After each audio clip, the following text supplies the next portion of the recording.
Yeah, yeah, yeah, yeah, yeah. We outta here, you can feel it right. Light it up till it's feeling bright. On the move like we feel it groove. Out of sight like we on the mic. Busting in like we finna fight. Get the pin it right, I'ma pin it right. Kinda run, I'm the winning type. Heat it up like some minute rice.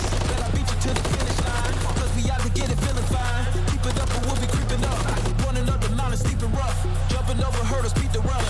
Hold it like a girdle, going out the burners. I'ma keep believing till I touch. Get another level on the clutch. I'ma get up in your face, whoa. Steady keeping up the pace, whoa. Get the beat that you can taste, whoa. Squeezing by you like some pace, whoa. Feel your confidence and grace, whoa. This is the beginning, ain't no way to spin it. Headed for the finish. I'ma get up in the wheel, about to win it. Are you ready for the show? Now we caught up in the flow. We gon' give a little roll. Ready, set, go. Are you ready for the show? Now we caught up in the flow. We gon' give a little roll. Ready, set, go. Ready, set, go. Ready, set, go. Ready, set, go. Ready, set, go. Are you ready for the show? Now we caught up in the flow. We gon' give a little roll. Ready, set, go.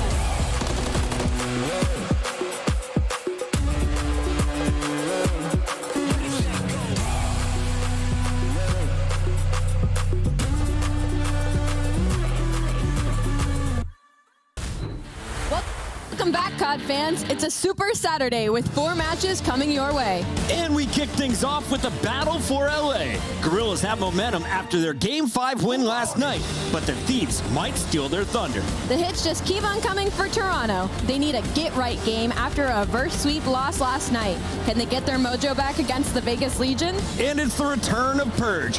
Subbing in on the Miami Heretics, we'll see if he makes a difference against the Major III champs, Optic Texas. And we close out your Saturday with the New York Subliners versus Carolina Royal Ravens. The Call of Duty Week starts right now.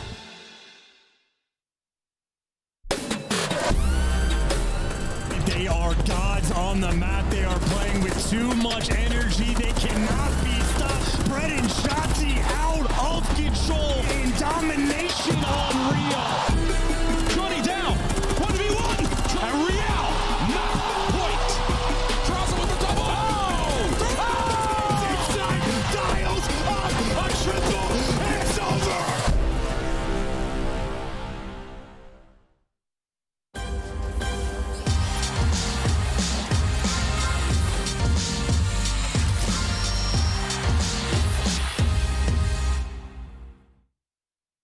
Wait, I'm waiting. Is he B3?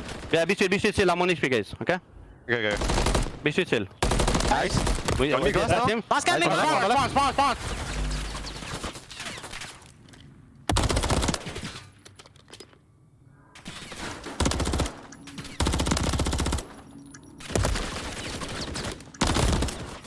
One shot.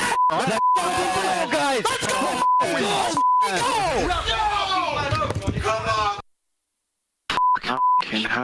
And the Vista, bro. That is a very fired up Hook and a Seattle Surge squad after reverse sweeping Toronto Ultra last night. They now climb up to our 5th seed, entering the last 4 weeks going into our qualifiers. We have Alley Cat, we have Nameless here on the desk, and I want to start with you, Alley Cat. How good did Surge look yesterday? Surge looks insane. The fact that they were not only able to take the control where they have been struggling in heavily in the past stage, they're able to complete a reverse sweep versus a top 4 team in Toronto Ultra. Nameless on the other side, should we be overreacting to the results from Toronto after getting 0-4 on the main stage by Optic in the grand final and now a loss to a team that you're expected to beat? I don't think people are overreacting. I think people are genuinely concerned, right? You talk about Toronto Ultra, and yes, we have to talk about it. They're testing maps, right, in the latter half of the series, maps 3, 4, and 5, which they need to in order to get better. But I will say, it's not like it's their first time playing them. You talk about the Vista Hardpoint, now 1-3 on it. Their 1 win, they were also trailing by 120 points that they came back on, so they probably had no business winning it in general. And then the high-rise S&D, 0-4 on that map now, so it just spells trouble. Are they stuck in a place where they can't improve upon those maps? I don't know just yet, but also I expect them to look better against a team like Seattle, right? This is a team that you can sort of brute force when you're a team like Toronto, who's at the top, who was just in the finals, maybe some confidence stripped away from them a little bit. Nevertheless, you could see the points, and they're bona fide top 4. I will say that, but concerning if they're to win another chip. They're guaranteed top 4 from the looks of it, as everyone else is fighting for their spot in the top 8. You're going to see Miami Heretics at the number 6 spot, relying on, well, somebody who had some success earlier in the year, but we haven't seen him for a minute. Purge is back today, Nameless. Let's go, baby. I've been waiting for this moment. Purge on the Vegas Legion. You know, they obviously, that was the best roster and best performance that organization has ever had. Yeah. He gets thrown back to challengers where he has a great challengers tournament. I think he plays top 4. And for Purge, you know, he's never going to light up the stat sheet, but he's going to make great plays, and he's the perfect stand-in, fill-in player for a roster because you can mold him to play exactly how you want. So I'm super excited for them today. They got a great guy to come in. I hope Purge makes the most of this opportunity. Now, Ali, this isn't a permanent change, right? Vico will be back. This is just a 14-day contract for Purge in Miami. Yeah, this will just be a sub-in for the Miami Heretics, and honestly, I couldn't tip my hat more on the player that they went after to kind of replace Vico on this lineup, and they're coming off a pretty okay LAN performance, right? They got big wins compared to their first 2. Yeah, they got big wins versus the Vegas Legion and LA Thieves. LA Thieves arguably the most impressive simply because they were a top 5 seed heading into this, but they even were able to steal the first search and destroy on the weekend off of Atlanta FaZe. So this is Miami Heretics team that's looking forward towards Major 4. Yeah, and not only did they steal that search and destroy from FaZe, they went on to then win their next 4, 5-0 in search and destroy at this last major. Definitely the most confident in that game mode. You know, they had some great retaking, great first bloods, but control is what we're focused on this split. They were 0-4 at the major. They have to improve there, and you can see their schedule throughout it. They play some really good control teams, Chris. Well, Heretics start number 6 overall. They are just 20 points ahead of Vegas Legion. You look at the strength of schedule, you're playing Optic, our Major 3 champs today. You're playing FaZe, the Major 2 champs at the end. And right in the middle, you're taking on the Major 1 champs, Toronto Ultra, a very tough strength of schedule to end this season. This is a good dispersion, wouldn't you say? Like 1, middle, and like it works. Yeah, it's going to be fun to watch. All right, that's what's going down in Miami. But we have so many teams to watch out for, and the squad they're playing against today is the top team in the game. I think no one can argue that after Optic's performance in Toronto.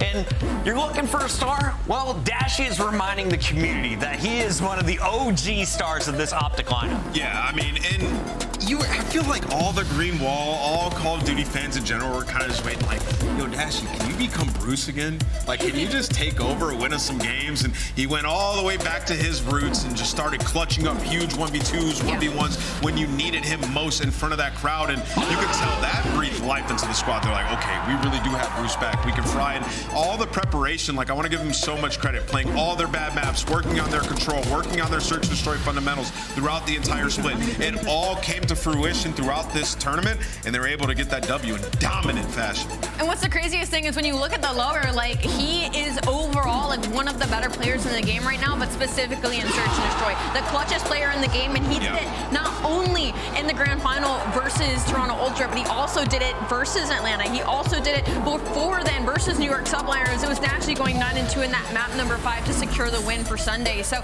Dashy has simply been that guy in that search and destroy and in the clutches. Now, I saw people in the chat saying, well, of course he's going to be able to clutch. He's the one who plays furthest back. So does Celium. Look at Celium, 8 total clutches. Dashy has more 1v2 clutches on the season. Yeah, that's 3 1v2 clutches for Celium. That's 10 for Dashy. Like, I don't even know how to put that in perspective for you, that when it's more players that are up against him, when his back is more against the wall, is when he succeeds even more. A team that also may be feeling pressure today goes by the name of LA Thieves, and they didn't have the major they were looking for. They were surprised in that lower bracket early by Miami, and now are in a much tougher position than they entered Major 3. Just 125 points coming into today's matchup.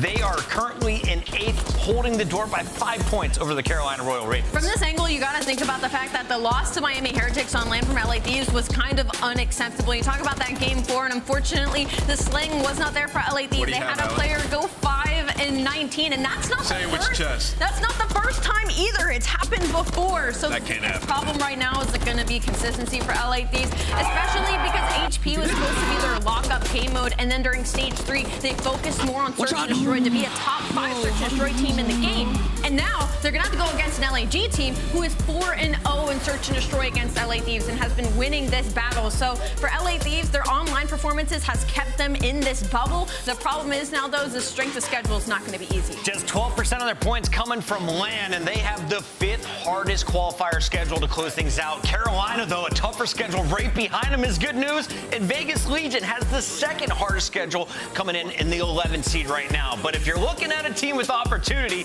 you saw them shine last night. LAG walks away with a Game 5 victory and 10 points. That puts them right back in the running. And you look at that strength of schedule, it's 12. They have the easiest schedule in the whole league. Yeah, you know, I mentioned that yesterday after the game. They get through Carolina, and they got the easiest schedule throughout this split. So looking to make some noise on that leaderboard, excuse me. But when you talk about LAG and when they find success, okay, so stage 2, they were great. Guess what? They were #1 search and short team in the game outside of Atlanta FaZe throughout that split. And it's because guys like Fame and Diamond were frying there. 1.2 in the game mode. They were #1 in plant win percentage. They were retaking at a huge clip, like top 3 in the league. So for LAG, they have to get back to that. And we hadn't seen that throughout the last stage when they picked up Flames. It was either Flames had a takeover game or they lost. They completely worked on it, improved from their loss to Carolina. And in that series, Fame was on point. A lot relies on him in that game mode. Something that blew my mind, regardless of the rosters, LAG always seems to have LA Thieves number in the battle for LA. So keep your eyes on that matchup as we take a look at the full schedule, Ellie. I expect that one to go to Game 5. I'm right there with chat. It's going to be a 3-2 finish. The question is who? What other series could go to a Game 5 today? I have to talk about the 7:30 EST one. New York Sublimes versus Carolina Royal Ravens is always a close matchup. They didn't get their 10 points last night. Clay and crew desperate for them today. We got 4 matches on a Super Saturday, and we're going to a break. When we come back, we'll break down that first fight. It's the battle for LA.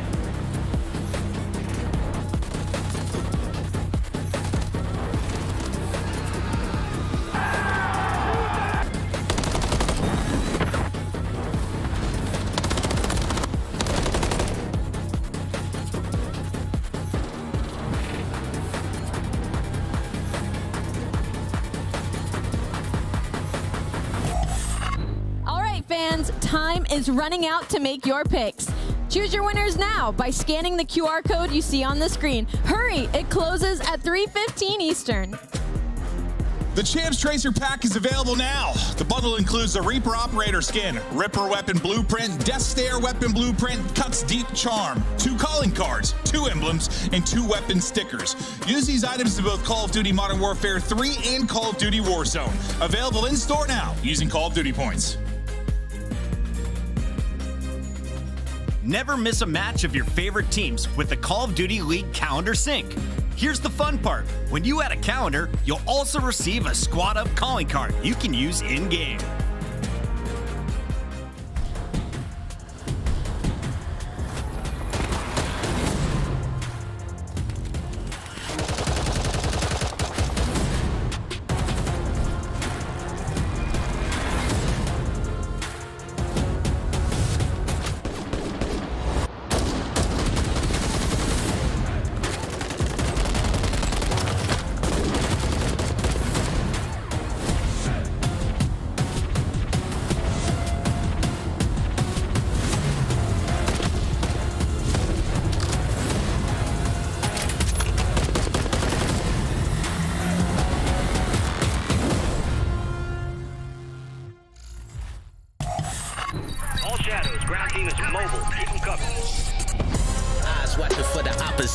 How they crushing any competition.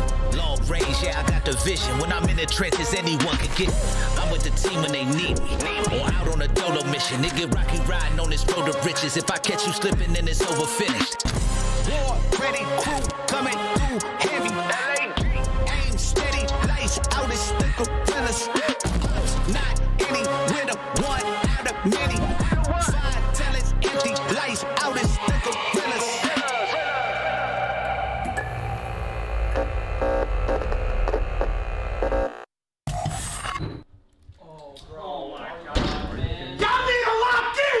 Trying to make ends, I don't wanna make amends, and I came to the lens. I mean, seriously. 1, 2, 3, 4, 5. Yeah, I'm turning up to the sky. Yeah, I go up till I get right. I ain't feeling trip till I get by. Yeah, I'm going up to the top, Dubai. If you think I'm playing, just know it's on side. What you on? Hit you with the more tight. You don't kick to your dome, bitches on sight. Try to walk in with the limelight. I come up with the kush right. You know better than a shot right. Man, what is it?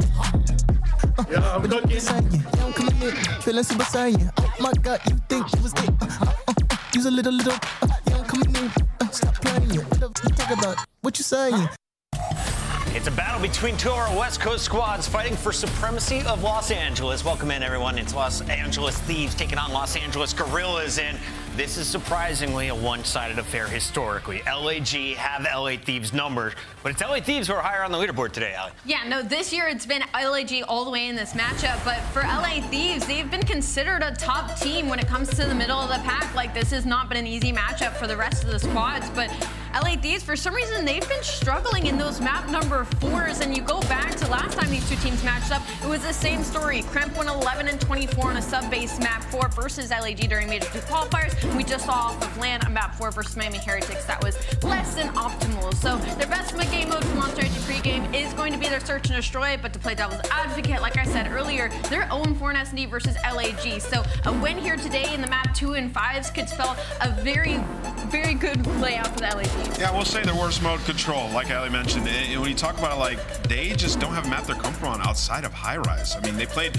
Invasion 5 times in the last split, 0-5 on it, Karachi 1-1. So they have to figure out one of those two.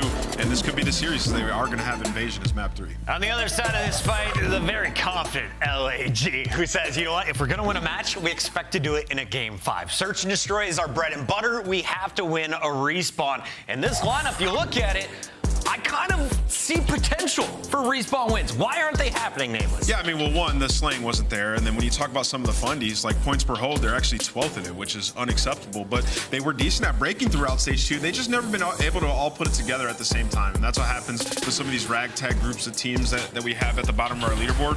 But since bringing in Flames, they've been working on their craft. He showed life in that S&D game mode. It was a massive drop-off. Finally, we saw, like, the vision in the match versus the Carolina Royal Ravens. Fame had himself a series. Diamond Con played great.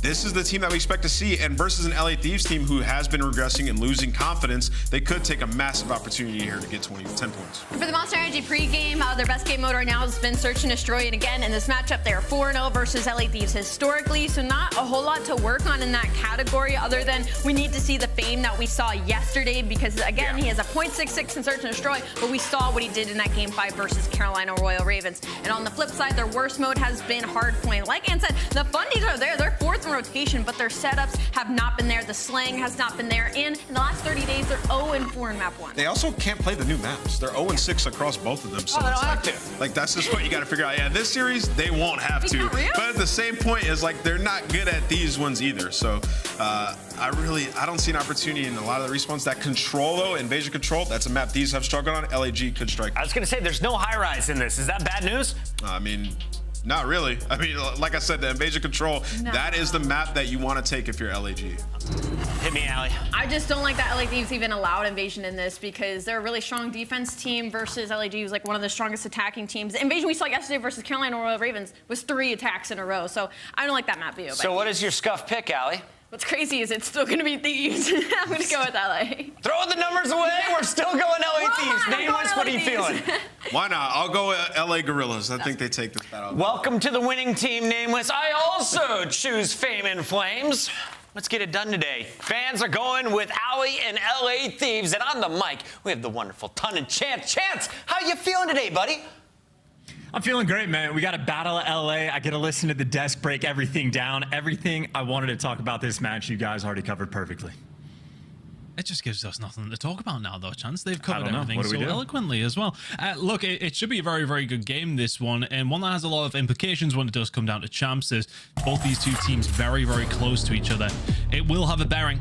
You have no doubt of it, and heading into this one is a must-win game for both these two teams, but maybe leaning towards LAG, needing it that little bit more. Yeah, and this is like, unless you're fans of either of these teams, you might not feel the intensity, but like, the difference right now, LA Thieves are in the 8th seed. If they win, they jump up to 6th, and they feel so much better, and if they lose, it's the Gorillas that replace them in the 8th spot. So everything is neck and neck. You are bringing your absolute Sunday best to every single series. LAG, though, at least off the opening break, no forward map progress. Thieves able to collect that time. Nice and steady away for LA Thieves to kick things off. But yeah, for both these two teams, it's the kind of game that does change your season if things do go incorrectly. LAG are going to manage to get a hold of this P1, and with 24 seconds remaining, we'll take that all day long and get a little bit of an inroad over towards P2. Thieves on the right side of things in terms of the spawn. Joe Thieves with a gunfight that will help lock things down, but nice retake from LAG. Stop the bleeding just a little bit. We'll have themselves a 20-point lead heading over towards P2. And a good chunk of time to really work on this rotation as well. Diamondcon's in a good position. Any player on LA Thieves that falls, you got to be a little bit concerned about the spawn, or if Diamondcon falls a little bit too soon, can't block it. So LA Thieves insecure the time. Nice win by Nasty. You get the back spawns as well. LA Thieves right now in prime position to get right back into this game. LAG gonna have to hit it through the front. It's always a tough break. Ghosty finding the shots and locking it down over from the backside. Really well played from Ghosty. LA Thieves locking this one in. Some good time on the board here. LAG trying to find something going. Estros, can he find a breakthrough? Sitting in 1 and 3. Will find his second. The rest of the team coming on through. Trades may well potentially be there. Fame can find 1. Flames finds 2. And there's the break. Nicely worked from LAG. Aggression throughout a flurry of 10 seconds. They find the break. They find some time. Rotation looking good as well. LAG seem to be the second one's their chance, but when they find the opportunity to break, they are taking it, I should say.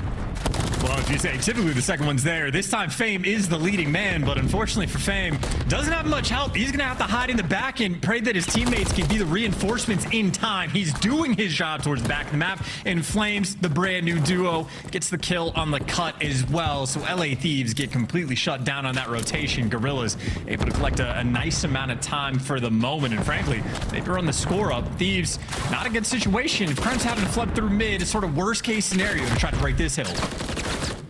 No way to get the nade through either. Ghosty trying to work on something from top 3. It's a tough look now for LA Thieves. Flames on his 5 spree as well. There's 3 dead. Make it 4. It's clean from LAG. When they found this rotation, things have looked good. It was the first opportunity to see if Thieves can manage to find a break.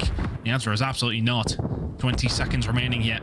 Over towards P3. They're going to soak up every single second. I don't think Thieves are really going to have much of a say on this. Rotation going to be coming in for the scrappy P4, of course.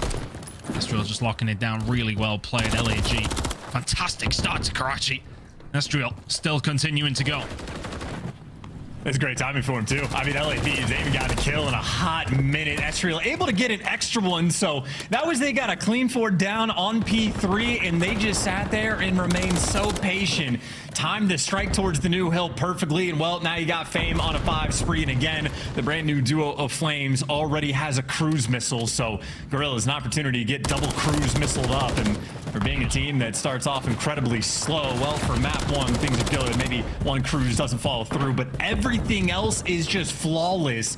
Thieves are going to be stuck in the back spawn. This is a dagger situation. They're going to end up behind on the rotation again. Flames is skating around the map right now. 8 spree for him. Hard to keep your eyes off. And Observer's feeling the same way. Good shots coming through and still staying alive. He's going to drop down, find another as well. Or is he? Have a custom? I absolutely have. Kremp can hold it down, but Thieves managing to find, well, 10 seconds out of, well, a rotation that should have been theirs. I know it's difficult to find a decent amount of time, but rotation over towards New, over towards Scrap is very much LAG's. Looking good for them so far. Chances to 60-point lead. They've got another good rotation, a potential 60 on the cuts. And you got Diamondcon in perfect position. I like Gorillas, or Thieves rather, right now. Just don't have too much room to breathe. Diamondcon able to get out with this life as well. So Nasty's on the hunt, but right now you're just having to take your sweet time to work this break. The man in the hill falls though, so Nasty makes the decision. Instead of chasing Diamondcon, goes to the point, and well, it should be enough to open it up. You get Joe Thieves behind enemy lines. He can't give you 2, but enough to at least keep things mixy. It's not a clean break on Junkyard, but Thieves at least keeping away from the point. Managed to put themselves in a position where they could potentially find a break here. But the guns have been hot from LAG so far. Somehow nobody dropping around the point until that happens. Nasty Ghosty finding a couple. Managing to find a breakthrough. That is feeling like it was solely needed. LA Thieves in danger of falling way behind there. And well, they're still a good 80 on 80 points behind here. Chance it's not looking too solid from them as we head into another rotation. But it's felt like LAG, when they need to find the breaks, they have done, and when they found the rotation, they're not letting much go. Really good performance from them so far. Flames on absolute fire right now. That's definitely being used, and I will not use it again. I do apologize. Well, it's an easy joke to make, and well, for Flames, this game has also been very easy. Estriel, he's pretty much isolated inside the point. You expect the trades to roll through, but now an opportunity for LAG. If Flames just wants to completely crush him out of hill, calm the cruise missile, and here it goes.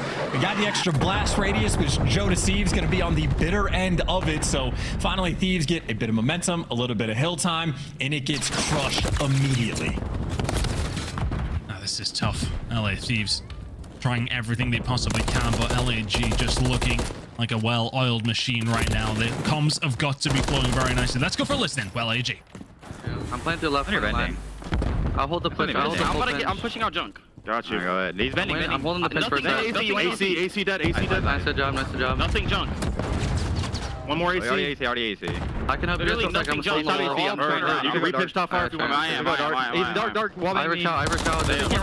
One top fire. Damn. We can behind our guys. I'm pitching fire dark. Plus guys. Far back. He's on your back wall. Cross Dan out. I'm trying to cross. They're all spawning over a wall. I need it over. Out. I stun the wall. Didn't stun anything. I'm trying to try your closet. Irish out. AC dead. I'm telling you.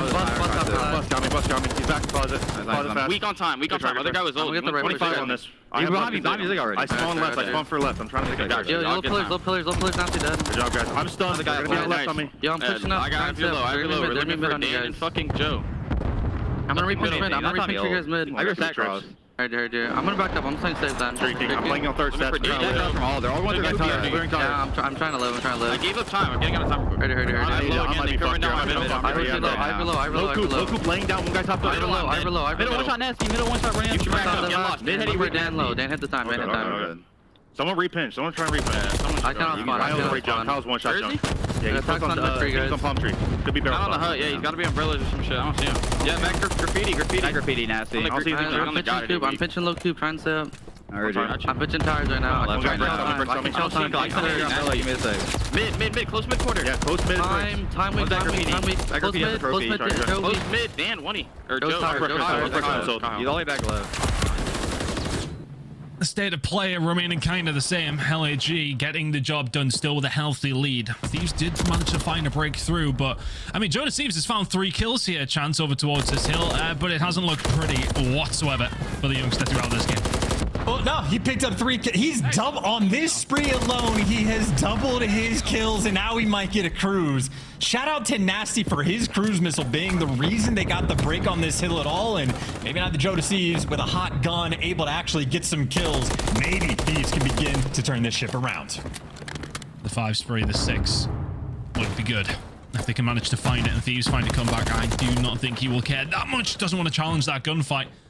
Estriel will find a couple though, and there's some decent time on offer here for LAG.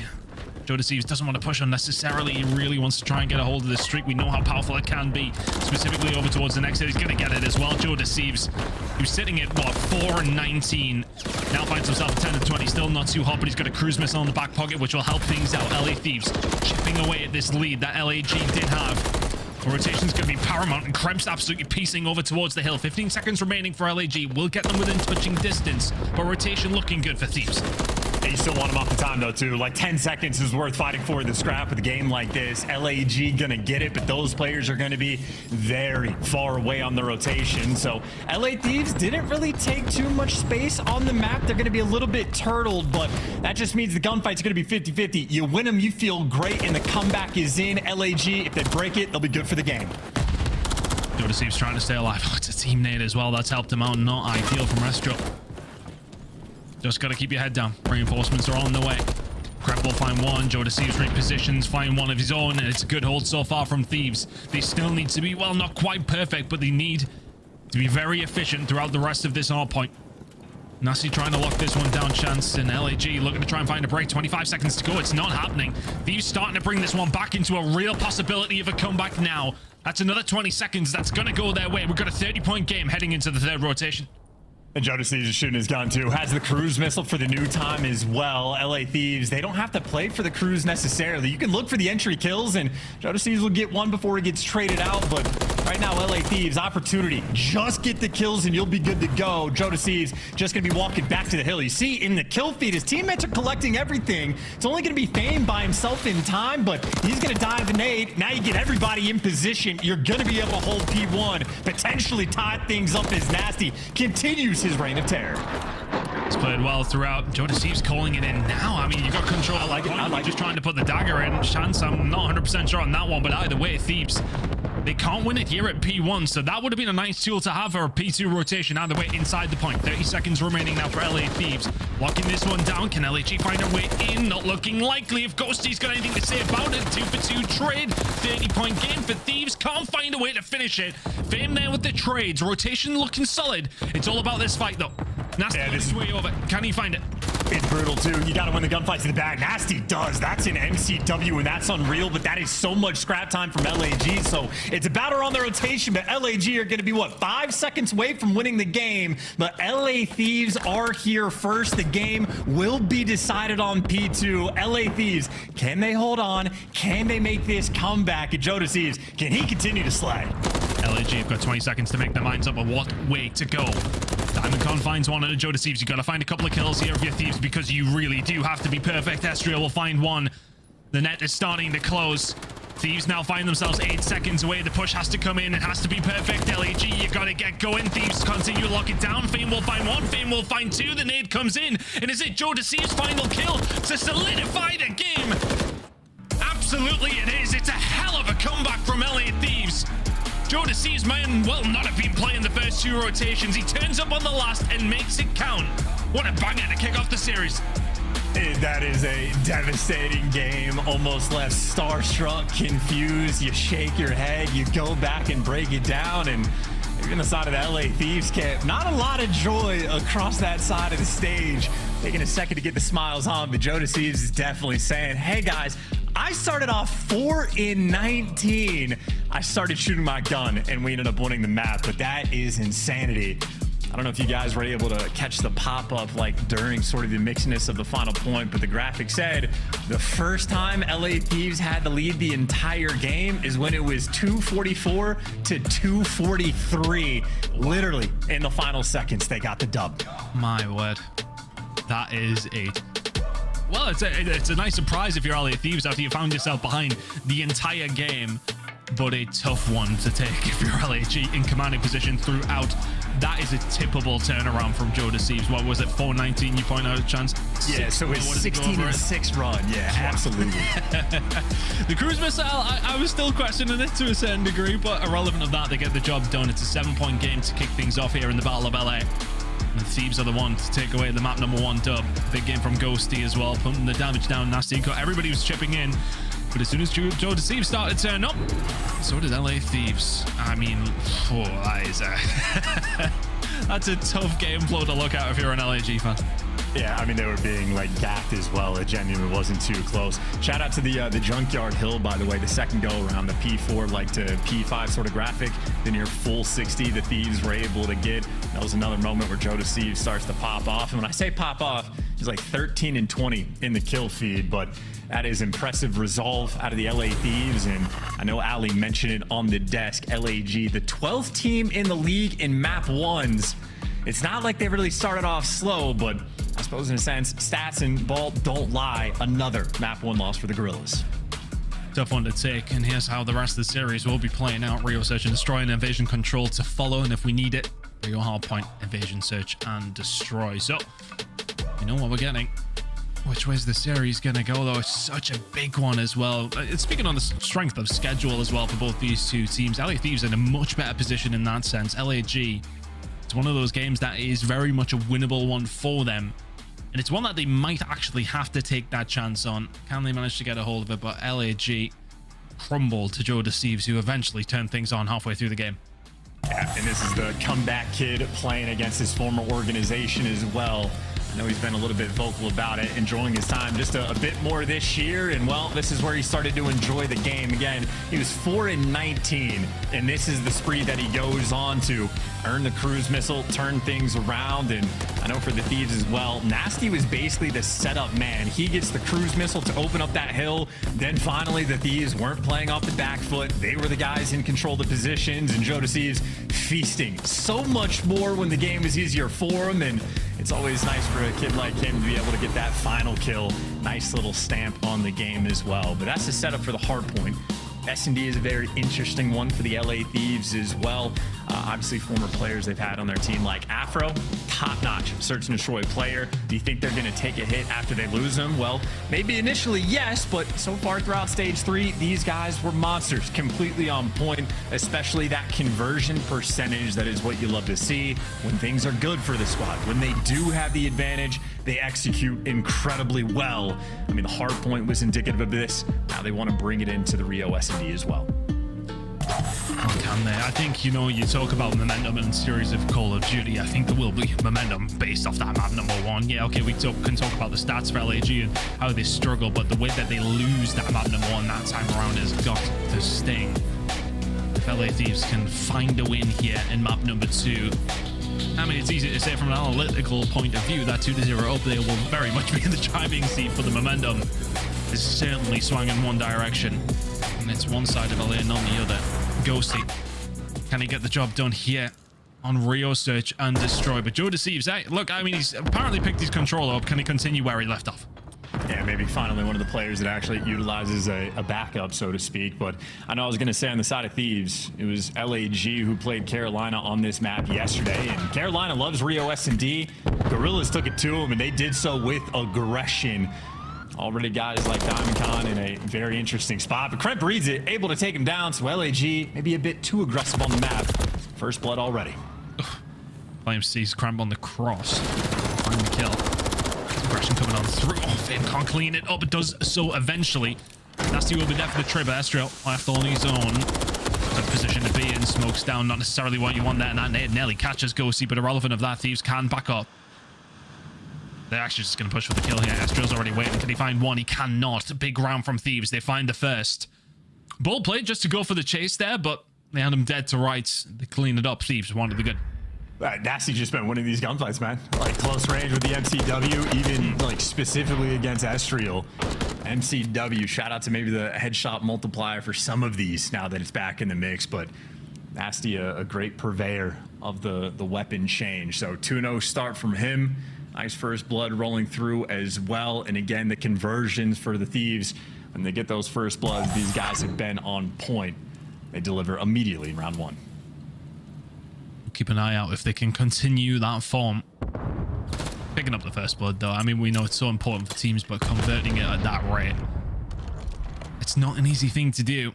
Consistency like that in Call of Duty is a difficult thing to master, but relevant of that, it's now the turn of LAG to attack over towards this B side. You can see Thieves have already set up. They dug the trench over towards A. B left open, as it so often is, and it will be a free plan for LAG if they choose to take it. This has been almost like typical on Rio, just like a pure 4 versus 4 sort of retake situation. So all bodies up, bomb getting it planted. LAG, they get their side of the map. LA Thieves, they get the other. Square up and hit mid. The go buttons being hit. First blood's going to be massive.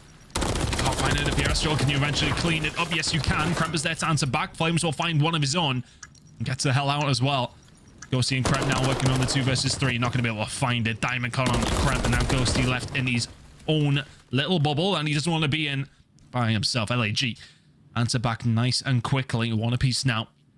And yeah, B's it's always a tough one, isn't it? Because you don't want to risk the 50-50 fight, I suppose, on the defensive side. But it's sometimes a hard retake, especially if you don't manage to find that first kill. And, well, the first kill coming in from Estriel as well. You saw, like, that sort of half-second hesitation by him where he gets, I think it was Jodeci, his one shot, and he's like, do I go for the kill? Like, it should be a guarantee, but if I slide out, I'm definitely going to die. Well, him and Flames ended up working very well together towards the middle of the map. So Estro picks up the freebie, and while he falls, Flames there for the trade. Looks like another B hit. LAG actually triple stack A on defense, and well, Ghosty's going to be the guy sort of staving off that pressure. And well, while Ghosty's calling out that he's got information over towards A, his teammates don't waste any time. Joe Thieves with the bomb plant, Kremp with the coverage, and another 4 versus 4 retake. Everybody stay on your sides. We'll meet in the middle of the map. Pressure's just not going to be quite as consistent with Flames there either. Nasty picks his spot, picks his time. Finds the first kill. He is going to get flanked here, though. The information may have been there, but just a little bit too late. Fame will find one on the Nasty. Ghosty just about gets out, but Joe Deceives does not. Huge moment for Kremp. He needs to find something here. Does so, but falls. 1 versus 2 for Ghosty. Trying to stay alive. I think they'll have some sort of angle on where he was. The push going to start to come on through. 10 seconds. Time is on his side. The gunfight is not. LAG do what Thieves could not in the previous. The retake. Not quite flawless, but solid. And that was a beautiful job by Fame as well. Sort of that protector. Ghosty left, last man standing. He does have time on his side. By the time all the kills roll through and all the trades like sort of finalize, there's 16 seconds left. But Fame, easy check over towards double doors. He's not there. Stare straight down the escalators, and the guesswork and efficiency completely on point. And obviously, they had the intel on Ghosty early on because Fame finds the route down sort of B Street, catches a player off guard, shoots him in the back, and well, they get the intel on Ghosty as well. So Guerrilla's much more efficient in their retakes thus far. I think LA Thieves maybe need to be a little bit cautious about giving up the B plant for free. Plus 20% of the time when the first blood falls Thieves' way and they don't win the round, that was one of them. Does not happen often, but LAG make them pay that time around. Ends out plenty of aggression here over towards the B side. Not just going for the free plant, looking to try and get a little bit more information here as well. It's a 3 spree for Fame. Wouldn't mind keeping that one up. This one not quite going down yet. LA Thieves having a peek.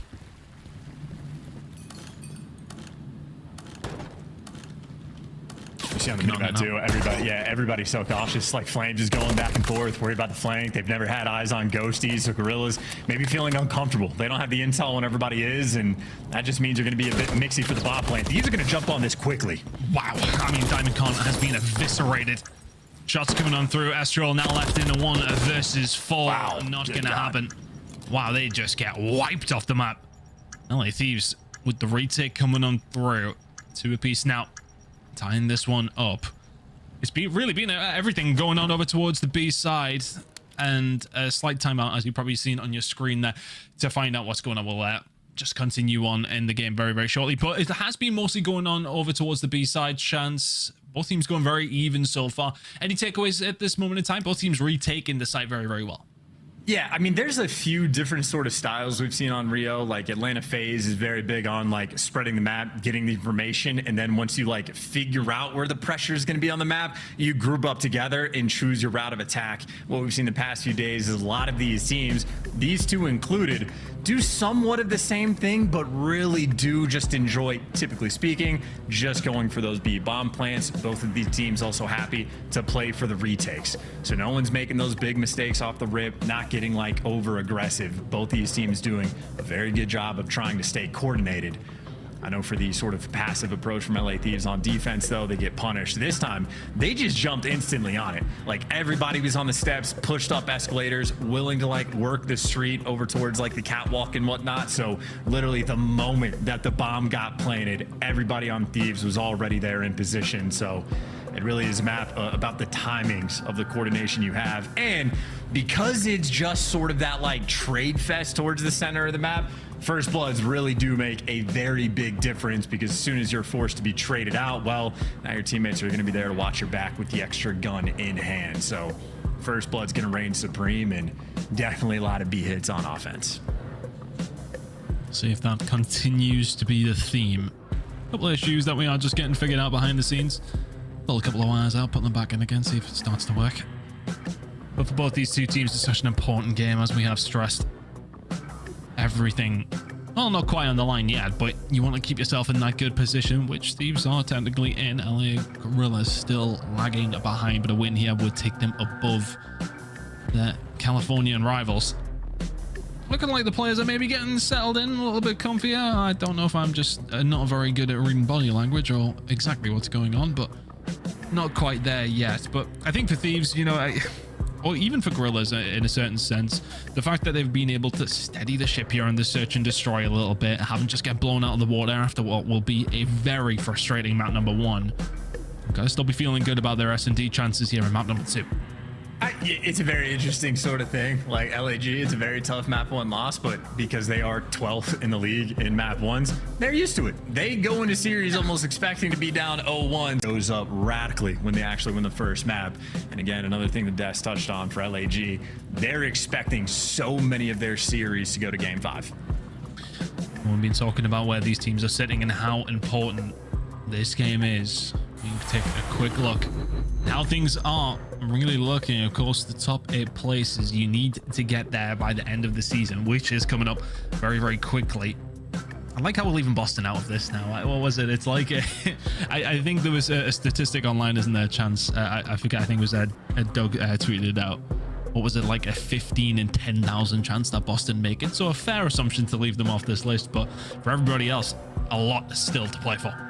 And look, this is like the bubble for the 8th seed. This is like everybody that is directly below the LA Thieves, with only a 5-point difference is incredibly close, but also above LA Thieves, it's a 5-point difference. Like, again, if Thieves win this series, they jump up to 6 overall. So it is a complete nail biter between all these squads. All of them are still in contention. Who knows how things are going to pan out?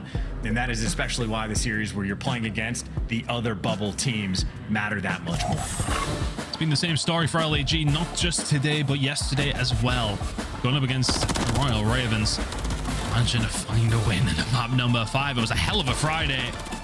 3 games for one of the first times, and, well, we get 3 map number 5s, one of them being this one between LAG and Carolina Royal Ravens. Such an important win for LAG to manage to find. Yeah, and again, it's just like the odds for Carolina now after losing a series like this, they just get like chunked a little bit, and it makes their run that much more difficult. So the bubble matches matter a great deal, and again, for LAG, who almost expect to go all the way to map 5s, well, they found themselves in one here against Carolina, and their clutches were on point. I know Flames, you see in the kill feed, only finished off 4 and 7, but quite literally had the ice at the moments that he needed. So a handful of clutches collected and more confidence in his favor, but obviously not just Flames. Fame as well dropped a very impressive KD, 1.2 kills per round. Completely absurd. First Blood's on point as well, and I know Fame throughout the course of this year has been sort of a hot and cold player, but when he's hot, he absolutely does have that takeover potential. Been very impressive, and he's going to need to continue to be here for LAG. Things sitting very, very tight between these two teams, sending it 2-2, still figuring out a couple of issues on the back end. We'll be jumping into the game as soon as we possibly can. I believe Chance is just you need to press the button that's on your keyboard so we can start the game again. I know everybody else is waiting for that to happen. The chat will be letting you know. This is one of those games too where I don't even know who requested the timeout or for what reason. Like, nobody was lagging out on the minimap, or at least not that like I could notice. No one seemed to be struggling, so whatever sort of tech issue that was going on, well, hopefully does get resolved. But either way, for these two squads, as we're waiting to get back into the Rio, it's almost an expectation for this to go the distance. I know the desk was pretty on point about the invasion control being sort of a thematic pick of a great opportunity for the Gorillas to strike and take down a respawn, but you're certainly looking at sort of that 2-3-5 potential now for the Gorillas, because I mean, Rio obviously had a decent amount of success yesterday against Carolina, fantastic map form, and then Invasion. They have more reps on this map than any other team in the league, so Gorillas certainly love the S&D maps we have in the mix. Well, if you did miss any of map number 1, it's one worth checking back on, but let's just refresh your memories of how it went.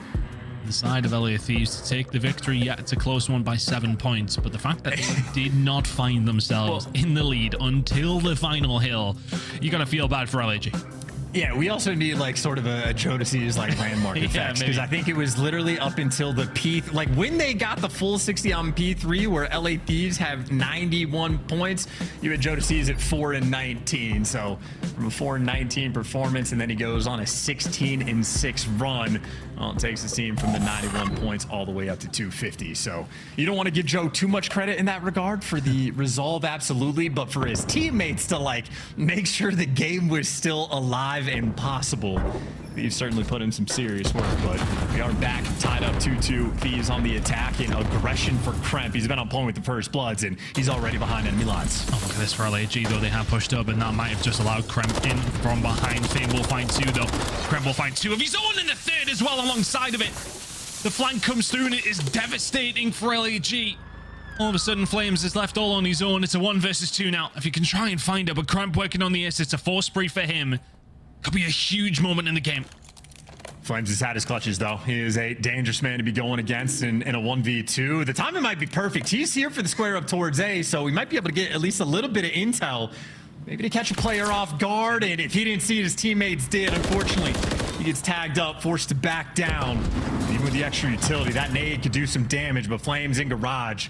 He's playing for the kills.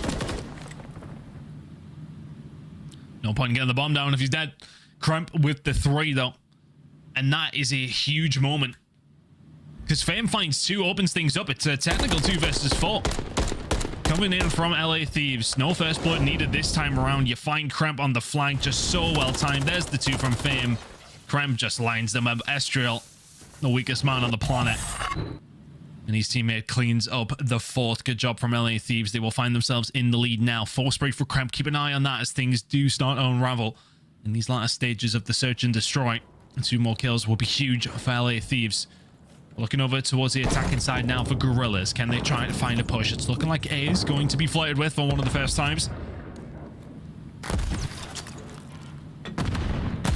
That's going to be 4 men here, too, so Ghosty's going to have to put in some serious work to make sure Kremp can at least get a free B or Ghosty eliminated. Shout out to the trophy difference we're playing on this patch, and LAG, they got what they wanted about this side of the map. They get the first blood. Now you got the man advantage. The only thing they've had an issue with is, though, Kremp flanking, and he's doing it again. There's lightning for the strike twice. Checks the corner. The snap on the Estriel is devastating. Looking for the second as well. Knows he's going to be chased down. Does manage to survive. Finds another. My goodness, Kremp on an absolute tear. Fame now left, keeping an eye on the flag because that man is very, very dangerous right now. Could do with getting rid of him. Go to Thieves on the bomb, goes for the push. Not going to happen. Kremp is having his way with LAG over these last 2 rounds. They're just letting him live, too. He gets the first blood, and no one is there for the chase. And then the guys that end up wrapping back to their spawn just get caught off guard. LAG not handling the pressure of the moment. It was perfect execution for the first blood, and then they just completely faltered. And it's not like the flanks aren't entirely predictable. They had an extra man on the map as well that could have taken his time to watch it, but Kremp out here just winning the difficult gunfights. The Schnapper right now for him completely on point. And obviously with a potential cruise missile on the horizon, a cruise on this map would be devastating.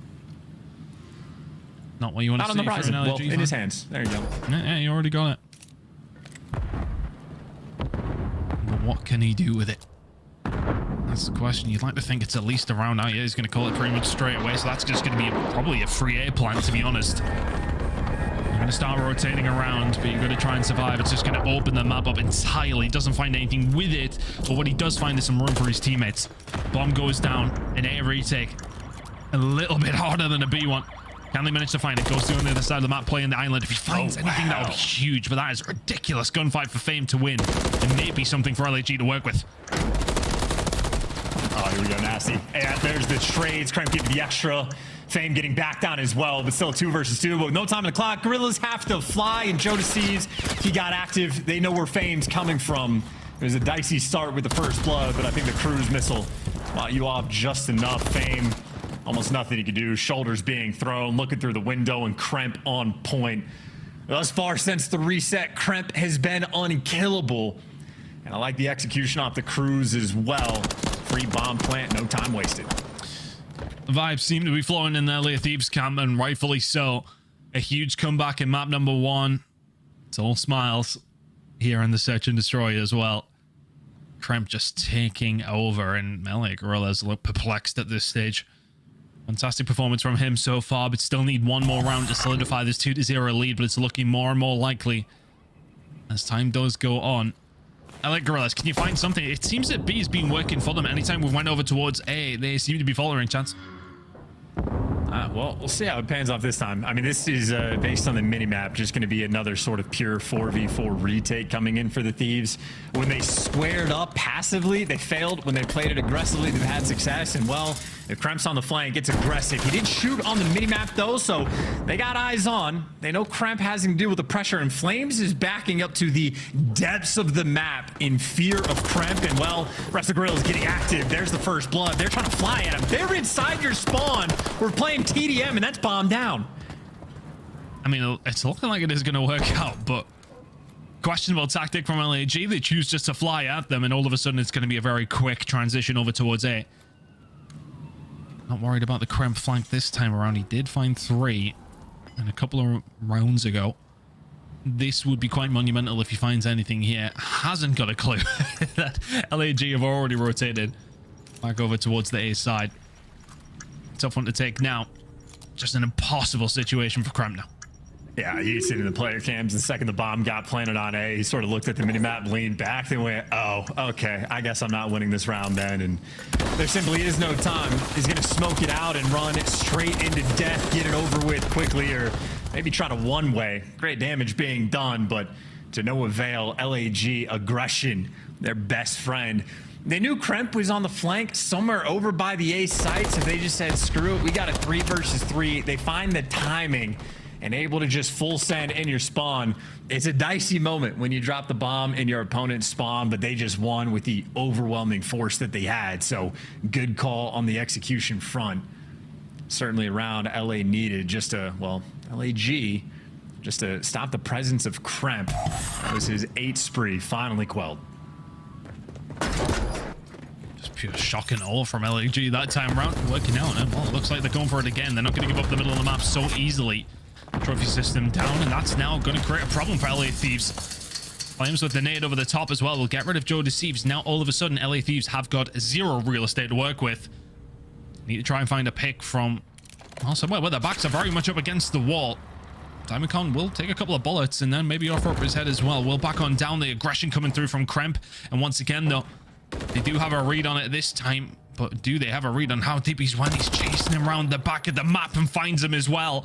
It's all over the place here. How on earth has this managed to happen? It's a 1v2 for Fame. They didn't know what to do. And Fame, well, he's got a 50-50 gunfight against Nasty. And it seems like the 50-50s, Nasty does not care about slammage with the Renetti towards the end. And LA Thieves, again, as you called it, Ton, shock and awe. I think Gorillas do not know what just hit them. I mean, they got obliterated, but only in the final 10 seconds of map number 1. And then the Rio Kremp quite literally just flipped the switch and effectively called game. I mean, they are storming their way to a hot 3-0, which in the Battle LA, in the battle on the bubble, the more dominant your win is, the more comfortable you are, even for the tiebreakers, can make a big difference. Huge game from Kremp. Nasty not too far behind, but that cruise missile really making the difference. Helping them out later on in the game, and then they solidified in the end. A couple of decent rounds coming in from LAG, but not quite enough. LA Thieves seem to have their number this time around. It's a tough one for LAG at this stage. You're thinking, all right, map number 1, we lose that one devastating fashion. We're convincingly beating map number 2, and all of a sudden you're staring at an invasion control that you need to win. Precarious situation. Can they manage to turn this one around? They're going to have to do very quickly, but not good viewing if you're LAG fans at this moment in time. Thieves comfortable in the series chance. They're the one to lose here.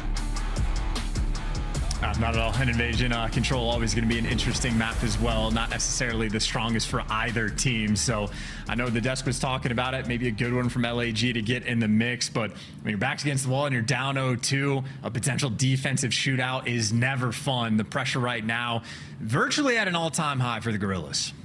Or can they use that pressure? Sometimes it does create diamonds, but right now the pressure has been on them throughout these first 2 games, and they have wilted underneath it. Map number 3 is going to be coming up next. Let's see if they can turn it on.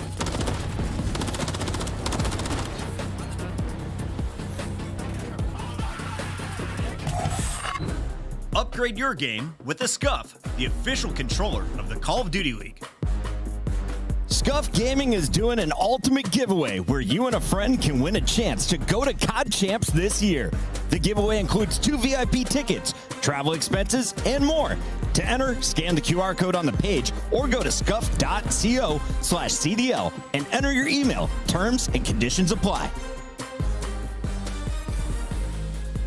The Call of Duty League is brought to you by Monster Energy, the official energy drink of the CDL.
Welcome back to the CDL, and here we are in the Battle of LA, and things are looking lopsided at this moment in time for the LA Thieves side. It was a comeback in map number 1.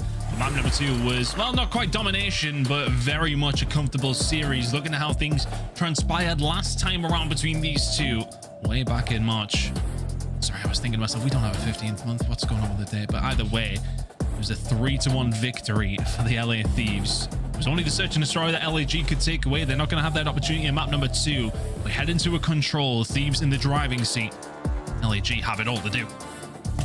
Yeah, that's right, Ton. Month, day, year. Makes no sense. Superior system. Now, I'll be honest. Just seeing Terminal S&D, by the way, flashbacks. I forgot that I still think Terminal S&D is my most played search and destroy map and ranked, even though it hasn't been in for months. That was the only map that was available. But another one of the only maps that's available, Invasion Control, where LA Thieves, granted, with, you know, multiple rosters in the mix, they've grinded the map, 4-9 record overall.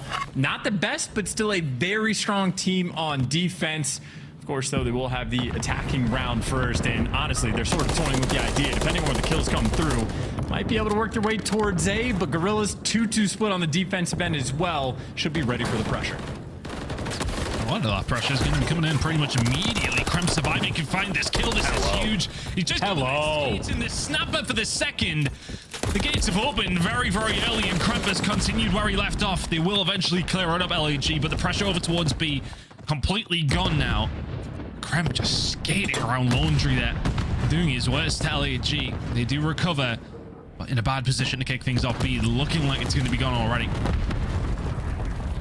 It's gonna flood through. I mean, they're stacking the B point. The number of teams we've had that'll leave one player on B to not necessarily just play for extra kills, but play for positioning and try to get pushed up and sort of maximize your opportunities. Thieves don't care. Thieves are just running it down at you. 28-22 on lives already, and Thieves keeping the pressure up. Right now, Gorilla's feeling the pressure. They are turtled up in their spawn. LAG yet to really lock into this third map, and they need to very, very quickly. If you start to lose attacks, then things start to get a lot more difficult. Ghosty now just probably going to try and survive around this area of the map. Keep that pressure on. There's nothing worse than your defensive team on here. You can't get rid of everybody. You know there's somebody on and behind enemy lines. You can't then focus on the spawn coming through. Ghosty apparently just shooting all the way through walls now as well. LA Thieves are just running it up, and Kremp is once again firing on all cylinders. Every four members of LA Thieves all alive. Yeah, this might be the game already. Oh, Joe, you better get on the point. You better get on the point, Joe. I know you're watching the cutoff kills, but you might as well just stack it. 3 players flooding in for the Gorillas towards the back. There is nowhere to go, and they're going to get it done. Damn Daniel Ghosty finishing on a 5 spree. Him and Kremp absolutely popping off. We saw the gunfights from Ghosty's perspective when he was inside of Laundry, but it was Kremp giving him the calls of like, hey, this guy's 1 HP, go for the chow. Ghosty able to find and thread that needle. And the only reason I'm yelling at Joe to stack the point is because I'm just having flashbacks to when he was 4-19 in Hardpoint, you know? I like when Joe's playing the objective is all. But he does make the perfect play to make sure he gets those cutoff kills and force the Gorillas to look 2 directions. So LA Thieves hit their flow state, sort of stamp on that round where that was just incredibly easy for them. Too easy. Never a moment where they weren't in control. Oh, too easy. Another timeout has been queued. LA Gorillas potential issue, I believe, on their side, but we will figure out what's going on. Either way, LA Thieves, issue or not, that was brutal to watch, to be honest with you. Straight from the get-go, like when you start to get that pressure in over towards that A side, there's nothing worse when you're a defensive team if you haven't cleared everybody out. It's just a nervy moment, and Ghosty was apparently seeing through walls at some stages there because the shots were crispy. Doing a really good job at the backside, just keeping that pressure on. Everybody else from LA Thieves is pretty much got a free route over towards the site. And that is pretty much the round.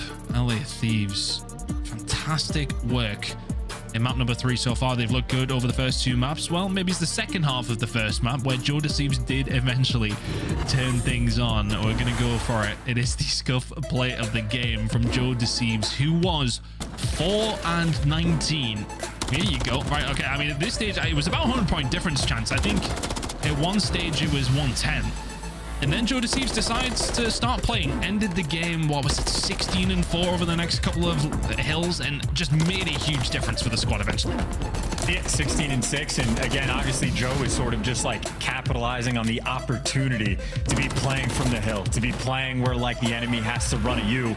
Nasty was the guy to turn thing around for the team though, right? It was Nasty's 6 spree he goes on earlier in the game to get the cruise missile, to open up P3 and just put Joe in a good position. So Nasty sets him up, Joe knocks him down, but what is clearly the defining moment so far of the series, because Gorillas could have done the near impossible for them, start off with a map 1 victory and have a really sizable advantage in the series. Instead, you falter in a moment like that, and you lose the Rio. Now your back is against the wall, even more so because you've already lost a round of defense on invasion control. Joe Deceives, his hair waving majestically in the wind. One of my little bit. He's got that head. It's all good. Just a little bit.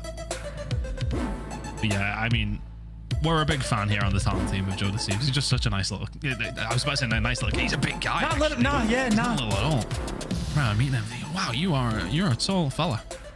Nice kid, good player. Interesting to see if he can continue this form. No, I mean, maybe not necessarily the form that we've seen in the first half of Karachi, but if he can keep going for what we've seen in the second half, LA Thieves are going to be a problem for a couple of teams, and they are a big problem right now for LAG. Very much in the driving seat. 2-0 up in the series, 1-0 up in the control. You've won your attack. Very, very much your series to lose now. And just like the sort of tale of two different teams in two different emotional states. You got LA Thieves that almost certainly aren't even talking about the game. They're just having fun drawing away, and LAG almost look shell-shocked for the situation that they're in. Well, Thieves now looking good in this game against LAG, but how does their road to the major look? We'll have a look at that in a second, because maybe getting back in. I'm not too sure. I'm putting words in mouths, but we'll figure out what's going on very, very shortly. You keep depressing the get the game going button, Chance, and I'm getting quite sick of it, to be honest. You can blame me as much as you want. The smarter CDL viewers know the casters have absolutely no control of that. Never had. Actually, that's not true. In the past, we did, but it's been like 8 years since we've had that power. We used to drive. We used to be the observers as well. What a crazy thing. We were terrible. I was terrible at it. Yeah. I know. It was always my job as well, and I hated it. Either way, this is how Thieves have got to go throughout their major for LAG today. But, I mean, Chance, there's a couple of big games here. It's the fact that you are playing 3 of the top 4 teams. You got Ultra, you got FaZe, you got Subliners, which is the extra emphasis on needing to capitalize against everybody else. So Thieves wanting to start their sort of journey off right. So far, so good against the Gorillas. I know earlier we saw sort of the point distribution of how many points teams are getting like online versus on LAN.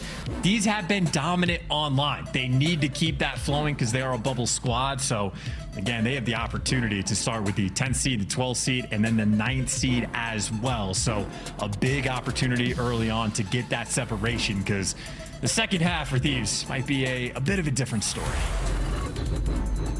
That game against Boston, LA Thieves is a huge one, but against the Ravens, who are sitting in 9th, is massive too.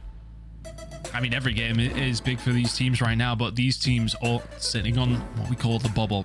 Top 8 get to champs. Very, very close for everybody else apart from Boston, who are pretty much being cut adrift now. Vegas Legion still within touching distance after such a good start of the season. They'll be disappointed to see where they are, but this is how things are looking overall. FaZe very much still at the top of things, but opposite Texas not far away. Ultra tailed off maybe just a tad, but that's because of their fantastic start to the season. Subliners getting things going here as well, but from then on, Chance, there's a lot of teams who could still miss out with a downturn of form. Surge and Heretics not home and dry yet. Yeah, at 30 points between the team in 5th and the team in 11th. This has been the story quite literally from stage 1. There is the achieved separation of the top 4 versus everybody else, and the year has remained incredibly consistent in that regard. So it's a dogfight. The standings that we have now, you could sort of separate it from every single stage.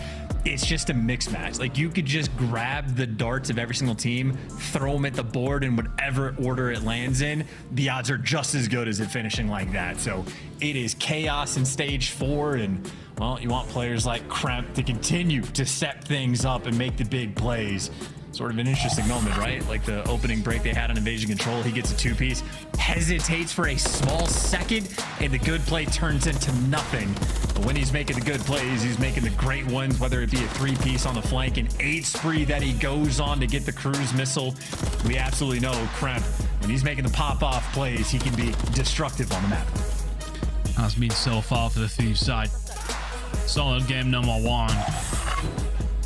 Absolutely euphoric game number 2 from him. That flank that came in just worked so wonderfully. Finds a 3, and that was him very much on the way to getting that cruise missile, which solidified another round for Thieves and pretty much give them the map win. Good job from them so far. I think, you know, I kind of want to allude back to what I was talking about at the beginning of the Search and Destroy, that momentum is such a huge thing. If they were to, I mean, it's all ifs, buts, and maybes, right? But if they didn't turn around, and Jonas Thieves specifically didn't start turning things around, map number 1 goes the other way. You're heading into a Search and Destroy, just being battered on Karachi. It's maybe a different look. You don't get the vibes that are down at the bottom right now. You get the vibes that are at the top, which are, well, slumped to say the least. Yeah, Diamond Con has sunk even further into his chair. Estriel needs to maybe take a walk around the block and try to make sure these guys can just stay focused. Fame certainly keeping the hood on, but it really is a very different vibe and so much more difficult to play when your vibes are not necessarily at an all-time low, but you're down 2-0 and you've already lost a defensive round of Invasion Control. LAG feeling the pressure, but with the tech delays that we've had, Ton, maybe we got a long one to go. Possibly. There are plenty more things that could still happen in this series. LA Thieves, 2 to the good, 1 up in the control. Whilst we get things figured out, we are going to go for a very quick break. Don't go anywhere, though. We will be having map number 3, the rest of it coming up next.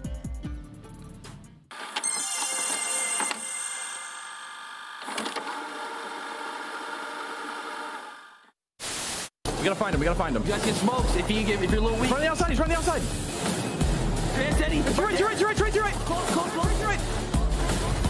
Let's go, baby! Come on! Come on! Let's go! Let's go!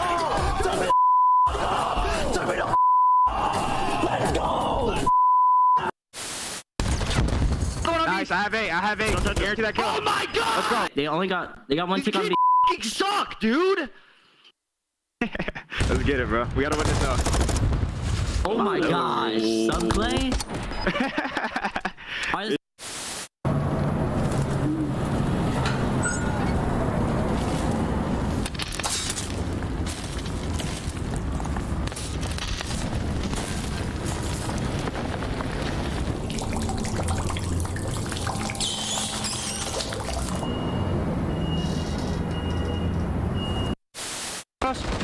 I don't want to watch it.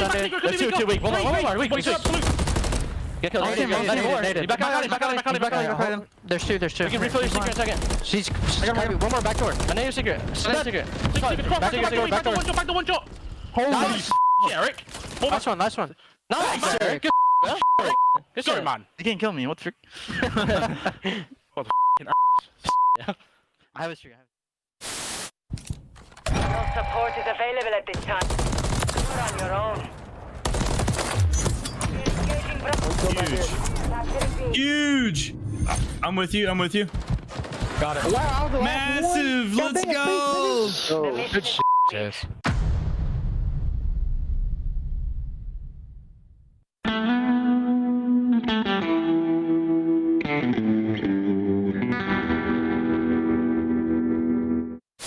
Whichever bomb site they choose to go to, 30 seconds on the clock, and well, if he's been seen, he will drop off the map. To make the play, it's been all about him all tournament long. It can come down to a 1v1.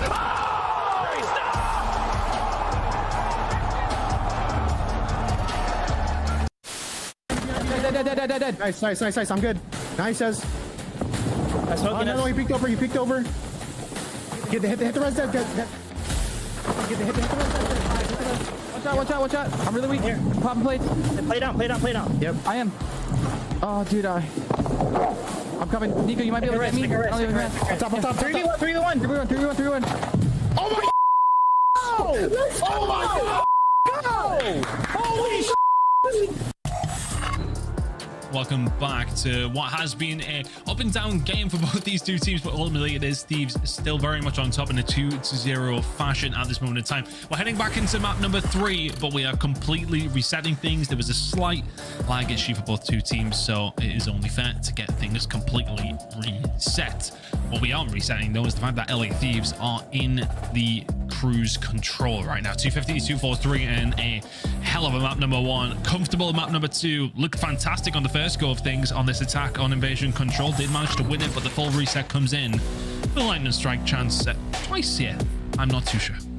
I was gonna say, I don't know about a server issue necessarily for both of the teams, but at the very least, lag was lagging, so to speak. So LAG, happy for the map reset. Hopefully they found a server or whatever adjustments they need to make as a team, because again, what we were seeing, things were not pretty. They had absolutely no pep in their step, no oomph backing them up on the defensive end. So the reset, this will be a ball don't lie situation. We get to find out exactly how it's going to play out, but we go once again, and LA Thieves keeping the opening break virtually the exact same as well. So deja vu all over again. Yeah, I don't think LAG will keep the opening break the same because they fell apart almost immediately. We'll want to keep things maybe a little bit closer, but good aggression coming in. Joe Thieves not quite able to make those shots count. That is actually a dangerous position now for Thieves. if you're Ghosty, you've got to just try and keep some sort of presence around this area of the map. He's going to get wiped out as well. And now Thieves, you've got to try and find a way out. They do get rid of Fame, but backs against the wall, very much opposite to what we've seen the first time around. Not looking good for Thieves here on the first attack. Yeah, LAG absolutely shooting their guns. So whatever change got made, certainly going to help them out just a little bit. So in a better spot, nice setup as well. Flames only takes one to the grave, but you are just in the funnel system. Fame back in the action, 4-1 start. It doesn't quite connect and he does fall, but you got guys like Estro behind enemy lines. This B capture, it's going to be a grind.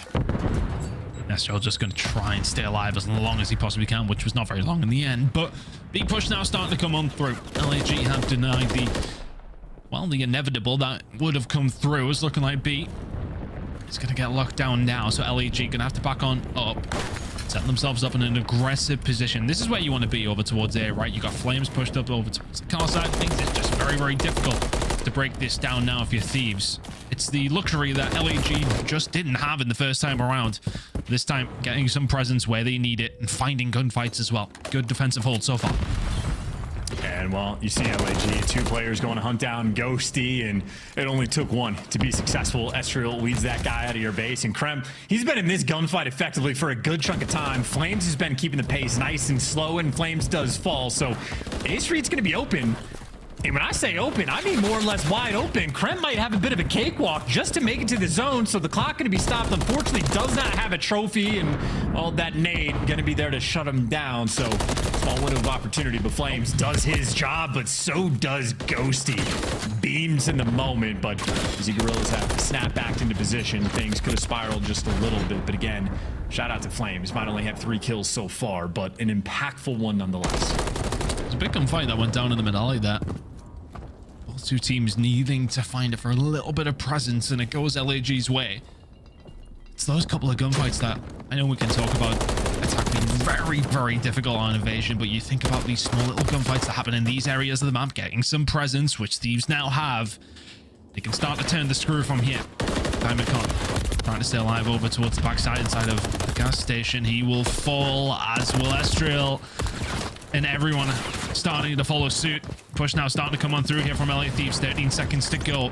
Time has been wasted from LAG, but they need to find a route through. 3 men inside the point here. You need to start going very, very quickly. 12 seconds is all that's left. This is the last opportunity now for Thieves. Can they hold this one down? The shots coming in. Who's watching the other side? Diamond Con and Co. coming in to clean up. And there is absolutely nothing that Kreb could do about that. Break comes through, but it's sick nonetheless. LA Thieves will lose round number 1. After the second time of asking, but LAG just about hold on. I'm a little shocked they didn't get the second tick as well. That was a clean stack in a big moment. The extra tick certainly going to be nice, but I don't know, dicey between both of those teams. I was looking at the minimap. Flames was the guy pushed out bridge. He was still staring at the spawn after everybody had crossed, so he was staring at Ghost while his team died, and he at least did a very good job of getting back in the mix after the fact, because that could have been devastating. Still not ideal to give away the extra tick, but no LAG. Maybe slightly more comfortable than some other teams in the league with their attacking rounds on Invasion, but obviously a very difficult feat. Look at shots from Fame. Second, not quite there. Oh, and there you go. Diamond Con just reading it perfectly as well. They know that Thieves will want to get some sort of control over the middle of the map. Ain't able to find it if you find the gunfight cramp. Shooting missiles out of the MCW. It has been buffed, but my god. Astral now finding the push up over towards the B side. LAG do need to get something going here in this series. Find themselves 1-0 up. B starting to be captured as well. Thieves do have to answer. Well, they're going to be here for the swarm, and well, we got a trophy change as well in the mix. We can touch on that more in a second, but a little bit more difficult to stay alive near the zone, and Flames feeling that pressure. 5 HP getting back down, but able to regen up again. Ewa Kremp that was right next to the zone, but Estriel sniffs him out, and by the looks of it, this B zone is going to be secure, but the trophy change, it'll be 3 players on the map that get to run it now compared to 2, because trophies on this new patch, they like blocking or 1 less projectile.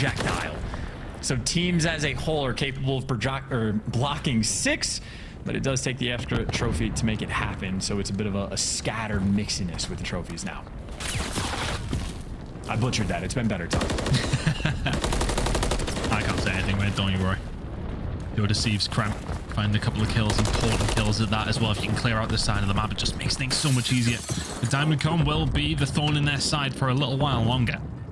8 and 8 from him, but every single kill from this point is important. You can see the pressure just starting to be exerted here by Thieves, though, spreading across the map. Not too worried about Diamond Con yet, but they have to be. If he finds another kill, then all of a sudden it's an issue. The snap onto Nasty is wonderful. Now you really do have to pay him some sort of attention. Everybody else from Gorillas can now start moving through the middle of the map. The pressure's starting to come. Well, it's just the setup right now. Diamond Con getting his teammates in position. So the rest of the Gorillas players, they are behind enemy lines, but you just see the kill feed. Everybody's falling flames. Doesn't even know what direction he wants to look in this moment. And Thieves may have just forgotten about him. Nobody looking this direction. Flames, you could just walk straight to that zone whenever you want, and sooner rather than later. You see, he's taking so much time. Now Nasty is getting back in the mix and just shreds them. So Gorilla's back to square one. Welcome to your spawn. Big moment for Fame to actually find that gunfight under Joe Deceives. It was actually the nade that came over. So they will find a round out over towards the B side of the map. He was very well aware of what's going on here, though. Life lead in their hands. Time on their side. The gunny very much there from Joe Deceives. However, is this the first half of Karachi? Irrelevant of that. Can they hold it down? 12 more seconds for LAG to make their final move. And just not really in a position to do so. Can't make much on your own here for Astral. It'll have to be a monumental effort. Not going to happen. So no ticks over towards LAG on the A side of things. LA Thieves a little bit cleaner on their defense. Yeah, very strong defensive rounds. Again, maybe a small missed window of opportunity there from Flames to make a play over towards the zone. But even if he had gotten there, his teammates were nowhere to be found. Thieves just collecting every single kill. So very small windows being opened up. But that is still that extra tick thus far for LA Thieves being the difference maker. A small advantage, but on Invasion, certainly the small ones can go a long way. And another turn on their attacking rounds.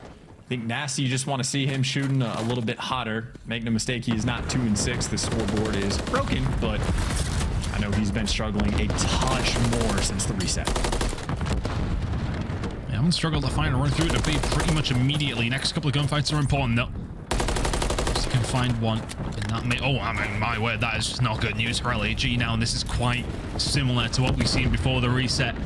Thieves just bully their way over towards the B side. They find the wipe, and all of a sudden, Joe Deceives can just move seamlessly over. Doesn't find the snap under the second. But really good job from Thieves. They will have a lifetime to find an attack over towards A side. 2 minutes and 15 seconds. Grab just trying to stop any map presence coming in from LAG. The shot's not quite there. But very much so for LAG. They will get a little bit more map control. They needed those two kills there. Yeah, absolutely, and they're just keeping everything sort of stock and standard and squared away.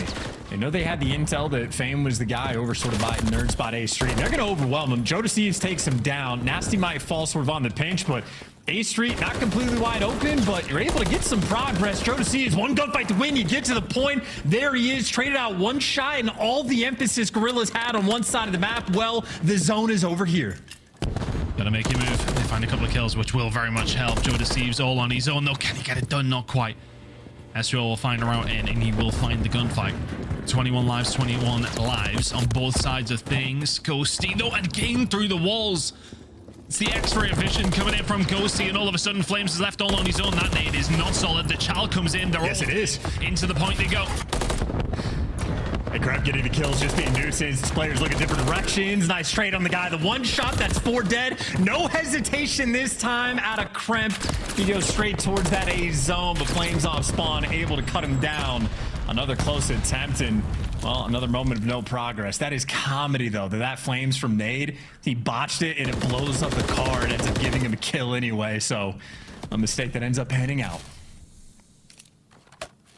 Better to be lucky sometimes. But Ghosty now found himself in this position a couple of times, and he may well be the one that breaks things open once again. Nasty will find a kill. Everybody turn around, and when they execute, it's just so clean from Thieves. It's only Diamond Con who can answer back, and answer back he does. That's 2 kills now for him. Slows them right down. The teammates are on the way. Kremp inside the point, though. Pressure now coming in. Diamond Con eviscerated. Can't find the second, but Thieves are constantly on the pressure. Thieves goes for that gunfight that just doesn't fall his way, but Flame shuts it down. Thieves are being close, but not quite close enough. And that might be the round with those couple of kills coming through. 30 seconds now, 8v8. Thieves do have time to maybe work this one chance, but not a lot of it. Yeah, Gorillas have been in the situation maybe 3 different times where they sort of have a last man standing that has to get the kill, or you might end up losing the round. But every single time their last man standing is on point. And well, now for Kremp, he was the last man standing for his team, at least near the zone. 2 teammates working the flank, Nasty working the pinch as well. 10 seconds to go, and Flames on the zone. Talk about the gunfight to win, ready for it. Has some help from Fame. 2 players on the point, 3 seconds on the clock. Flames, 2 players to shoot, can't get it done. Thieves, they found their way in. 3v6, you've got to not lose any lives here. If you're LAG, Estriel can find 1. He's only got 1 more teammate. He's all on his own. If you're Diamond Con, who finds 2, 1 second in it, he's done it. Unbelievable from Diamond Con. He shuts it down. And that's the round for LAG out of nothing. Last man standing. Wow, man. It was more than once for Diamond Con too in that round. I think he was like the last man standing like 3 separate times. It's an interesting thing though. Pop-off play saves the round, potentially the game, but that's also still extra ticks on invasion on the A zone. So LAG still feeling the pressure, but opportunity. They've been threatening on attacking rounds before, so 2-1 lead. Make no mistake, the potential is here. Thieves gonna be forced to play the long game. That's going to be a tough one to take if you're Thieves. Where are their heads at? Well, their heads will be that we have defense on invasion and control, so you got to lock it in. Good about their start here as well. A few kills falling their way, only 1 death, and that's a 4 down momentarily for LAG, who will now have to fight their way out. Have to check every single corner on their way. Got shots coming in from Flames. They will deal with the first problem. The issue is you're being squeezed. Look at their flank that's coming in here from Ghosty. Too many targets to aim at, and he will eventually find 1. The second one is pretty much inconsequential because now it's locked them into their spawn. LAG gonna have to fight their way out. Good start from Thieves. And it's got like what, Ghosty versus 4. How much can he slow him down? There's 35 seconds left on the game clock by the time they clear him out. Where are you gonna go on the map, honestly? I mean, Gorillas maybe try to flood it through mid. They've just spent 10 seconds to find Ghosty. By the time they find him, they haven't even shot him. Fame able to take him down, but yeah, there is simply nowhere to go. Trophies out and running through the funnel system. It was not a debate before, and it is certainly not a debate now. LA Thieves, they're going to have defense for the final round. 6 seconds to go, but Gorillas are just going to their graves. Nothing they can do here, just not close enough, and there is something else they're going to have to contend with. A 6 spree from Nasty. Cruise missile in the back pocket for a defensive round and invasion control. You're 2-0 up in the series. You'd be a bold man to bet against Thieves now. But stranger things have happened. This is Call of Duty Esports after all. And looking, by the way, the double kill from Nasty towards the end. The Gorillas thinking in that moment, hey, there's 7 seconds left. There's going to be 3 players here. We don't have any ticks of progress. Let's just go for it. Well, they did, and now they got an extra cruise missile to deal with. So it's bad enough that you get offense for the round 5, but they made it much worse on themselves by feeding that spree to Nasty. So it is going to be a multi-step program to attempt to win this round, but we've seen Thieves on defense. When they get the lockdown, they will absolutely not let up. Small mistakes like that can very much cost you games. Pushing over towards A, sometimes it is the easiest time to go for it right at the beginning of the round. A little bit of presence over towards Hotel here for LAG. Can they work on that? Can they maybe get something going?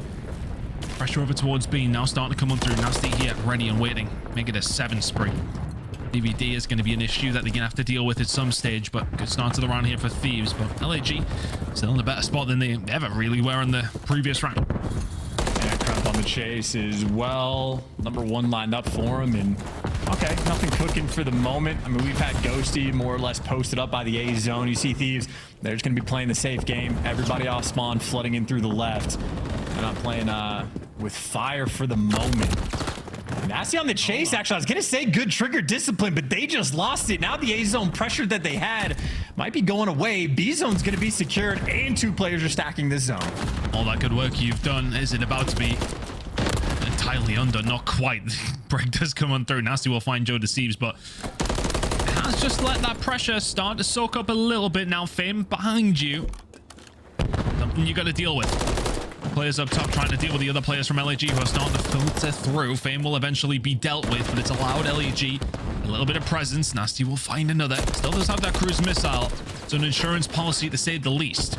As we'll find another, but LA Thieves not quite as comfortable as they were in the previous round here so far, Chance.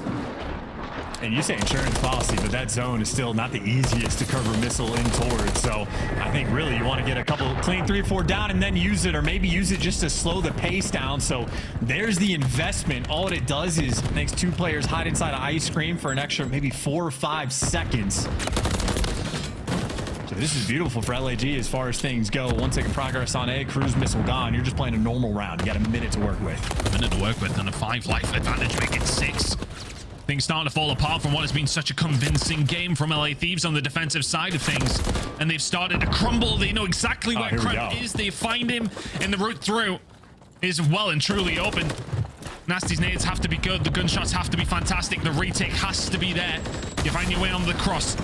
The nades are coming through. Faye and Flames making everything work. You got to get a touch. You got to do something here. If you're Thieves, you go for the Chal. It's not going to happen. You can be perfect 99% of the time, but the 1% makes the difference for LAG.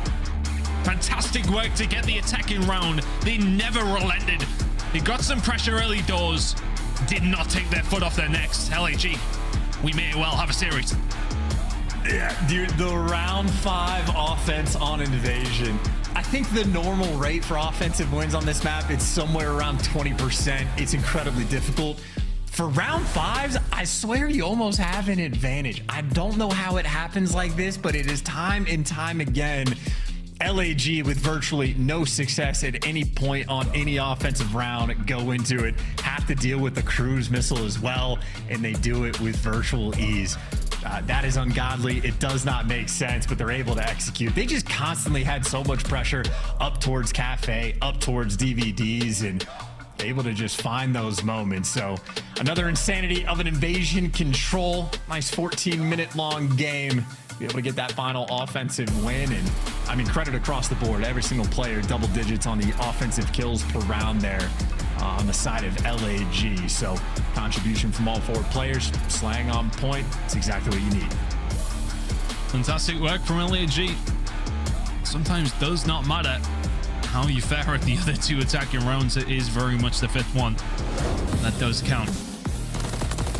And that's going to be, you know, we can kind of talk about map number 1 in the sense that LAG were in complete control of that one. They let it slip. I wouldn't argue it was quite as clear cut as this for Thieves, maybe, but hey, look, I mean, again, you have to think back to the round that DiamondCon won pretty much all on his own. Thieves had so many opportunities to, well, win this series. There you go, that would have been it. LAG come cruising back into this game, and all of a sudden you've got a potential other 2 maps to go. I think I'd well, which camp would you rather be in right now? Who's feeling better? Yeah, okay, LA Gorillas may well be behind, but Thieves got to be wondering how they're not packing their setup away. It really, well, you know, you'd still rather be LA Thieves up 2-1 for sure. They're going to be very happy for the old Rio for the map 4 as well, but it is crazy, like the number of little moments that sort of have that like butterfly effect. Even for the one where like Flames misses the Semtex on Ghosty down A Street, he sticks the door in his face. Feels like a terrible moment, but actually blows up a car and still buys your team a kill. So you have the extra like man advantage on the defensive end because it was Flames off spawn that ends up getting the final kill sort of on the push for Thieves. So I mean, moments like that, moments for DiamondCon picking up the 2-piece to defend the A zone. So many interesting attempts from LA Thieves where they did enough to get the defense for the final round. They played the offenses better, but all those little moments sort of stacked up and punished them in the end. So Call of Duty is an insane thing. You can be better than your opponent 80% of the game, but the 20% that matters more will be the thing that decides it. On Invasion, that was from LAG, but a very interesting series. I know the Gorillas, they're desperate and happy and hungry to see a map 5. It's one of the in ranked just makes you feel sick to your stomach. So it's the worst. It's just the absolute worst. If you're Thieves, you have to get that feeling gone immediately because you have another map incoming very, very shortly. LAG though will be feeling like that is their route into this game now. Look, I mean, they're being close to map number 1, map number 3. They take it away. They could have been in a lot better position. They have had their opportunities. Map number 4 coming up now. Can they find anything here? Or can Thieves eventually close it out? But Kremp has just been phenomenal for Thieves so far. You will have to turn it around here after that map 3 loss. Map 1 could up a hell of a performance in the hardpoint, a 1.26. The damage was very much there. We'll need a similar sort of result here from Cramp & Co. If LAG are to fall and LA Thieves are to walk away with the win. And keep in mind for Cramp, that 24 kills that he had, that was playing half the game, virtually 3v4. So Thieves going to be in a very interesting position. They've played this map so much more than the Gorillas have, 10 reps compared to 4, and obviously a better record overall as well. So it was the Karachi that was the map pick from LAG for the map 1, and obviously for 90% of the game we understood why, but they lost in a devastating fashion. But maybe we're sort of all squared up on the devastating L's between these two teams now that they got the invasion control back. But Rio potentially to decide it. Jodeci is the man leading the charge, getting pelted by every single stun, and well, the Bullets of Fame will take him down. And I think for Thieves, they'll be looking at it as, well, you know, when Jodeci started shooting, we were pretty much dominant in that map number 1, but it's been, well, anything but that to kick things off. P1 control, very much there for LAG.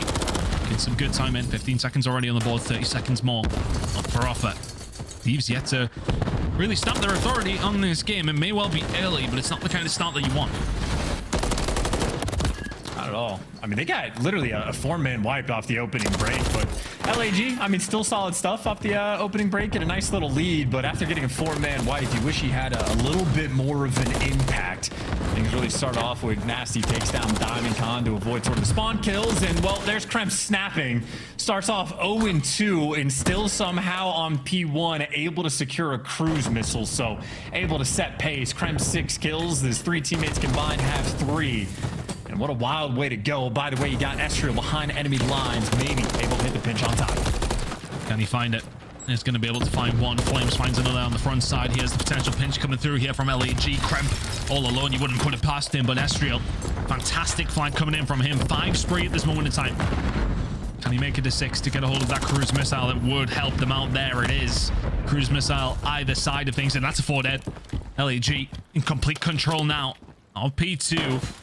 And LA Thieves could not be spawning in the worst possible spot here. Now, can Diamond Con just make it? Now, a little bit more painful push starting to come on through. LAG farming them off the spawn, but the rotation's going to be in 10 seconds. Looking good for LAG. Do have themselves about a 20-point lead. Big break coming through. Estriel doing everything he possibly can so far here in map number 4 chance. Yeah, and this time, by the way, LAG, after the opening break where they got the 4-man wipe, they sort of dropped the ball on getting those, like, cut-off kills on the entries. This time, they've done a much better job. They were basically keeping LA Thieves pinched back into their spawn, but still somehow in the chaos, Thieves are right here with the pressure once again. LAG collecting the kills. It's just a matter about actually getting the hill time. Thieves have done a wonderful job of just being a nuisance. Now it's Ghosty sort of just keeping him out of the time. Flames looking to root him out, and Ghosty forced to back down, but Gorillas, as good as the rotation was, still not able to collect a good chunk of time. Yeah, it's an area on the map that you really want to be able to make the most of, and they haven't done any of that whatsoever. Still have themselves a healthy little lead, but it could have been a lot healthier. Kill starting to come through now for the side of Thieves, but Fame will find 2. And that will be the time. Nasty going to have to lock down boxes as the rotation started to come through over towards the garage. You can see LA Thieves now in, well, a decent enough position to stop the push coming through, but you need to get rid of Flames. You do. So there you go. First decent rotation here for Thieves is going to be slowed down by that cruise missile. Nasty able to answer back with a kill of his own, but LAG invests the cruise. Nobody else there to pick up the pieces. Well, Jodeci is, by the way, also 2-10. So we're talking about cruise missiles on one end. Jodeci is another very slow start. I mean, the map number 1, in case you missed it, the theme was Jodeci started out slow. As soon as he started picking up kills, Thieves started running him over, but he's struggling once again. LAG fully capitalizing off of it and getting control of this garage hill as well. Cruise missile only able to take down 1 player. Does it buy you enough space to get to time? It sends Jodeci in for the kill. Picks up 1 before he falls, and Gorillas, even with dealing with the cruise missile, able to secure potentially these final 15 seconds. This is right now a battle of a real hardpoint. It's been a scrappy one. Ghosty will be there, well, potentially for the final 10, doesn't get a hold of it. So if you're Thieves, you find yourself behind again.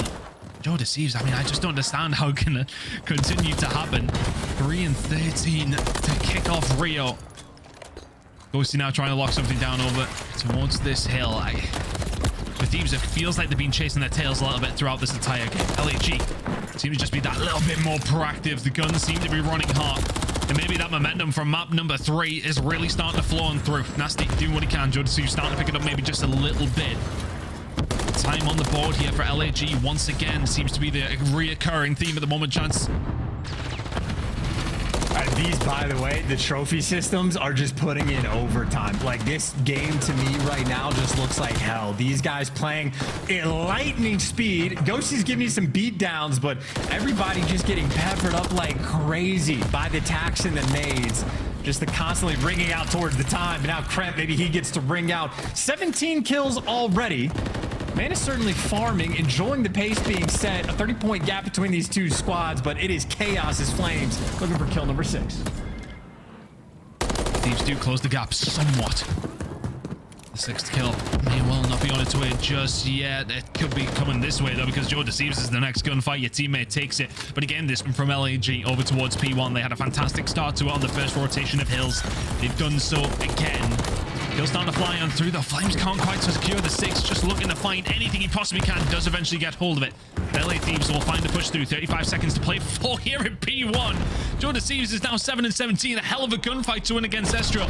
All of a sudden, the cruise missile now coming in. We'll push them off the point. We'll find at least one. And Joe Deceives will be left all on his own, but that investment isn't going to find them a great deal. I mean, what is going on? Joe Deceives, it's like he flips a switch. I mean, the way I see it, if Joe Deceives gets a double kill at any point in time, LA Thieves are going to be able to lock the hill down. He literally picked up the double kill, and they just got the final 35 seconds in spite of the cruise missile coming through. So, Thieves, it is the tale of two different teams. When things are going well, these guys are singing sweet, so much so that we can go to a listening and see exactly how they sound.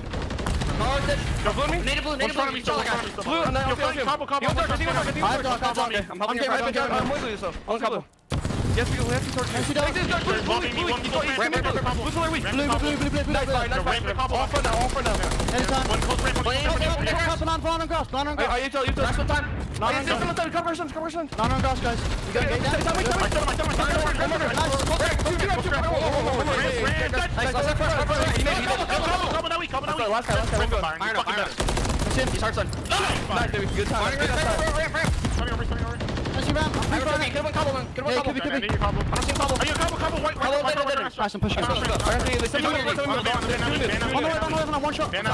Listen, you and New, they're playing on mid, It's Fame that's gonna be you on us. Yeah. Bridge. How about tell me combo 1Z? I'm stunning, couple counter. Stunned. You Fame. Nice. Nothing blocks. One Z. Separate to me, Fame. Separate to me. Okay, separate Fame. Fame is bridge steps. Check close left. Push on there. We're deep. We're deep on me. Don't go weak. Nice. Either back to push out. Yeah, one team. Could be well down. Yep. Yeah, he's still on me. Yeah, there's Fame still on me. He's going well checker now. Well checker. Back to. Back to push me out. Back to right side. Alright, me too. Back to and push me out, guys. Well checker me. Fame one shot. Nice. Oh, sure. He's one off. Okay, hard side, hop up. I'm ready to start. Market bridge, let's go. Side up, one shot, side up.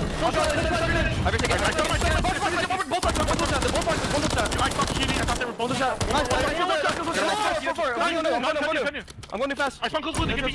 It's one back and he's one well, I think. I'm sending a deep cross. Back to I'm already. I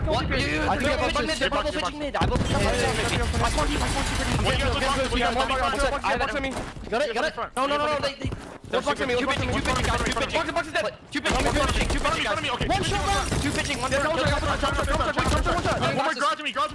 Respond back. Rebel. Yep. On time and garage. Yeah. Where are you? Yo, he boxes. Ban of time, I think. No, he's in. Come on. Watch out, man. Couple weak.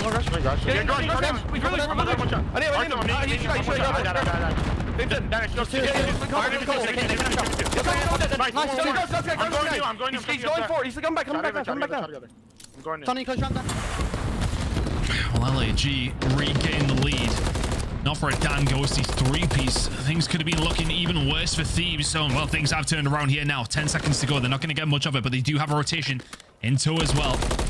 Flames looking for the scrap. He's not going to find it. Ghosty there for the third. Thieves in touching distance, though. Things were looking a lot worse beforehand. But LAG still in a good spot. Can they find the break over towards the next step? I mean, they're swarming it. 2 players from up top, but Nasty gets the first blood on the engagement. Everybody from Gorillas is in position. You got Joe Deceives tagged up, and I mean, this guy's been in hell from the start. 11 and 26, looking every direction. Does end up getting traded out, but at least wins his one. Flames, it's an AR play for the team, trying to break with a pistol, and that is exactly what is going to happen. He gives you 2, Fame gives you 1. Gorillas back in time, but a nail biter of a game where these two teams, this is a frenetic pace. It is being lights out the entire way through. Head down. Rival lines out. And let's just see who comes out on top right now. It's looking like it is going to be LAG. Are we seeing another map number 5? Full spray for Astral is going to make a huge difference if we can find another 2. Diamondcon trying to stay alive inside the point and does so. Finds 2. 5 seconds to go. P1 is being, well, pretty even. Both teams have found some good time. If you're Thieves, you absolutely need it. 30 seconds behind now. Can you manage to find anything? Fame will find 2 in the middle of the map. Ghosty will answer back with the same. It's looking like Thieves going to be the first ones here. They need some good time. Oh, this is good time. They're going to be able to get it. That is a nice clean wipe, but look at the route Flames is actually taking. He had great timing to get through on the pinch. So the question is, how many can you get? Your teammates give you a few, and you're going to give them the final ones. Joe Deceives able to pick up 2, but gets traded out. The break is in. LAG holding on desperately, because keep in mind, they do not have the rotation for P2. All this contested time is solid for Thieves, but you need to keep it going if you can. Everybody combining well on the LAG side, even to find a team kill. Joe Deceives, what can he do to try and slow this down? Not a great deal, but LAG cannot win it here at P1.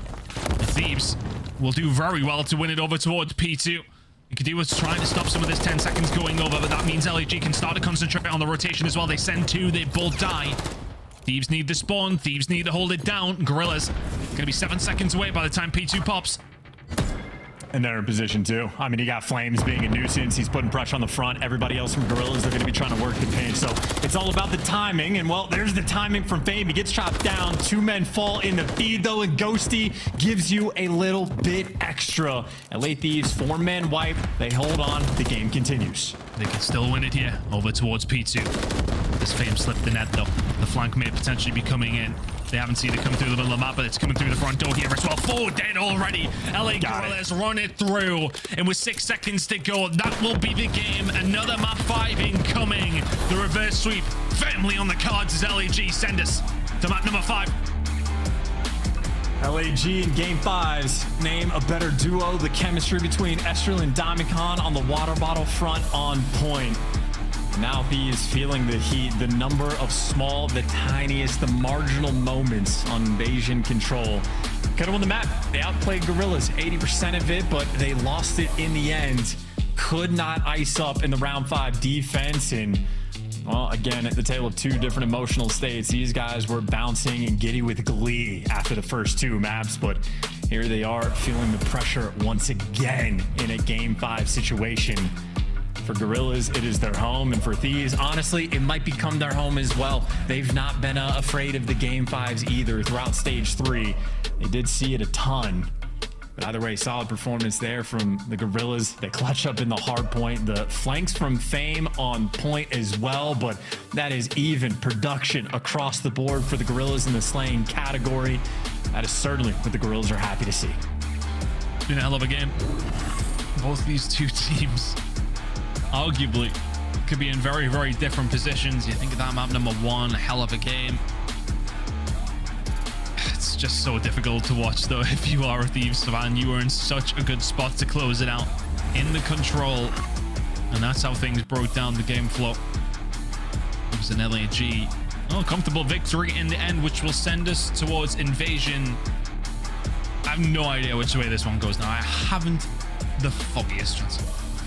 I mean, statistically, Thieves have been better on this map as of late, but this has also been sort of the go-to, the default map for the Gorillas. They have played Invasion a massive amount this year, so on a repetition front, there's going to be no scenario that the Gorillas are going to be caught off guard by, no situation where they're not going to know what to do. It is just about the execution. And I know for Thieves, like, they've been one of the strongest teams we've had, especially so outside of the top 4. But the things that have costed them on lane, especially, literally those round 11 icy moments, you need the ice in the clutch. They get to test it again in a game 5. tested time and time again. I think for Thieves, that control may well haunt them, but they have an opportunity to just forget about it, to be honest with you. Map number 5 is going to be incoming. It has been an exhausting series for both these two teams, but who's going to come out on top? We'll find out on the other side of this break.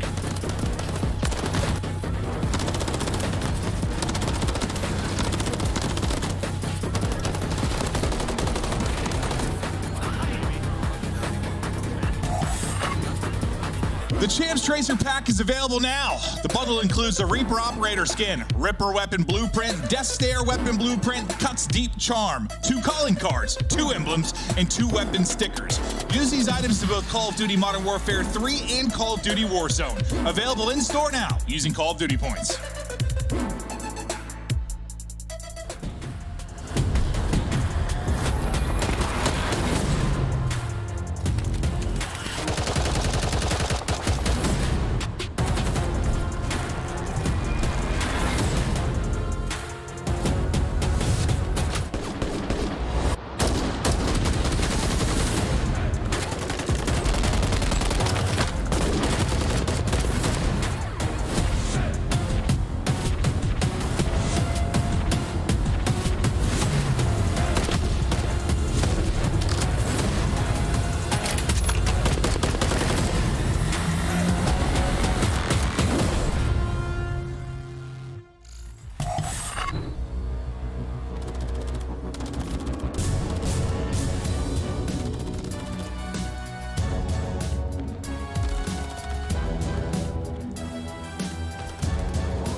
And welcome back. It all comes down to this. It was inevitable. We knew what Game 5 was going to be on the horizon between these two teams.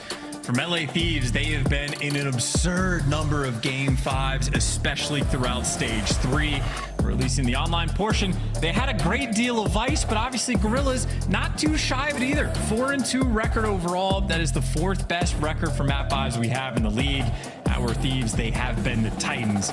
I know for Thieves, though, again, it has been a difference of online between LAN. So when the pressure has been higher, they've had these small moments where they have crumbled. And now it is Stage 4. It is where the pressure is at the absolute highest, because if Thieves lose this, it is actually the Guerrillas that will then go and take the 8th seed right out of their grasp and put that pressure on even further. So Game 5's again on point. You got Invasion S&D. It is the Gorillas, a 4-6 record overall. So they have a ton of repetitions. No situation unexpected. It is all about the execution with the pressure on. Oh, the pressure very much is on. LA Thieves will not want to get reverse swept. This has been such a strange game. Both two teams probably fumbling maps here and there. But ultimately it leads to what we expected, which is a map number 5. Maybe not on the route we did expect, but here we are. The pressure starting to come in over towards this A side. Thieves playing with danger just maybe a little bit, and well, Flames is going to play with that danger a little bit too long. The Thieves will find the first blood. We know what Thieves are like at converting these. Can they solidify round number 1?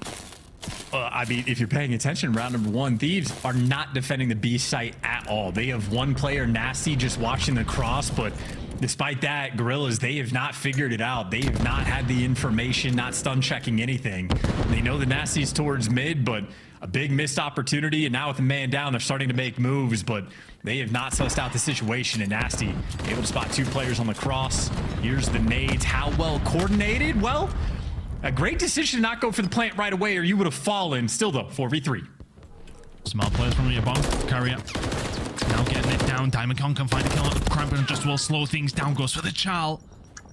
So the Thieves will find him. It's 3 versus 2 in favor of Thieves, but the bomb is down there, Striel.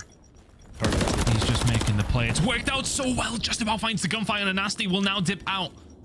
Fame just needs to stay alive. They have to hunt for 25 seconds to go. They do hunt him. They do track him down. They do find the kill. Fame left in a 1 versus 2. 20 seconds to go. Thieves will not have time to be meticulous about this. They will just have to hit it hard, and Fame is already really weak. Just needs to try and survive as long as he possibly can do. Not gonna happen.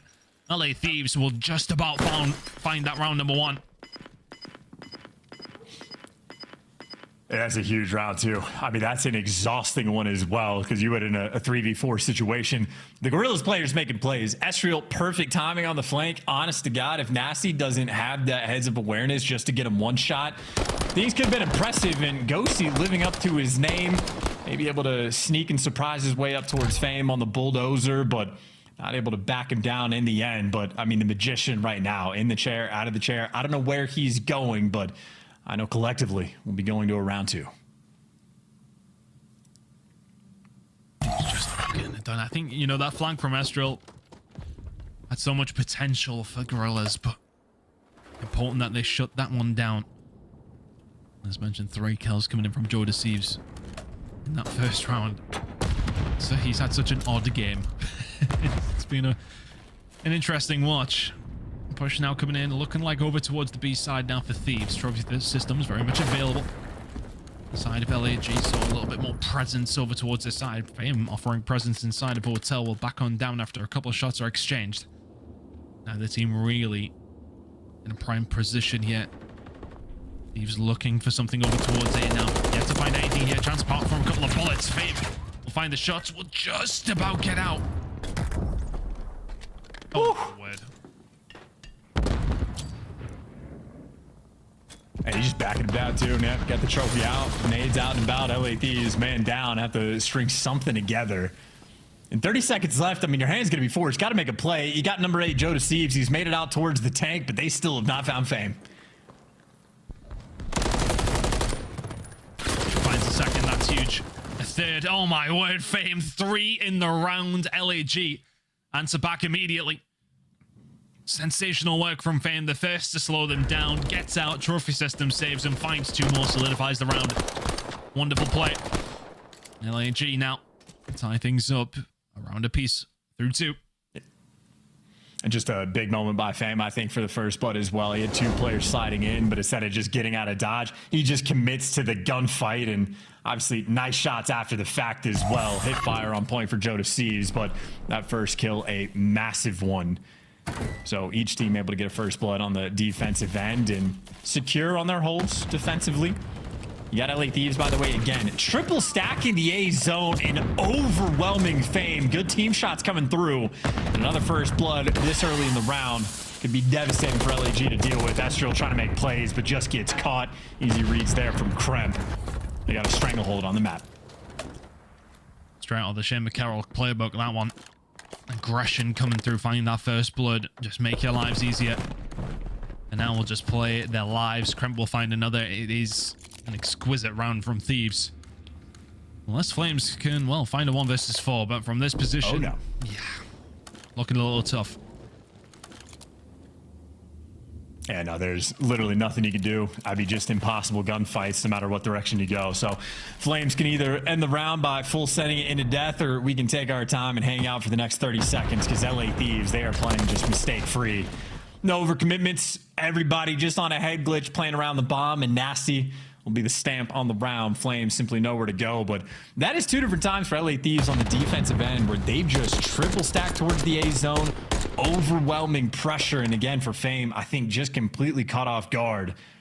Sort of atypical pressure that you're not used to. But if Gorillas don't make the adjustment, well, they'll be on the receiving end of a couple more offensive round losses. But we do turn our attention to LA Thieves on the attack and try to figure out what they can do, because obviously they got picked apart as well. Can any team find something on this attacking side? Kremp inside of DVD though. I think they're probably just trying to stay away from Fame after his performance in the second round. Kremp looking to try and get something going himself, was just the absolute man for Thieves on Rio. Not quite able to find a flank as easily on Invasion Search and Destroy though. Still a lot of presence over towards DVD here from Thieves, but yet to make any real inroads. That shows cause problems too. They want to root him out so bad. They're going to be on the hunt, but by the time you deal with them, Estriel at least able to get 1 kill and sets up for his teammates. Diamondcon there for the trades. Fame, though, does get caught, so we have a 2 versus 2.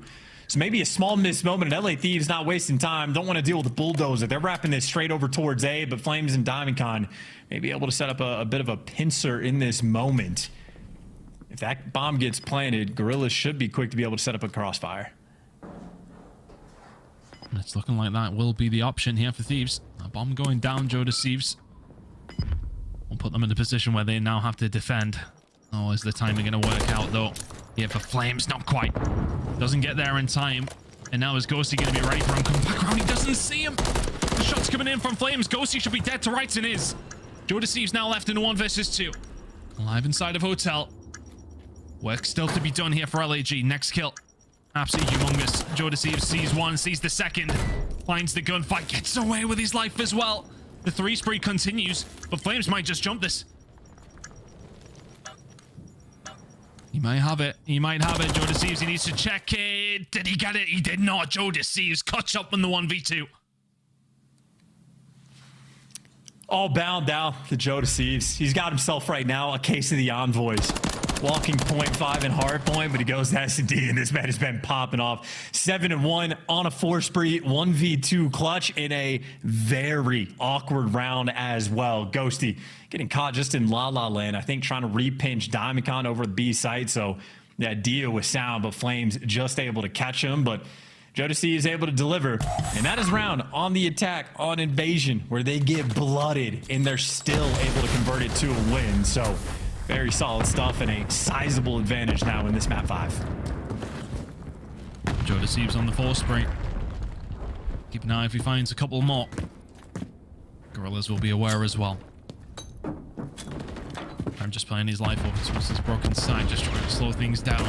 Quite often being that nuisance player. Ghost is going to have to back it up here though. But Joe deceives is not. Oh, he doesn't find the second. The smoke catches him off guard. Fame is there to find the trade. 3 versus 3. Kremp getting aggressive on the flank once again. And he's going to be the one that makes the play here. The bomb is going to go down over towards A. 2 players from Thieves now going to try and find the push from Palace. But it's all on Kremp to try and make something happen. Well, he's going to have to, because you got Flames cutting off the other 2 players from LA Thieves. So right now, 2 players in Palace. LA Thieves got to make a move on defense. Kremp going to do exactly that and turn some heads, and Kremp just going to shoot players in the back for free, and now Flames gets traded. Big plays being made by the SMGs right now at LA Thieves. An awkward awareness again from the Gorillas, not turning their attention to the flank even after Kremp gets that first kill. They just did not know where the pressure was going to be coming from, and slow reaction time will absolutely cost you. LA Thieves up 4-1. Cruise control right now.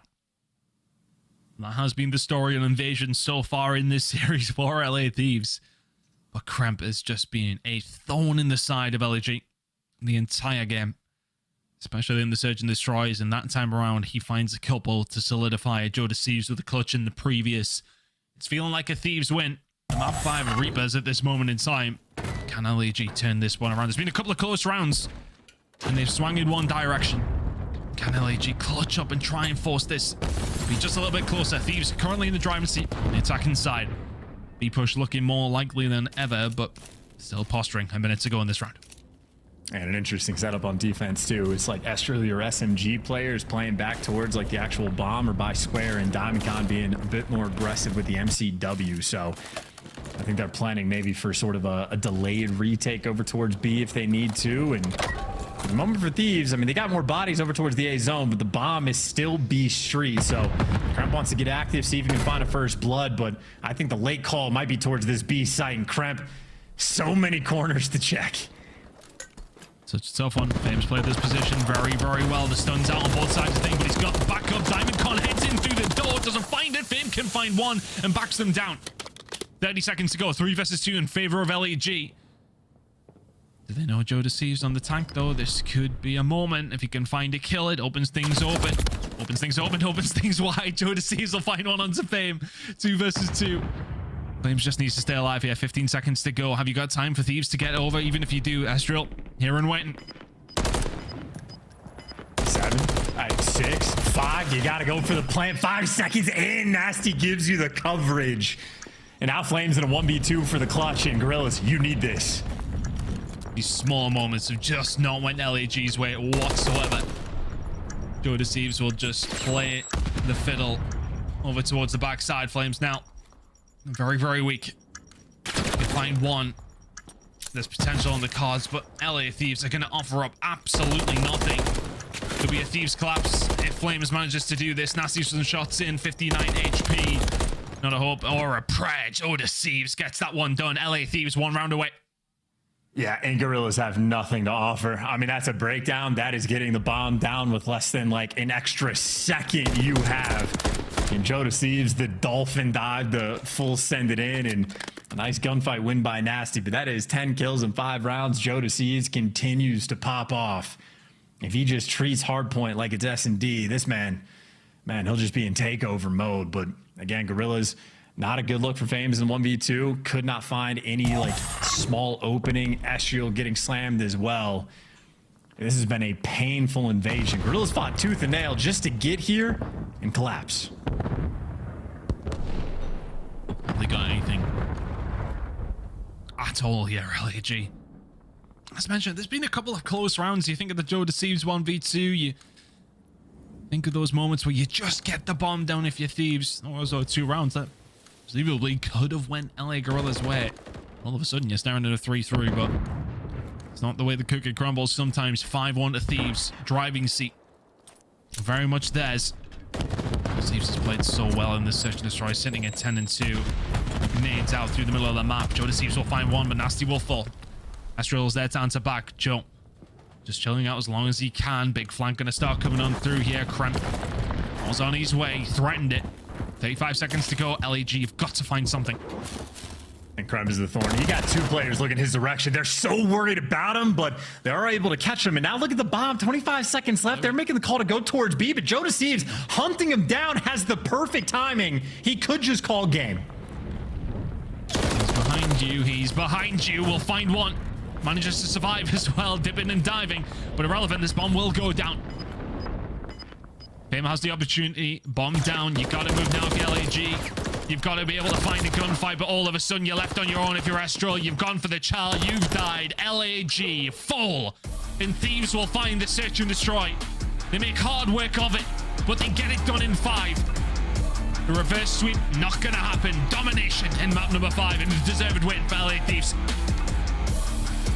And Joe Deceives is not a rookie anymore. He waits till after the game is over before he starts shooting bodies.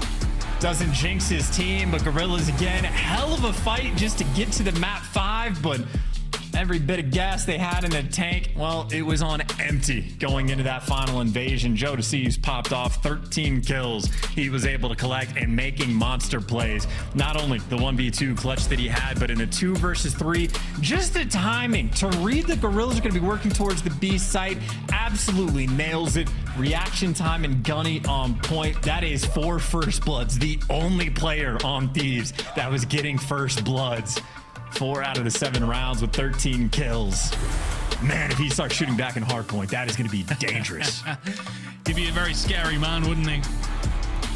Map number 4 was one to forget. Map number 1, I suppose he was the catalyst for the return himself, and Nasty turned that one around. Domination in the search and destroy, though, for Thieves is the big difference maker.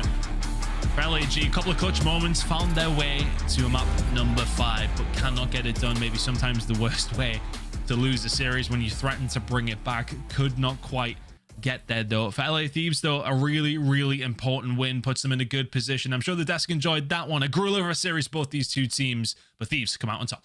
Nameless, you're wrong. Doesn't happen often. What happened in that game 5? Because LAG was supposed to be a very strong team in Search and Destroy. They lost both. I was right. I picked LAG to win this series. And listen, talking about this one, I love what we just saw, man. So many clutches that we saw on the side. Go ahead, look behind you, bro. Not win this That's what I meant to series. say.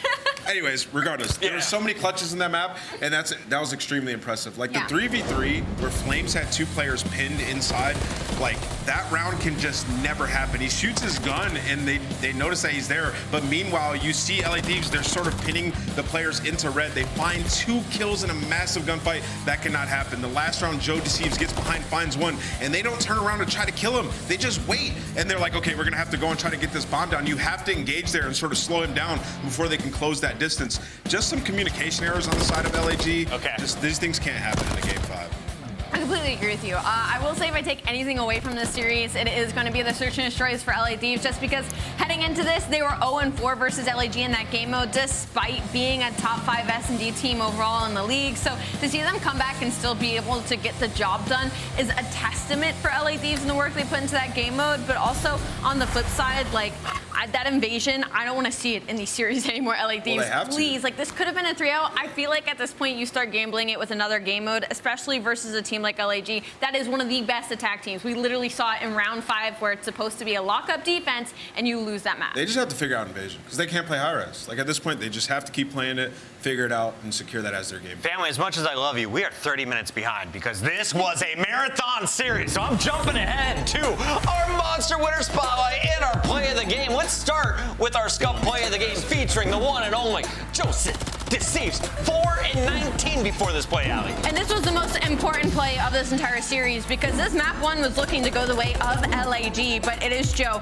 He was having a very slow map, goes on a 5 spree on Street Hill to then allow them to chain the P1 and get that early rotation for the P2. And it was also Joe with the final 1v1 on P2 and gas to get those last couple seconds to lock up this game. It was all about momentum at the end of that first game, too. You put LAG on the back foot, and then you steal the first search from him, man. I mean, he had himself a nice spree, but he's got to work on his HP game, I'll be honest. He had a couple bad sprees there, but when you needed him most, he did turn up. He got a huge play of the game, now play of the match, Anthony. It's time to talk with Kremp, though, who had some of the best stats for the team on the day. It's our Monster Winner Spotlight. And Kremp, everyone's been talking crap to you. They're like, remember that game 4 to end your Major 3?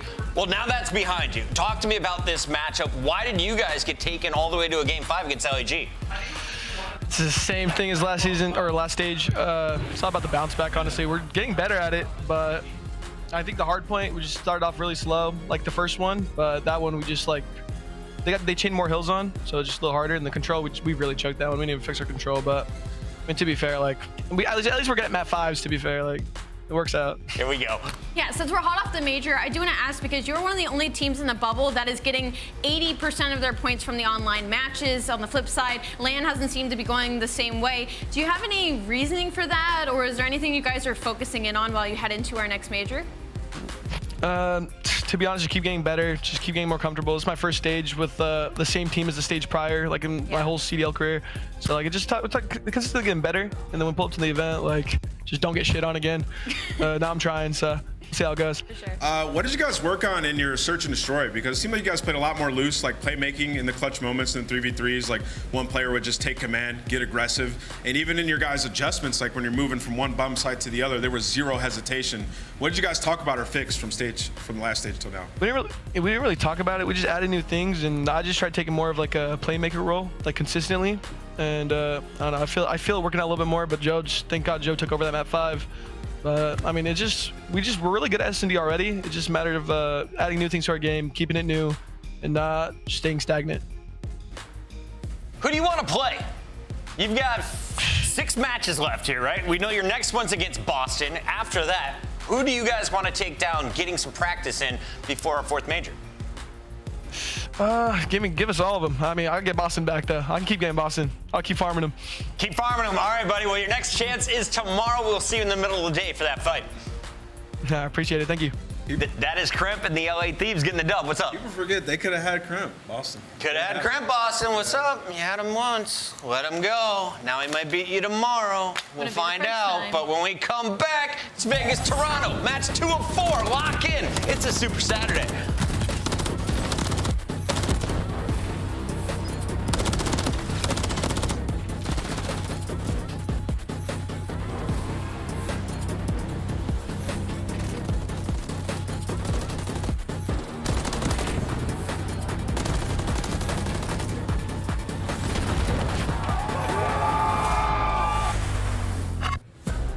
Upgrade your game with the Scuff, the official controller of the Call of Duty League.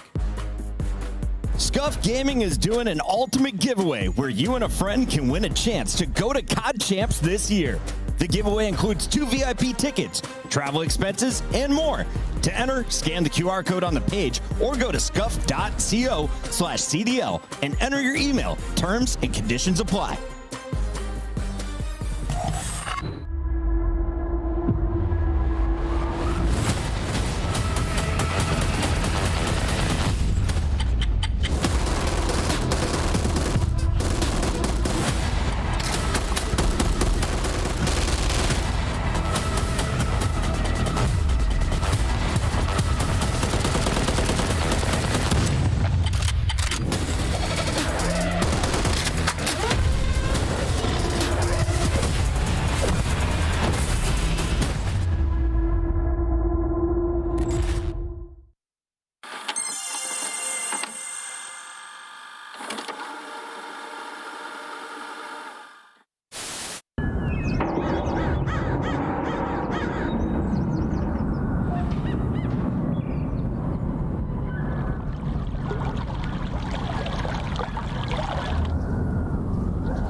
That's true. Well, why, bro? Where are you going? Where are you going? Dude, you're gonna get in trouble, bro. Why are you gonna like get fined? All right. What the f is that? Hello. And then Actually, about looking in the thing. You're an idiot, bro. He's not in here. Join the game. Share your life. They actually went for the challenges and gave us an opportunity, which is just something I hate seeing. And what the hell was that? Then he just got That's the best gun in the game. That is the best gun in the game. Oh, take a look at this rush. Take a look at this aggressive play from Minnesota. They make their way in through middle. They instantly hop into this B zone. Standing with a nice little angle. Oh, what a play! Oh, it finds 3! Eli with the snapper. Back him up, make it on the plays. It's Crim 6.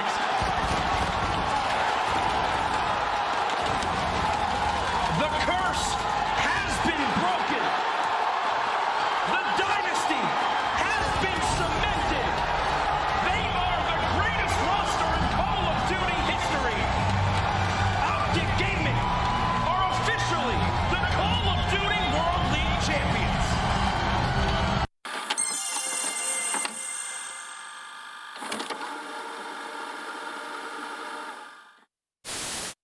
steals the record for most kills dropped in a single match. It's 115, and it's Gwyn. On the collapse, he gets the angle, he gets the kill. His series continues. Gwyn's here. Yeah, this is his place. A double headshot, 7 in a row. He is taken over. Maybe just trying to end the Rookie of the Year conversation. Just put himself back in front with just a dominant performance here. Time to go. TJ gonna drop. One has fallen. Second will drop as well. They collapse. Oh, on Gwyn! Of course it's on Gwyn! One player left. Hunts it, finds it. Gwyn seals the deal with a record-setting series for Gwyn. Gwyn is different. I love when the good news coming in on a day-to-day. Already know what's happening. I don't gotta shake the hay. Big moves, big stepper in the right direction. Continues every double, use a psychedelic. I think they gon' need a minute. Look, I'm interested in making ends opposed to making friends. Double bags, I've been paranoid, I've been the safest place. I'll take a check. Finishing this drink should only take a sec. But Mark just cut me off, he told me that I go on stage and tan. Walk out to my own shit on the main event. Vinci my cologne after the show, she told me that shit was a favorite sin. Sprint event is spacious, we can take it friends. What happened next, you can take a guess. It's time for your Major 1 champions to bounce back after a loss to Seattle Surge. But on the other side of this fight, you have a Vegas Legion squad who is desperate for points, currently in 11th place. It's another big matchup for points, but for Toronto, it's for pride. Let's start with the purple team. What went wrong yesterday, Allicat? I mean, it was just they were testing a couple too many maps and let the series get away from them. The fact that High-Rise Search and Destroy even made it to that map 5, it doesn't fit their play style at all. You're talking about Toronto Ultra team that when it comes in Search and Destroy, they're the #1 defense team and #1 retake. But what do they try to do? They try to expand their map pool by playing High-Rise, which the objective, nobody's really playing for the bomb plan. It's all about that first blood and where you can get aggressive on the map. And unfortunately, they felt the pain of that in their series yesterday versus LAG.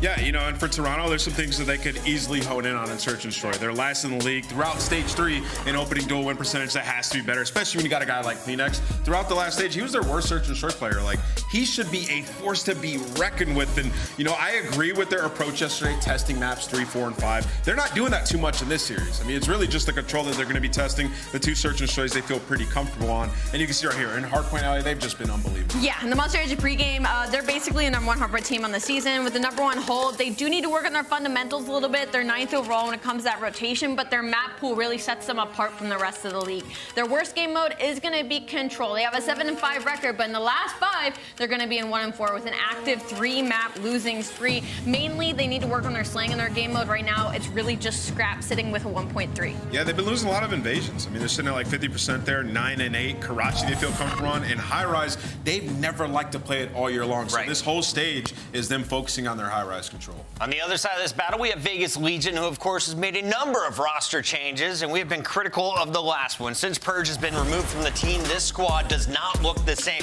Johnny brought some life for them at the end of our Major 3 qualifiers, but it wasn't enough when they got to land. This team bombed out early in a 9 through 12 position. Yeah, you know, a tough series. You know, when you look back at that one, they lost to Miami in both Search and Destroys.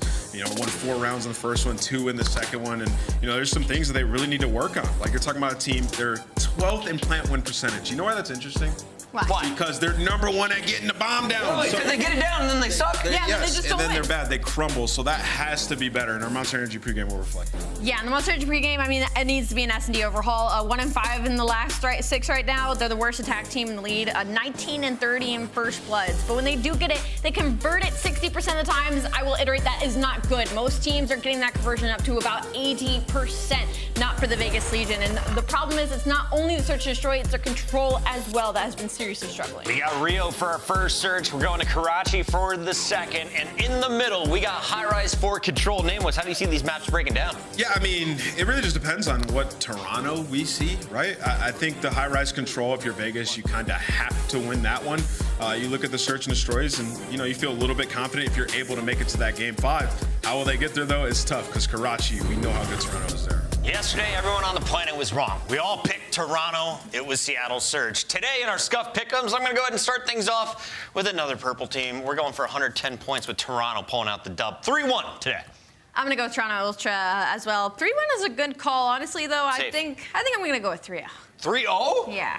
Wow. I bet. Now he's bringing the sass today. What about you? I'm going to go with Toronto. I got them in 3-1 fashion. 3-1, 3-1, 3-0, she says. The fans let us know in the chat as we send it over to the 6'4" Squirtle and his bearded buddy Joe. 6'3", 6'4", drip god, whatever you want to call me. Listen, we're ready to go. I got some passion today. You got to imagine I'm going to Ultra, the same type of fire. Oh, okay, listen, I lost the hat. So I brought up the shades. Still look like an idiot. That's what's important. Yeah. Ready to go. I bought a bike today, Joe. Yeah, you're an athlete. Went out and bought a Trek bike. Rode my bike around, got a helmet, got 2 water bottles strapped to that thing, got a replacement tire. I think we're all happy for you. Yeah, taking care of my mind and my body, Joe. But some people need to take care of business. That's Toronto Ultra. After the loss yesterday, you got to think they're coming out of the fire today. Not testing as many maps maybe today. No, I mean, listen, I think from a Hardpoint standpoint, you Karachi and Rio, you're going to take that all day, I think, if you're Ultra. So, yeah, really the only thing here is you have that control on high rise. And I would say yesterday they should have won that map. I mean, they were, complete spawn trap. They go 4 dead, they lose. So, I mean, listen.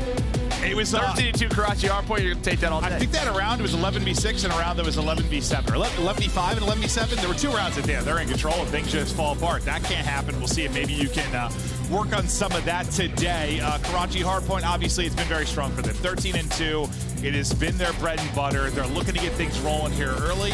But yesterday, you go up 2-0 and then things completely fall apart. Can you close it out today? Yeah, I think maybe just a different mentality today. Just kind of pissed off after yesterday. So I expect a very strong start here for Ultra. I would think that would be the case as well, but we'll see if they can get ripping and roaring early in this one. It's Envoy, it's on the route.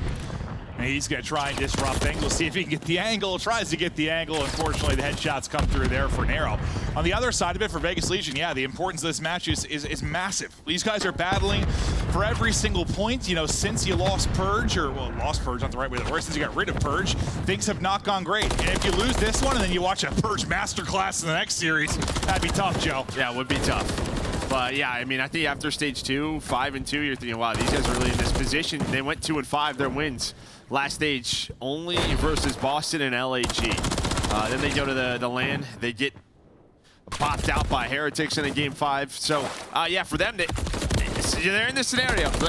So they're going to have to try to find points where they can, but a very strong start here for Legion. Nero has not died yet. They've won this. You see where the purple arrows are, so far away from P2, so much control through red. Yeah, you are battling across the map right now. The point man they'll get through first will be Johnny. What kind of damage can he do? Johnny's able to get 2, so that's going to be great for your hold. Well, you would think now, maybe not. Yeah, well, you get a double for Johnny, then a double for Envoy right away. Definitely makes it a little bit more difficult. Right back into the hardpoint we go there for a moment, though, as Vegas Legion trying to rack up the time. Yeah, Nero going to take a crazy route here, going all the way through, but the focus still on over towards that P2. Nero, that point man, has a one-on-one versus Scrap. Well, now he's got 2 players to deal with on rotation, but if you are Legion, you get up to 63 points. Ultra, they hit it one more time. You're able to earn some scrap time, so not out of this one, but important kills here for Ultra. Back over to Attach now. Seeing if Johnny can get it done. Nero, who is there early on rotation, not really able to do anything. So you've got the early setup if you're Toronto Ultra. You got 3 in a row for Kleenex, who the second I say gets his head popped off like a plum there by Geo. Yeah, nobody really in the hill right now for Ultra. But that's going to be a 3 dead scenario. Again, another route.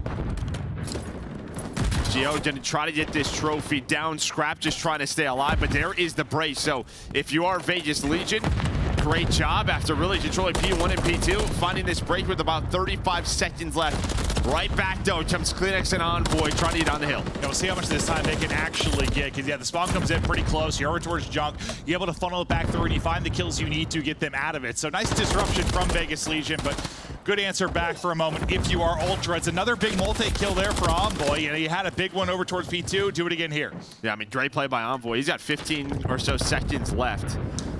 He's able to earn that multi-kill to get them within 20 now on this rotation. Attach is going to find one, maybe try to get towards back bridge, but he's going to push on through, maybe wrap around, try to get top 3 control. They may try to hunt him down, and they do. So opening kills there for Kleenex and Insight. Another early setup. But a hard point where it's difficult to really do a lot of damage in the objective. Not usually seeing a ton of time earned, but an opportunity now for Legion to do it. Attached to Johnny, able to connect, just trying to stay safe as Johnny as long as he can, trying to use some of the added utility, and able to combo there with Narrow to take one down. Johnny hits it across to get 2 under by the bar, but it's Scrap that's able to line them out and clear them out. So you can just find so many angles to get people out of the hard point here. Still 20 seconds left, though. You're going to take this time all day if you are Legion. There's a big one-on-one going down on the opposite side of the map. That's Kleenex just trying to keep them off the hill, and he will do what he has to there. So you're not going to need a majority of that time. You still have this solid lead as all of Legion off spawn, thinking about this P5. And now you've got all 4 people here. You got the bodies if you're Toronto Ultra. You got to work together to get this time and get back into this. One of your best hardpoint maps. Got to a point you weren't seeing it very often, but you're going to see it here, and you need to make them pay. And this is one where you can be a little untraditional if you're Vegas Legion. Remember, this is the one where we casted Ember's Optic, where it was just a very weird map. That's before Johnny came in, obviously, but a lot like baiting into the hardpoint. I felt like we were almost watching like an invasion hardpoint, not a lot of focus around the objective. And I think it was like Kenny had said afterward, like if we play traditional COD, we lose that series. Like, so Vegas can play a little on here at times, but so far, so good. Yeah, I mean, they get a break. I mean, Johnny just took like a 20-second route off spawn all the way through Coop, was able to find one, and it ends up paying off because now you're able to get attach in Geo on through, attach now on 4 in a row. Continues to have a great individual game, and now Johnny already really in a solid spot in position here for this P1. He's already controlling back bridge. Well, as he's there, we're seeing Venside might be able to get eyes on to him, but he gets some damage through to him as he pushes on through. So Johnny able to combo with Geo, I believe. And they'll get the kill to be Kleenex into it, though, early. It's through our first set of rotations. You got about 50 points separated as 2 squads. Scrap's starting to get onto a heater as he's at 13 and 13, but on 3 straight currently. As he'll try to reposition. Looks for an angle to keep things flowing, but he's got like everybody in front. Great tags, great shots really, but the attach headshot is through. Yeah, maybe Kleenex and Insight can clean up here, right? With that damage in. Insight still up top 3. There's going to be 3 dead. It's a 1v1 on the hill. Attach Insight. A strong position, has a trophy as well. Little protection, buys enough time where Scrap off spawn gets there. And I mean, you just think at the start of this, right, where Johnny and Geo were maybe in a position to win this hill. Yeah. I mean, maybe if Geo doesn't overpeak there, it's just Johnny's bridge side. As soon as you lose that, Geo does top AC. They don't have hill control. There's no point of having bridge, right? Then he has to come on out, and this is now turned into an ultra lead. Ultra lead is, yeah, I mean, you could chain together a P1 and P2 and really rally something special here. Scrap also working towards streaks as that 3 is worked into 4 straight. Inside also up to 4 in a row, and he is ego chow. He got tagged up and still goes out for the chow after the mantle, but the guy that's still got a chance to get the streaks will be Scrap, and we'll see if he'll be able to do just that. But you're still battling out from pretty deep. Really, the one-man forward should be dropped, and that's Johnny. The next line of reinforces starting to mount, but this has been, what, 80 or so straight points right now for Ultra? And now this is just the tough part. You see where you're spawning. If you're Geo, it's just a question of Narnia. Yeah, I mean, do we rotate here? You don't want to give up 35 seconds, but they're going to pretty much have to. Nero with a very good job getting a couple of kills, but Ultra right now take the lead. Let's go to Toronto listening. I'm gonna jump it out. On C pot. Hey, they gotta rotate. Yep. Look at that right now. I see mid lane. Can we top red? I don't see it. You see me crossing to top red? Nothing. I don't. Top window. Absolutely, bro. Window. Absolutely. Scaff. Still window. Nice. I got my spawn out. Is that one quick kill left here right now? Can be close to me. Give me a second. Not even cards. Someone play pitch. He's gonna spawn bridge. Close. Dead. Gonna spawn bridge. Geo. Not even upstairs. Not channel out. Backside time. One's on the yellow car, I think. He chowed off time, and then there's gonna be 2 bites. Wait, absolute time. Absolute time. Just play the back. Play the back. Behind you guys, sir. Behind you guys, sir. Dirt, one side. Let's get dirt. He's on the dumpster. He's not crossing. Half one out. Half full. Yeah, I'm just living. You're good. I'll get mid turn cross. Half full, absolute. There's 2. We don't take cross. Have all mid turn. One crossing. All right, one's already dead. There's nothing cross. One mid. Last guy mid. All right, mid and 1 dirt. Yeah, he's coming up mid. Half full weak and one's at the mid lane. Back to the hill. Back to the hill as well. All good. I'm on break. Alright, top red scrap. He's jumped out L maybe? L. I want to show me bikes. Fine. We're still spawning here. L one shot on A's in church. Play left bridge. One's a fed. I spawned out. Spawned out. I'm pitching church, bro. Just low, yeah. Low coup, bro. Can't get out. Top broken. Just hide. All dead. He's going top broken. Top church as well. Low broken weak. Yeah, that one top church as well. Yeah. Top bridge as well. Near it. Near top bridge. Let's see. Low broken. Low broken. One church. Bridge in. Yeah, the one L. One L. Yeah. One up mid. Low church. Low church. Johnny at ult too. I'm dead. He's low church. I'm taking a red left. They're gonna spawn like P1. Could be top set maybe. The top set, attach, one below weak. I might be able to kill him, bro. Get now. Nice. One top, nice. Wait, Johnny and Gio. Gio was top church before. Johnny was like, AC maybe? AC dead, one more top rocket. Top rocket weak, top rocket weak. He's chilling, top rocket, fell. He fell scaff. So you double scaff heady. Alright, he's on a 5, One mid. Joe, I know yesterday you thought like they almost seemed frustrated or pissed kind of in the comms if you're Ultra a little better today. Oh, no doubt about it. But you heard at the end of that listening, sort of Johnny's on a 5 spree. Don't die to him, but they end up getting taken down. This is a big moment here for Legion. You see where Ultra's spawning in. You have them trapped on this left side of the map. Not only do you get the rest of this time, but you also win the P5 rotation with 5 seconds left. So every kill is so important here for Legion. But maybe with CleanX, you're able to get out and get some in-map control. Now you can start your push a little bit closer. We'll see what you can do with this setup if you're Legion. You had like 100 straight or so stretch for Ultra to get back into this game and then take the lead. It's the chance now to throw a punch back if you're Vegas Legion. You have the setup. Now you try to rally. Daddy pop for Johnny. He just won that massive spree. He's looking for more and just doesn't look at the angle wide enough, but it's Gio that gets 3. Nero gets the final one, so we see Johnny drop, and after that, it's all Vegas Legion lighting it up, clawing back, down 30. Yeah, he gets some awful timing there. Well, he's just watching the door, doesn't expect that angle, but the majority of that push for Ultra was through the back, right, towards that P3 side. So his teammates had him covered, but that will be a 4 dead. Bait 20 seconds here, and you see spawns coming in. So Ultra can get in a position for P1. Now you still have this streak for Johnny if they want to use it to break this early P1 setup. And they got a nade on the top that cleared one person out of the hardpoint. They pushed to ult to deal with both players so they get the position they want. And maybe work a flip if you start to think about P2, but you get right into this, you get set up, you're into the point. It was a great P1 and P2 for Ultra. Now it's Legion's turn. Streak out. Joe was like, I don't know if I want it right now, but it ends up working out. You'll hit CleanX. What does this turn into? Yeah, we'll see. I mean, he says, I got my own cover, right? I'm going to call in this cruise. I mean, if they're able to lock that down, then yeah, they could win there. But now it's a question, if Ultra regain control, maybe you would just love to have that cruise to get some more of this time, but still, skirmishes go down near P1. Nero continues to go off. He's 25 and 20. Now it is down to this rotation. Over towards this P2, a big gunfight win for Gio. Where will Insight spawn? He still gets a close one, but the pressure is here for Legion. Yeah, you still spawn left side, so it was great now for it's you, a little bit weird. It did allow Attach to get in position here pretty quickly. We'll see how weird it gets. You've got all 4 people here from Ultra. Spawning out pretty deep will be Attach. They still try to track back. They're going to get up to 238 on the board. So 12 needed for Legion, 28 now needed for Ultra.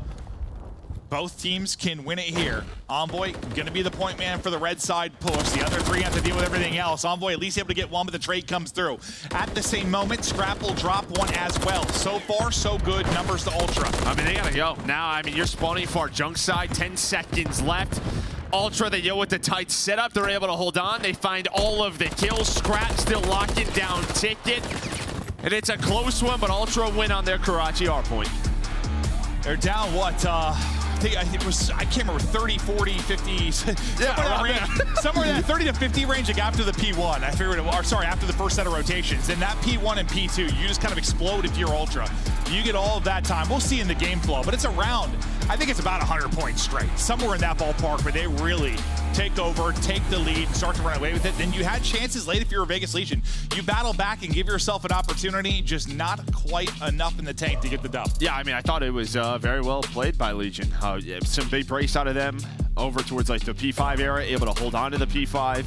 That means towards the end of the game, going towards that third P1. But here's a look at the stats. Another great game, obviously, by Scrap. Insight right behind him on the other side. Just a well-balanced effort there for Legion.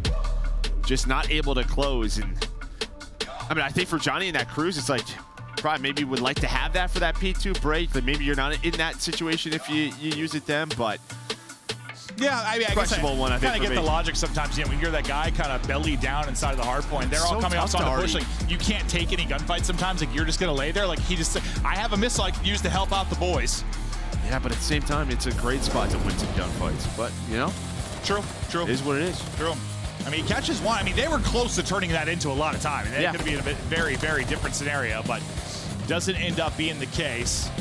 Take a look at some of the early parts of this game. This is when we get back to the P1. So yeah, it was around 30-40, like I was saying. And this is where you really just erupt if you are Ultra. You go on a tear.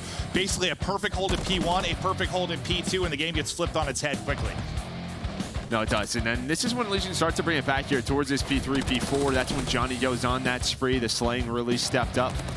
We're controlling this P3 area. But to get out of this trap was important for Ultra because there's a moment here where this P5, it might not even touch it, but they're able to at least break it up quite a bit. And then, yeah, Johnny using that cruise there.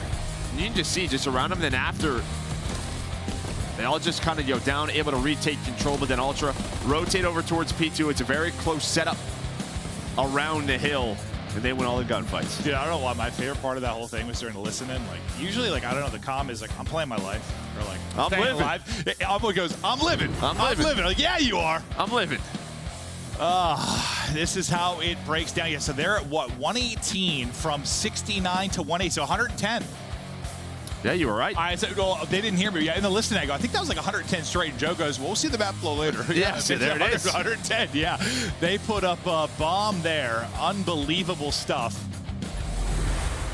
We got P1, P2, yeah, get what? 110 to 120 possible. Yeah, you're just trying to get some, not revenge really, but you know, you just lost one you shouldn't have if you're Ultra yesterday. You're trying to bounce back here and get the fire flowing. We'll see if they can do it. And Legion, I mean, you've got to be bringing the ultimate passion to everything because you're on the outside looking in, trying to get to the top 8. Yeah, I mean, I think like if you're Toronto Ultra here, obviously that Vista band coming in, that's one that like they're thinking about, but maybe not quite sure.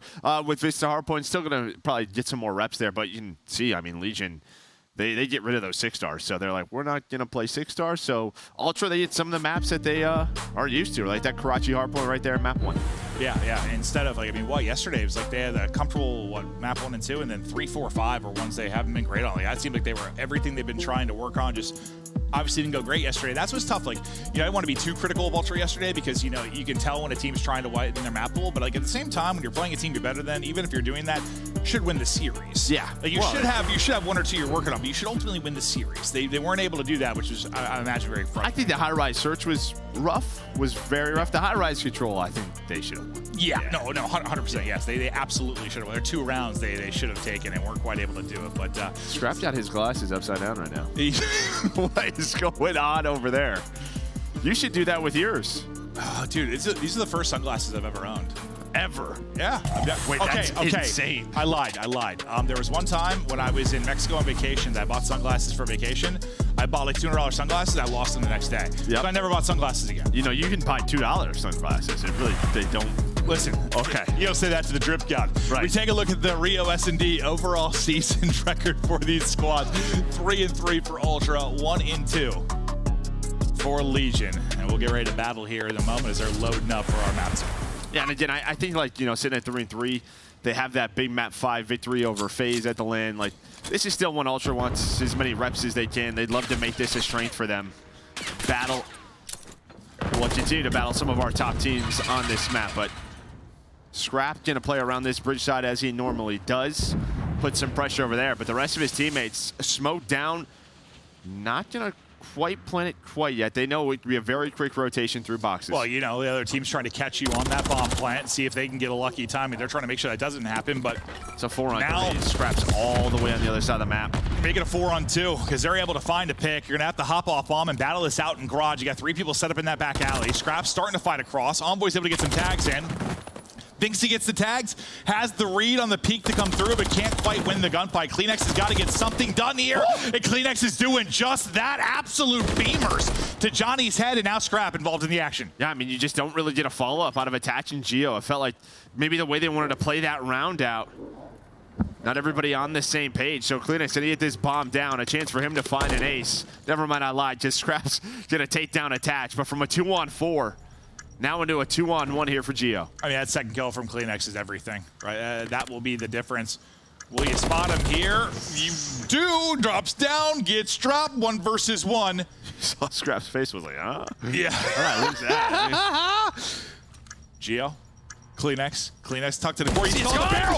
Oh, that was a 180.5. The drop shot comes in, just can't win the fight. Geo's got the kind of reaction. He knew that was close. Well, I think it's a calm probably. You saw the barrel. Yeah, you saw him. Now, if I'm standing behind the door, I don't have that problem where my barrel is showing, but obviously Kleenex does right there, and he's able to find the triple. But yeah, you kind of talked about too this modest, two-piece. Joe. Too modest. Talked about Thrower, not a shower. But you saw in the replay, like that, the other two players just didn't move for the defensive spawn at all. Yeah. Hey, you are not wrong. But a crazy one there to start us off. Kleenex able to get 3, but yeah, the second. Really the beautiful one there. We'll see as the push starts to develop here for Vegas Legion. And they've got 3 grouped up through the cut in towards B. On one side will be Envoy. He's usually the guy that kind of peeking this from the opposite steps. What kind of timing is he going to be? And once he gets the info, when do the troops come in to rally to help? Now pushed up 2 on bridge side for Legion. Stun will connect. You've got a presence here to try and catch him off of that. He's like, I'm it off this bomb. It's the time. It's like a desperation. Nah. I'm out of here. I'm out of here. Not falling for this trap. Couldn't quite get it planted yet. Paid Soaring in they go, and Kleenex will drop as well. It pays off big time. They get sent into the blender, now all on Insight. Okay, the read there for Insight. Able to get 2. The 1 versus 4 now down to a 1 versus 2. Bomb planted, Insight more work to do. He's won with the game. Yeah, that an arcade game right there. That's just actually giving me a jump scare. How is that so loud? They're going off. Some asteroids. But he's in a spot. Bolt push shots into Attach and Nero. Still 25 seconds to work with, but I think you're going to get that spot now. It's just going to be so difficult. Attach playing this well. Using the movement, playing his life, gaining information. There is the double chow, and we calm down. But what a play out of Nero, because, I mean, that's what defensive teams are trying to do. Trying to catch you on that bomb, because you don't have gun up. It's an extra player that they have with the advantage. And Nero's like, let's just wait. I'm just going to chill. And I don't think a lot had been tossed, like utility from Ultra to that point. And you heard like the trophy eat 1 item, and he was like, nope! Yeah, like he had one trophy there. You know how fast that can be gone now, especially with the update. So he's like, I am gone. I'm good. And yeah, it ends up being perfect. But no, you've been... Listen, it's a delicate thing because you're someone that always you're like, get that bomb planted when you can. Get it when you can. But there's a fine line between it just being a bad moment also. Well, it's just... Yeah, I didn't play many maps like this where you're 5 feet from each other. Yeah, that is true. Scrap will get the first blood. Johnny will explode. Bomb will be planted now as Attach gets tags into multiple, but Attach gonna have to get everybody shots a little bit too high into the wall, and it's a very, very fast round there as Ultra take it. Yeah, and I mean, that's just one where you get that first blood and immediately bomb down. You know you have the numbers. Scrap, this is his area. I thought Envoy honestly got that kill onto Attach, but he's got a little bit more backup. We'll continue deeper into this as so far. Why'd you say deeper like that? I don't know. Okay. Honestly, I was hoping this day wouldn't go too deep today. Like, I usually just want like crazy series, but you know, Godzilla Minus 1 came out on Netflix today. I want to watch that bad. I haven't seen it yet. I can't wait. So like, let's get the SmackDown going. No. I can watch it anytime, but I am pretty excited. I'm gonna be honest with you. Attach a big first blood there onto Scrap as we get deeper into this round. It's just the way you did say it. I'm not sure. Certain tone. The way my brain works. I'm standing next to you. But 4v3 now for Legion, and a chance to bring it back to a 2 versus 2. As they're starting to work up top mid, Envoy will be the guy here more often than not. Some damage in the shots. Nade won't connect. Think stun use as well to see if they're instantly hitting the outside wrap. Yeah, Kleenex just trying to go. He's trying to catch the player on the bomb, but just nobody on it. Now this is I mean, it's only 2v2 near the bomb, right? You see number 8 and Johnny. He's worried about the pinch.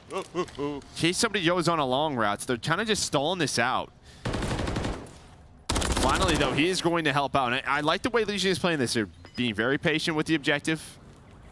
Not being bad. They're just going to rotate this on through. Yeah, I mean, they've been shot by both players at this point, so they got an idea of what's going on. So they wrap this out. Attach is able to win his one as well. Now, Insight, by the time you were to deal with this, you kind of have to leave him. You got to leave him and go, which will be the call. And we'll see what a route Attach takes. So he's pretty much wrapped on through, so he won't be involved in the action for now. Insight, another clutch opportunity, but another one's just going to be really difficult. Yeah, I think he was looking for Attach, maybe just trying to catch him early as he's wrapped back towards A, but so much Attach back there. Has no idea. I know where the 2 on the bomb is, but again, no idea where Attach is, and Attach actually wraps all the way on through now. near that P2. The crossfire comes in. But it starts with that first blood, right? And then 5 seconds into the round, Scrap, he takes that long-range fight. Of course he does. But attached with the headshot, able to connect. And they've done a really good job. Just, I mean, it's 2 sequences we've seen, 2 different people, but like in this 2v1 where they're just giving nothing for free. Granted, it's really tough wins for Insight, but just like no stupid plays, good shoulders, and bait it out, waste time, and they tie it up 2-2. Yeah, and they've been very patient so far, just on their attack with the bombs. So see if that keeps up. Maybe you're just testing Ultra. Witty on their pushes. But for now, it's Ultra back on attack. And Johnny's all the way up towards vending already. Might have a chance for a first blood. CleanX doesn't like what he sees for now. Trying to see if any action over towards A. Doesn't get eyes on anything. And he'll kind of play from that position as Scrap and Envoy want to chow something here mid, but just haven't got eyes on anything quite yet. But they're building up and ready to go. Still plenty of time on the clock. Just maybe waiting for some of this utility to be exhausted. Now they want to go. Whoop. You're actually able to win that. I was wondering, we had like a little lag glitch there. I didn't know if he got the kill or not. He does end up getting the kill on the bomb site. Now it's down to Geo in a 1 versus 2. Not going to be able to get it to happen. The 2-man game, well, I guess turns into a 3-man game there. Top middle for Ultra works out. Yeah, he just like froze his Scrap challenge on bomb. I was like, he killed the guy. Yeah, he ended up getting that kill. But I mean, if you're Legion there, you kind of had what you wanted. Or you had top middle control, you had someone at vending, so you saw sort of the pace that Ultra had to play at. They had to check all the deep pockets, they were taking their time, and it's as Legion starts to go at the bomb, I think they just hit some bad timing, so maybe just caught sprinting, checking some corners, so nice patience from Ultra there. Yeah, I mean, I thought honestly, like when Scrap first like shouldered left and took a bullet or 2 and then flew out the bomb, I thought he was dead right. So that's why I was so confused when we came out of like that little spike. Like, I was like, he's alive and got a kill, I guess. I didn't see that being the result, but Nero leading the way for the squad. He's on 5 and 4. The offensive patience has paid off, but a little bit more aggressive this time from Envoys. Instead of playing for the steps, he's got all the way pushed up. The nade was there, I think, for the check. I don't think it got any damage through. I think he just took a bullet, so he's able to get the first blood. Now just trying to stay up, his stuns and everything coming in. Yeah, I kind of love that play. Just sort of on an island, right? How many times are you going to check this? But Scrap does get picked, so now into a 3-on-3. Repositions Envoy, almost able to find the third. Put some shots in. But he's able to find 2 in the round. Again, just sort of rotating his bomb is Legion. Where do they want to go with it? Is this going to be like an Insight 1v2 again opportunity? Because he might lead to that. He's had several so far, but for now, he's got CleanX to work with as well. Bridge side, our Legion looking to collapse this now onto B.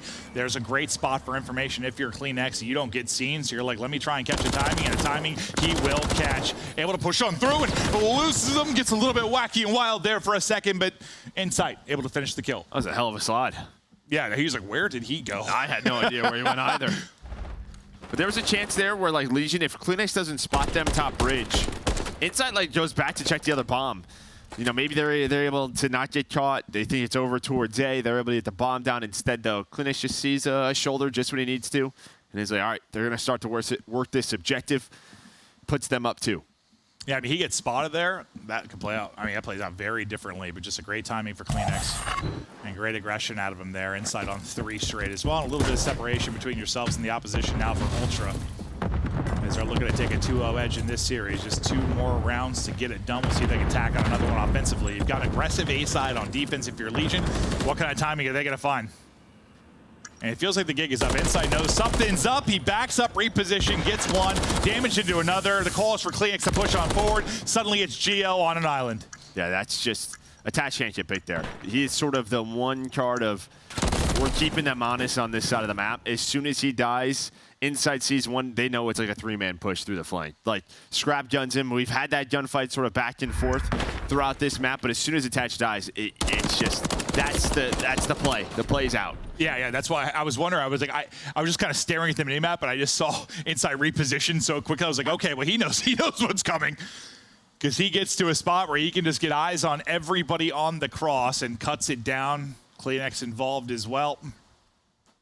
And see 7-3 for the squad, and they just need one more round if they can shut it down on defense. But where you found your success for Legion, it's been offensively. Can you do it again here?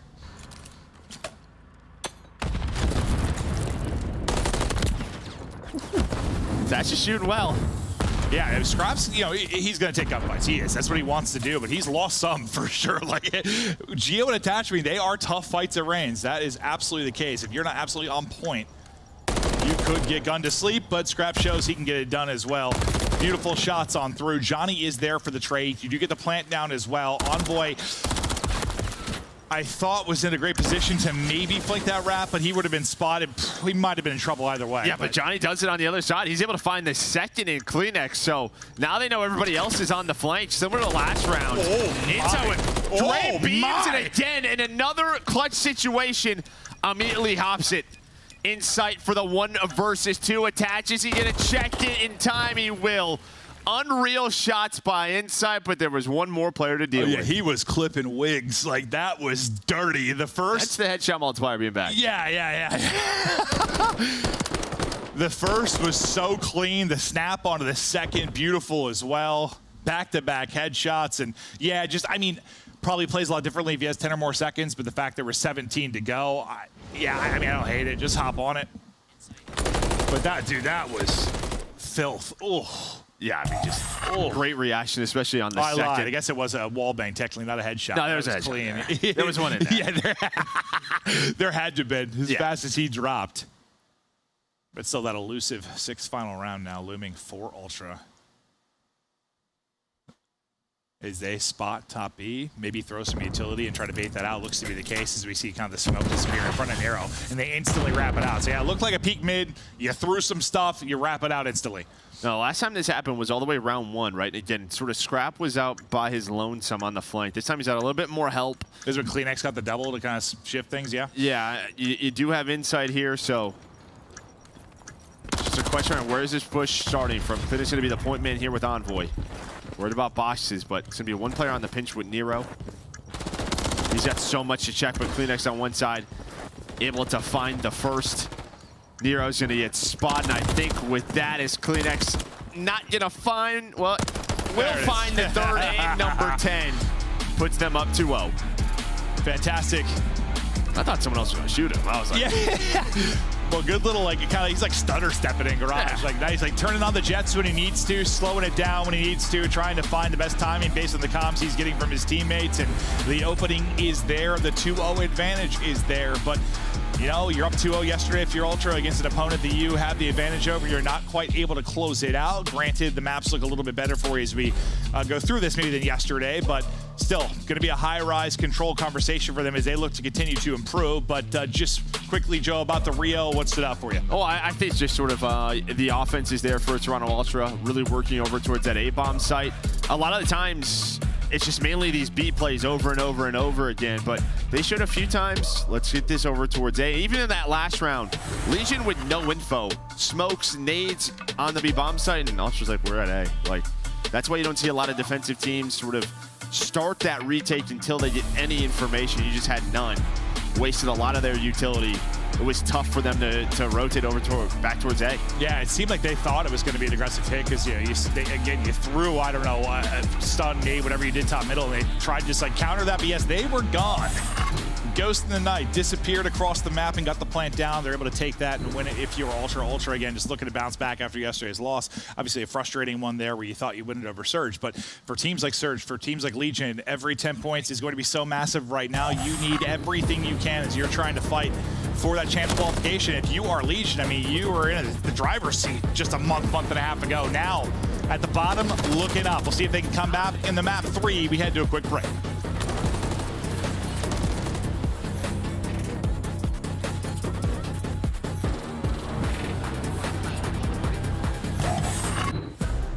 Upgrade your game with the Scuff, the official controller of the Call of Duty League. Scuff Gaming is doing an ultimate giveaway where you and a friend can win a chance to go to COD Champs this year. The giveaway includes 2 VIP tickets, travel expenses, and more. To enter, scan the QR code on the page or go to scuff.co/CDL and enter your email. Terms and conditions apply. The Call of Duty League is brought to you by Monster Energy, the official energy drink of the CDL. Ladies and gentlemen, FaZe Black are your Toronto Open champions. Cammy was spotted initially. Capsule's gonna drop, so Cammy with a huge opportunity to clutch up a 1v2. Make it a 1v1. Has to grab the bomb though, or has to find the kill. Classic, right to the courtyard. Cammy spots him, and Cammy pulls off the 1 versus 2. Classic is doing it all right now. He might actually reach 40 kills in this hardpoint. Really come alive. Classic's gonna hit the flank. Classic, the perfect timing. They line up there. 42 and 26 on the flanks, hitting the routes, making the right play at the right time. And we all know it's not how you start, it's how you finish. And well, these boys, they finish strong. Now on Paul X here for a 1v2. If Paul X clutches it, goes to around 11. Oh, Paul X! Oh my goodness! What a 1v2 to keep his team alive. What a Herculean comeback coming through for FaZe Black. They're not out of it just yet. They have brought this one all the way back, and now the rotation looking solid. FaZe Black in position to stop it here. Asim gets a read at 1. The sunset could be good for another. FaZe Black trying to steal away the hard point, and they might just be good for it. Stun, nades, everything being thrown in. Dip diving, ducking and sliding, trying to find a way through. But FaZe Black will not let you win the hard point. They come all the way back. This will be the final push. Brack through the middle, able to clean up 1. Needs to put together more as he cuts through mid. Finds Major Maniac. That will be the 2nd kill. Now they're on the point with 2 seconds to spare. They're finding the kills. No respawns. They were tested, but they were never bested. They were pressed, but they were never finessed. Ladies and gentlemen, FaZe Black are your Toronto Open champions.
Hey everybody, we're back and we're excited to continue on with some great Call of Duty League action today. What a beautiful day it is, sunny outside, at least where we are. Not sure about you, but 80 degrees and not a cloud in the sky.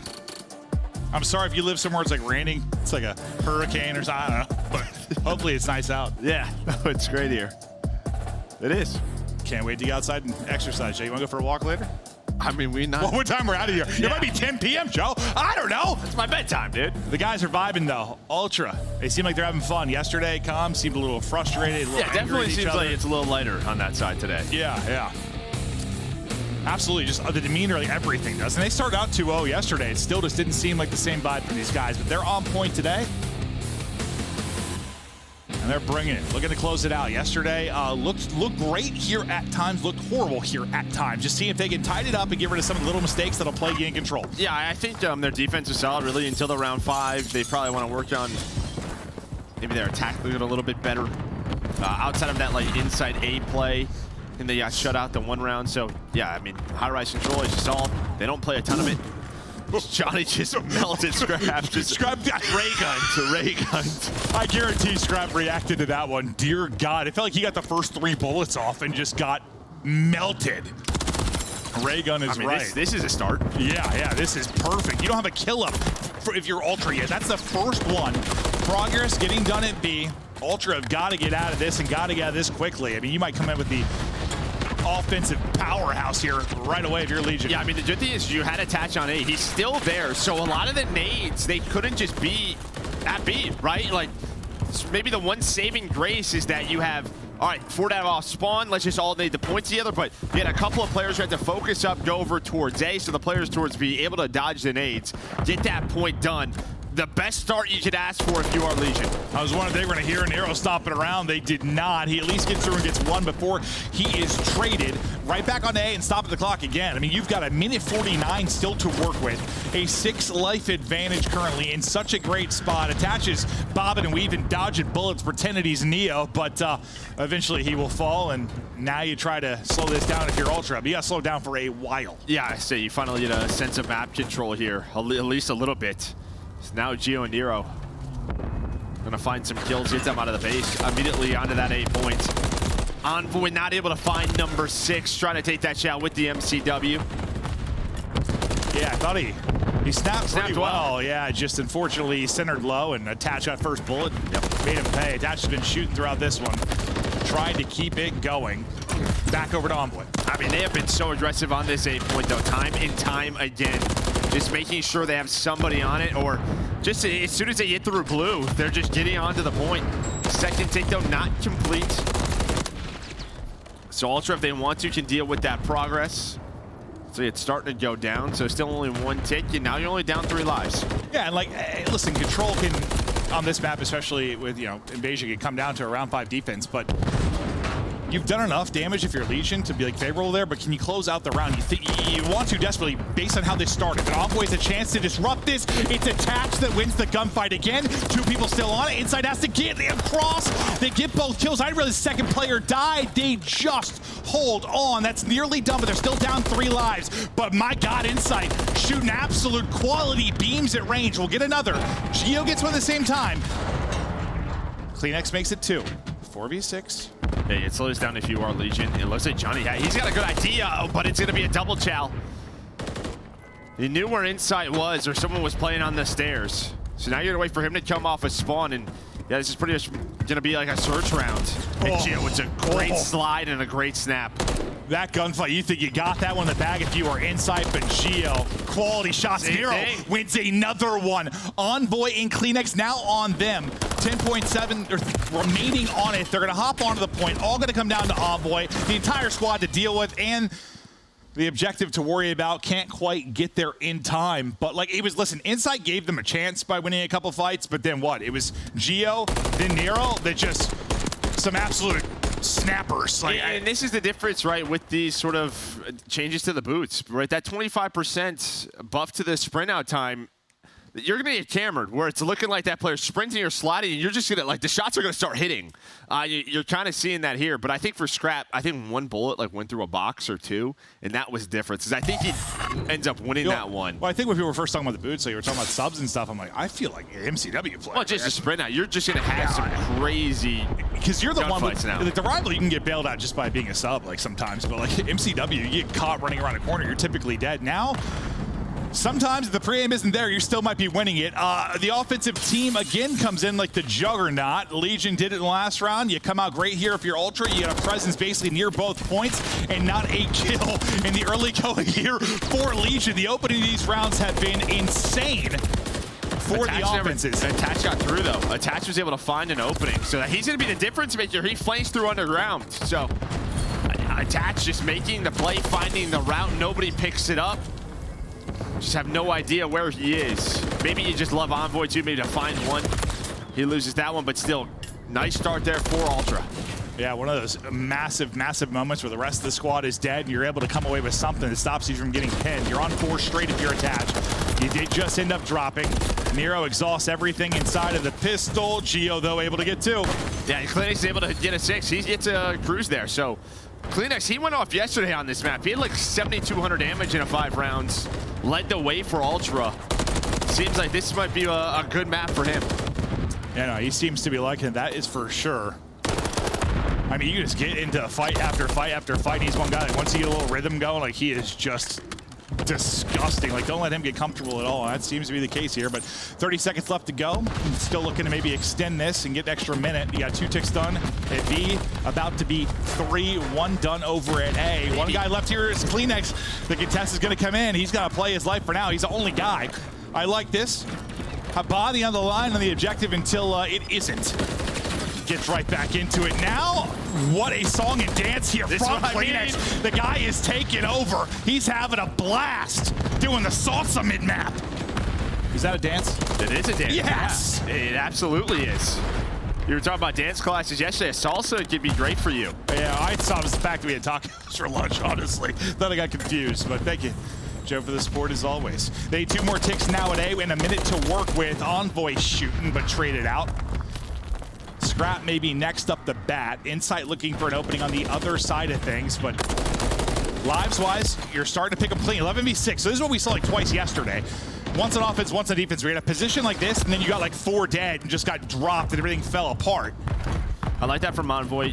A lot of the times I feel like you get baited maybe going in for that trade right away on a Geo, but just waits for his teammates off a spawn, able to get that trade. So now it's an 8 versus 4. Every kill just so big for Ultra at this point. Yeah, they have to trade more efficiently than they did yesterday. And so far, they've done that to this point, but the round's not over yet. Good opportunity to go up 2-0 in this. Scrap trying to go up the gut. Well, he's got the opening because you have 6 on the point. That's gonna be Geo, and there we go. That should pretty much do it. Oh, 3 are going to drop. I think that will just do it. They get through. They get it done. They win the round there on offense. And gives them the 2-0 edge now in the control, a round away from winning this one 3-0. No, 1-1. Because Legion won that offense. Oh God, yes. Yeah. I was thinking. It's been both offenses. Yeah, no, I am losing my mind, Joe. Thank you. There's nothing wrong with that. We're all allowed to make mistakes. Yeah, I was thinking they were up 2-0. I don't know why it was, but lost in the salsa sauce, Joe. No, I mean, it was just the breakoffs that led to just sort of a massive life advantage for our attacking teams. And then Kleenex with his play at B that gets him that point done. Honestly, Kleenex was frying so much, he got me completely turned around. Great play had me turned inside out. We're tied up 1-1 as I've stopped lying. Johnny now looks for his opening, but it's right over to Envoy, who's able to get a multi. Right after we hop off of Johnny, he hits his kill, attach. It seems like he's always in a position when his teammates are dropping to maybe make a play, but he gets ripped to 14 HP, just trying to get back to full, can't quite get there, he gets hunted down. Yeah, you're that one player, he seems to be the one player over towards that heli side to get him out, and really what he's doing is like, all right, if I'm able to find a pick, I'm gonna just put pressure on A, right? Allow my teammates to get off a spawn, then be able to work back towards B. But it's just sort of keeping Ultra honest on that A point. That's what they've done well so far. Still got 2 players set up by B. First bit of progress will be done. Gio's got helicopter control, just gonna back down, get back to fully hit. 6 HP, was scared a strong gust of wind here at the top of the building. Might take him down. He can't get away though regardless, because Kleenex will hunt him down. You try to collapse on this now. If you are Ultra, you clear everybody off. The point is not done, the minute extension is not in. 3 life advantage though still right now for Legion. Yeah, you still have attached lurking now. And then just right back over towards A. So this is gonna rotate on Kleenex over, and that means it's a 1-on-1 on B. So this is what Legion in both rounds have done well. Just keeping someone over towards A. And of course, finding all the kills absolutely helps. Now, you won't have anyone on the B point, but Nero is here alongside Gio. I feel like every POV was an Ultra player like trying to reposition, getting caught, like running like over and over and over again. A double for Gio, a freebie for Johnny. But they still have to get a point. There's 25 seconds remaining. They've got to get this done. Ample opportunity to do it now, barring some sort of miracle. You should have the minute extension through. Or do you do? Man. It was real close. Attached to the last guy alive. Just barely gets it. He drops there. Who knows how this round goes? Because you gamble it if you're Ultra, right? Down double the lives, you absolutely would. If they had enough presence over towards B, they would have went for it. Yeah, I mean, you're better winning conditions the time, 100% in that scenario, because now you can just kind of get bled dry in these 60 seconds, because you've only got like a wave of respawns remaining, not even that. Envoy, though, the first, trying to get through, though, will be Nero, and we'll see if he can find the opening, a chance to either get caught or be the absolute playmaker. It looks like Kleenex has got eyes on it, so call should come in. They're able to deal with that, so one scary moment dealt with. But as another player drops, every life gonna hurt you so bad. Just 5 left for Ultra. Yeah, that's a tough part here. We're just gonna take these routes, Legion, play for power positions, put shots in. It is down to 30 seconds, so time is ticking, and Ultra finding kills. I mean, any type of like multi-kill scenario right now, if you're Ultra, that sends them back and staggered towards spawn. You do that one more time, it might be round. Well, just due to this time, this is really the last 4-man hit. Yeah, the lives don't really matter all that much now, just because how little time is on the clock. Here come the opening fights. Envoy, massive, and he gets a second. That might do it, or does it? Nero attach able to come through on the feed. 4 seconds, it's dwindling. They got to get to it. Envoy goes huge, 5 straight for him. An absolutely heroic performance there late in the round to get Ultra the win. And yeah, the lives look so lopsided, but when you got sub 20 seconds, I mean, it's a 4v4. Yeah, I start that push with like 17, so yeah, just not a lot of time to work with. And you're going to see Envoy here with the first 2 kills. Just, I mean, we've seen that spot before, but it's just a dark little corner. It can be tough to check because you have to slide out towards the barrels. It looked, I thought he like reacted to Geo like late. Like I thought he was going to die, honestly. Like he didn't shoot instantly, but then when he did shoot, it was straight headies. And just melts him from that spot. You take a 5 streak into this, chance to get a streak and a chance to close this out potentially. If you can get another offense rolling, Klinex still has his, right? He still has his screws? I believe so. I mean, we don't always catch him on the observing side, but usually you'll hear it. Got it. Yeah, okay. So we'll have 2 to work with. So if they get this to a round 5 defense, that bodes really well. Or do you go for the jugular here, maybe on an offense if you get to a good position? But Envoy's looking to get that second cruise. It's not going to happen. Not going to happen, but may not matter because you have 1 player on B. That's going to be scrap. Again, our defensive teams just really haven't had the map control that they want, that we normally see. Well, because it's just, you know how it is. It's like this snowball effect. Like if you get smoked kind of off that first fight, it's like you're battling back for position for the next minute. Like it's just so difficult. The offense have had some really, really good breaks. Well, that last player, whoever's been there, sort of putting pressure on either point, has done just such a good job for both of these teams. Sure. Always having a presence at least. Yep. With some sort of map control or objective control to keep the defense guessing, keep the defense having to make plays. Just Gade's like gonna hit. Beautiful from Envoy, up to 30 as he has been performing so well since kind of that mid-season slump. As I say that, can't win that fight. Dash goes sliding out and challenging, but Klinex is duo there with the trade right now. Yeah, but again, he forces Attach to have to deal with A because the objective at B done for Ultra. Now Klinex in a position on the point. You do have that cruise if you're thinking about closing this series out on this attacking round, but 1:40, up 6 lives. Looking good so far here for Ultra. But, until, Gio just said, you're a liar. Everything Joe said, screw you. Papa's popping a triple. As Gio does get 3, though. Maybe just some breathing room to get those positions on defense that have been so tough to come by.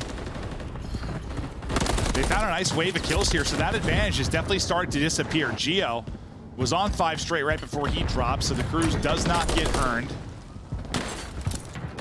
They've got everybody here lumped up on A, and they've chopped away at that life advantage. And now you have Envoy just out, trying to get back to his team. And Johnny watching the angle, the stun, I thought maybe was going to mess with his aim. It does for a bit. Yeah, I didn't think he was winning that fight at all. Now we're into a 9 versus 9. And then you were just staggered here. Now you're at the point, you can see the orange arrows starting to move up the map a bit, layering this. Watching these angles, forcing utility out early, but I'm going to assume that's a headshot. Everybody's just getting melted. Headshot, team shot, yeah, something. Okay, here comes the streak. They want to go for it here. 7v7. Get them out of position. Allow your teammates to get them out. Envoy's going to get one through underground at the same time.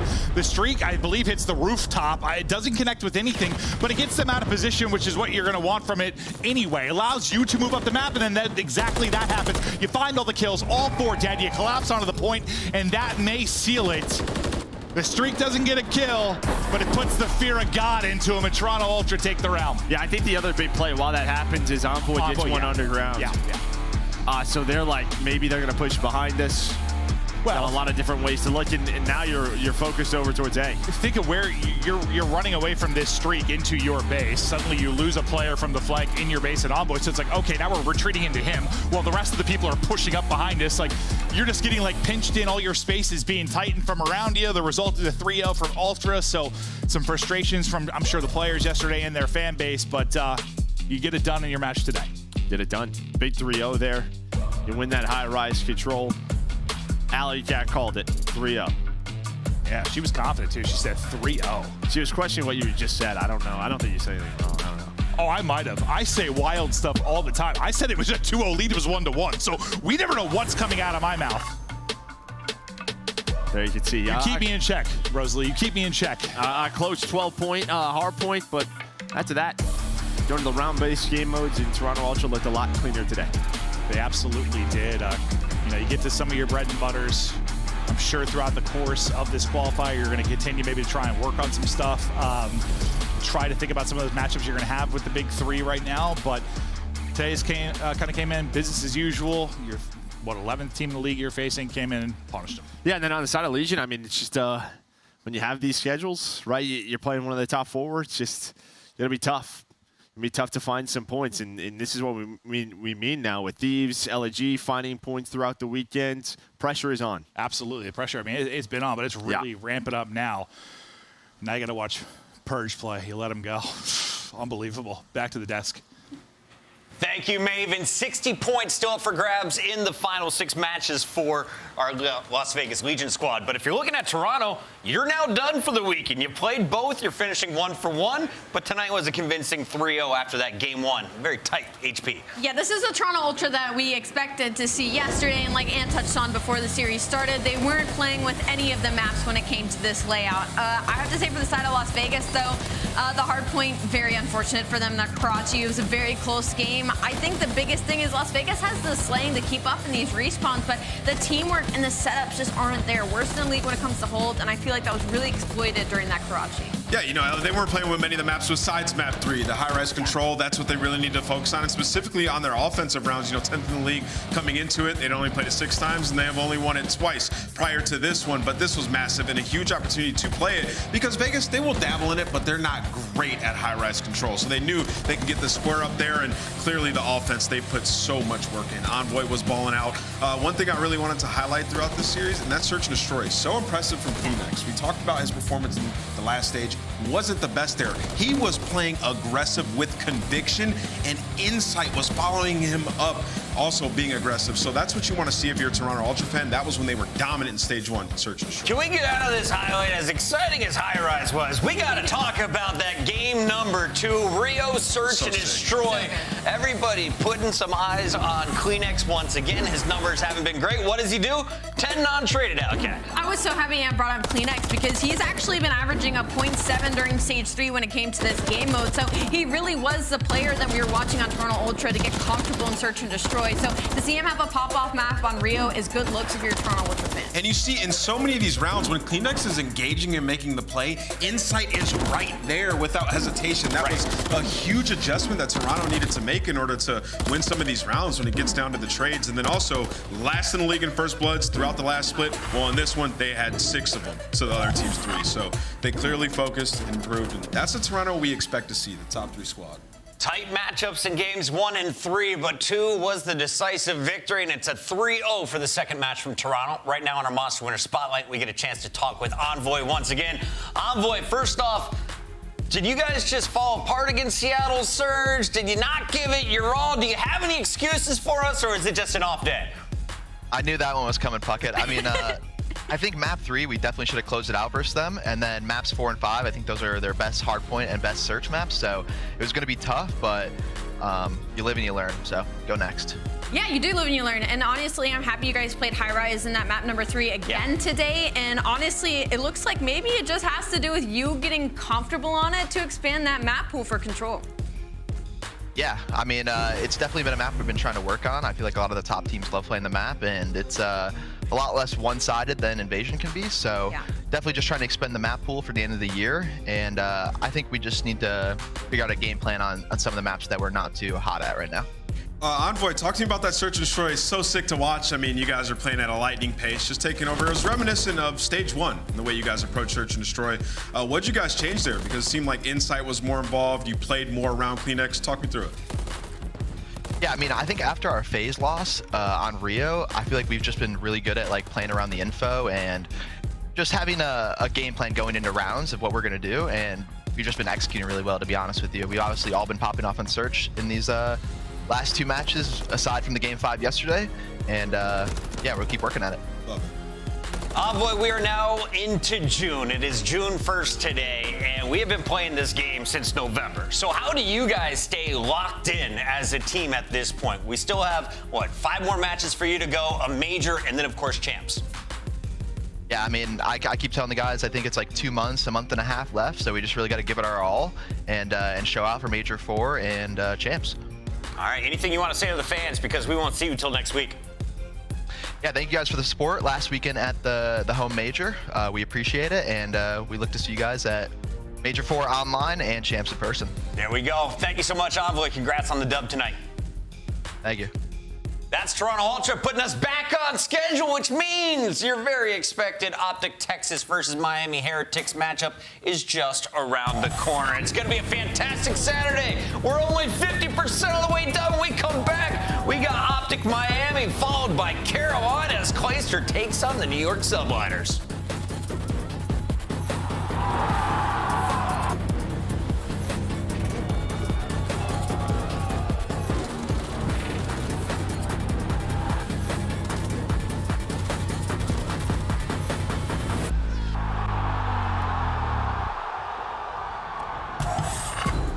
Upgrade your game with the Scuff, the official controller of the Call of Duty League. Scuff Gaming is doing an ultimate giveaway where you and a friend can win a chance to go to COD Champs this year. The giveaway includes 2 VIP tickets, travel expenses, and more. To enter, scan the QR code on the page or go to scuff.co/CDL and enter your email. Terms and conditions apply.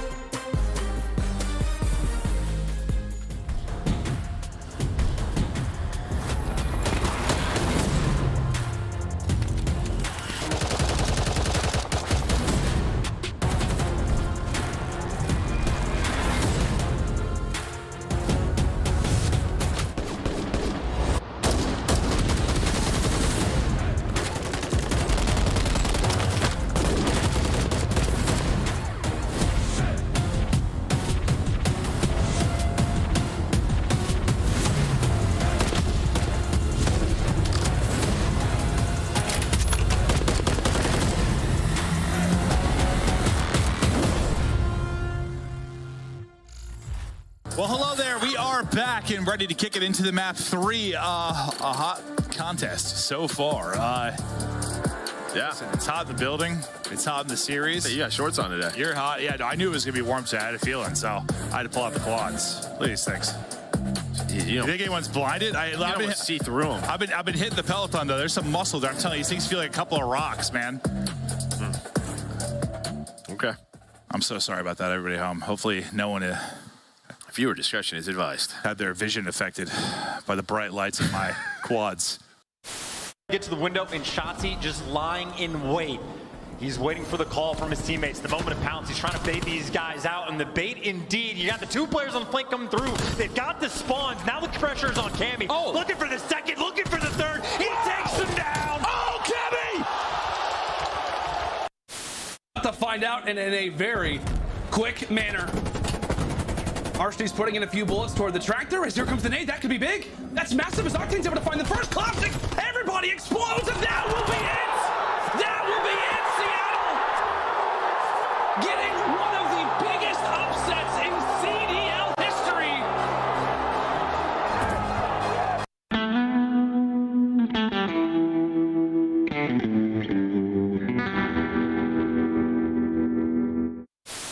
Standy will get free info here onto Assault. Quickly finds the kill. Whoa! He's going for the assassination. Didn't hold the button down long enough. And Assault says not so fast. Let me tell you right now, these guys play every day. You should know you cannot assassinate someone when they are a little bit taller than you on the map. And unfortunately, the 1 down doesn't work, but you know them hands from Assault. They are definitely warm. 2 punches right to the chest to take down Standy. Just a question of, is that what he's going to do? But he's just going to spot him, but Cell, so clutch. A great search and destroy player into a one-on-one. He's just going to finesse his life. The pistol, does he buy enough time? Can he get there? I don't think he got it. I don't think he got it. Close. I don't think he got it. He might have. He might have it. I don't know. Oh! No! Buys enough time. Oh my God!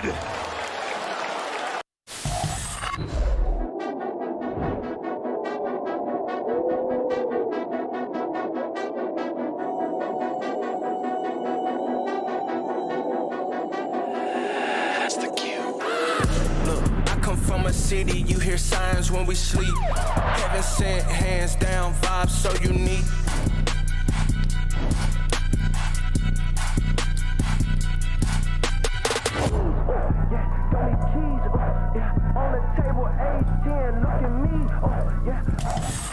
Welcome in, everybody. It's time for Optic Texas, the champions of Major 3, to put their title on the line, online, against Miami Heretics, who have a fill-in today. Thank you, guys.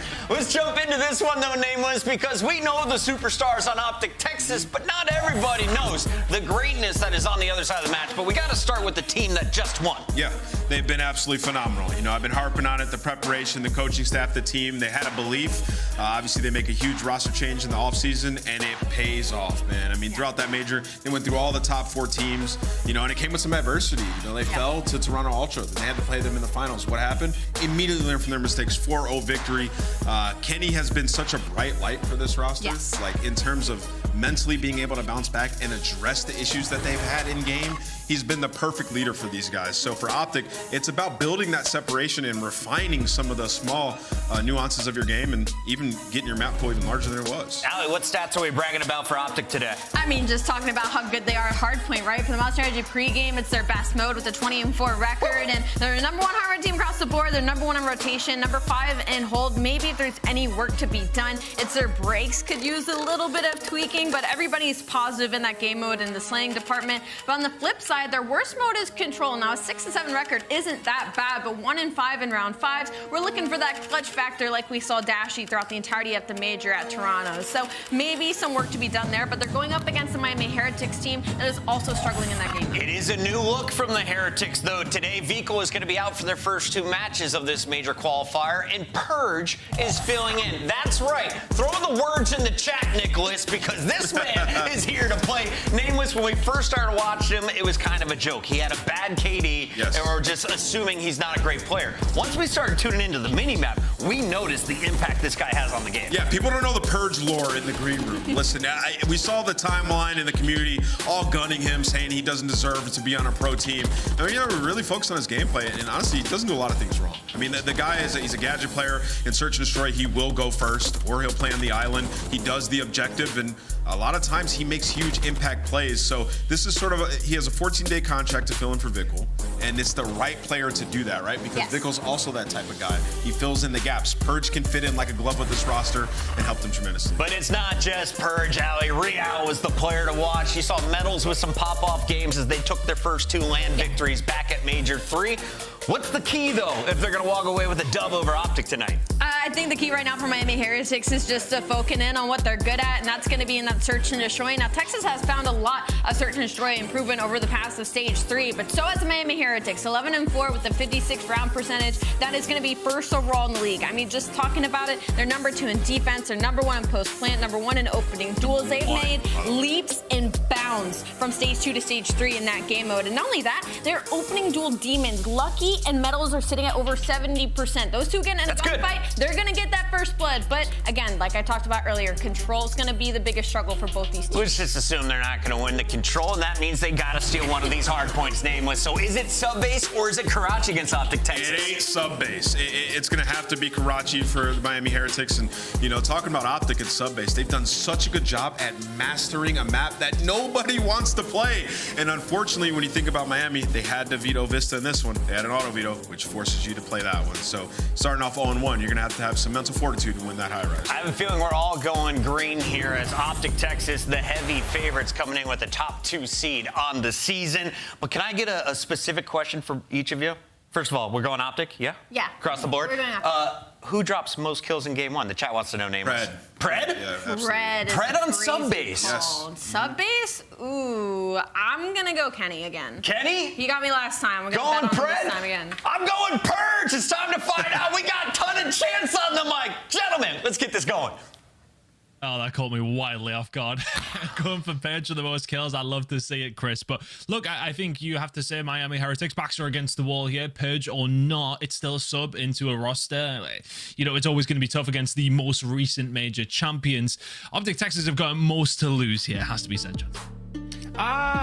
Sure. Okay, I don't know. I'm just thinking about Purge and what language is going to be spoken in the Miami Heretics comms, to be honest. I would presume English. I don't know what Purge's Spanish is exactly like, but I know achieving that level of fluency in the communication department, not easy, but all of the Heretics players have done it and made the flip over towards English. Also want to shout out and say I hope Vehicle's doing well, because I think his team on map 1 not going to be 10-0 perfect record there from Optic, and I'm with Nameless on this one. I think Pred is the safest bet right now to go over on the kills. He loves sub base and he hates Heretics. Let's see how he gets on. It should be an interesting game for everybody at home. Let's see how this one goes down. I think, you know, just on the aspect of everybody speaking English, as far as I'm aware, Metals, Lucky Real, all being on challenger teams in the European region with English-speaking players. So, I mean, it's not their first language, of course, but they have had experience in it before. So hopefully they can come in the right direction for Purge. Decent enough start for Miami Heretics. Pick up 10 seconds or so, but all about this rotation over towards P2. Pred searching for a couple, can only find one. Purge is there to pick it up. Topsy-turvy start for both these two teams. Nobody really with an edge yet. Well, Optic should at least have the edge to get the scrap time, albeit the rotation going to be a bit of a difference maker. Real, though, does get caught, so maybe Optic and Dashy can make some moves. You see Purge getting tagged as well, so Dashy being sent in for the kill. Purge, though, able to finesse and maybe play his life down low, but Dashy too quick. That is instantaneous reactions on the call to make sure you go and get those trades, and Optic already has so much pressure applying over towards P2. That early rotation Miami, be damned.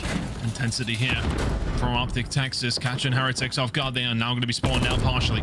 See Purge already in a position to maybe do something, but he needs some teammates to get over there. They may well be on their way. Kenny Pred, and Dashy, all falling down. All of a sudden, Shotzi has a lot of work to do in the middle of the map. Some time on the board for Heretics and some good potential to pick up the rest of this 30 seconds.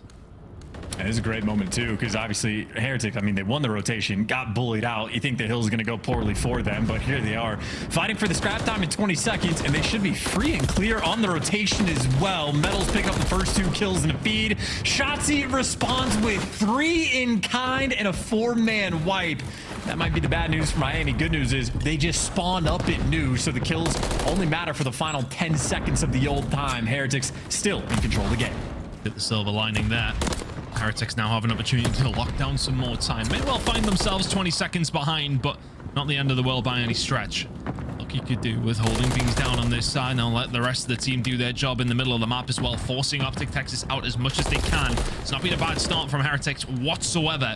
45 seconds remaining here over towards P3. They got this one under lock and key for now.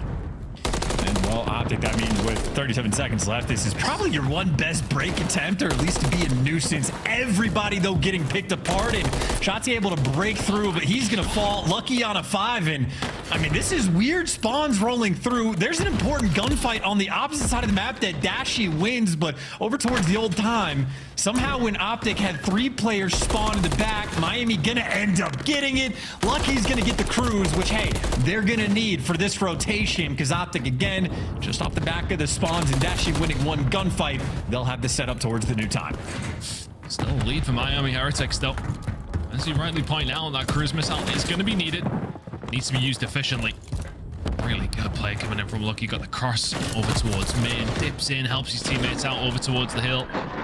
Brilliant hardpoint play, and here comes the cruise missile. Need the rest of your team to do something with this. Dropping it in now. Kenny will be taken down. And Miami Heretics now on the push run from the flag. Real's going to be the first one to find contact. Purge trying to find the shots in, can't quite get it, but Heretics with an opportunity for the break. Yeah, Real Metals combining well. Shotsy, can he do anything about it this time? No. Break comes in, Spawn still towards the back. They'll get them off momentarily. It's a nice push from Heretics.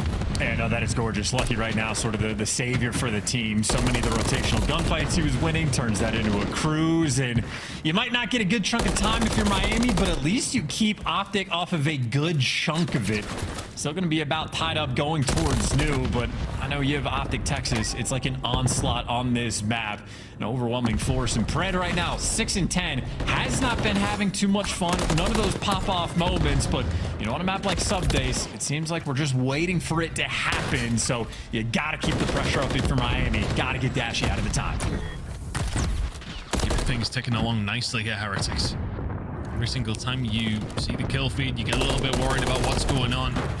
find a couple of kills, they steady the ship and get some steady time here themselves. Still with a lead in this first rotation of Hills, and they've been solid for it. Lucky really popping off has helped. The Metals was on a 4 spree there, will get taken down by Fred.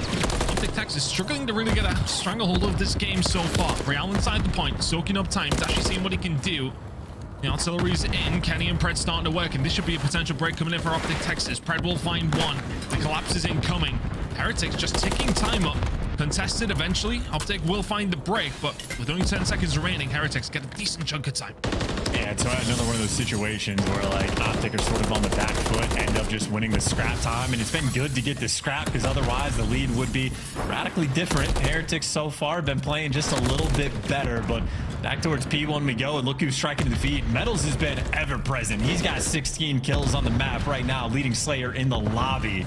So he's been very difficult to deal with. And Optic, I mean, you got Kenny spinning in circles, doesn't know where to look because they're just presence everywhere. Shots are going to fall as well. And Heretics, look at him. Nice and stable on P1. Got the rotation as well. I mean, they've more or less been in control of this game. It's just been a couple of moments. I think if you go back to P2 where Shotzi found the 3 to break open the hill, if that hadn't happened, if you hadn't had those moments, this could be a lot uglier than it is right now, which isn't very.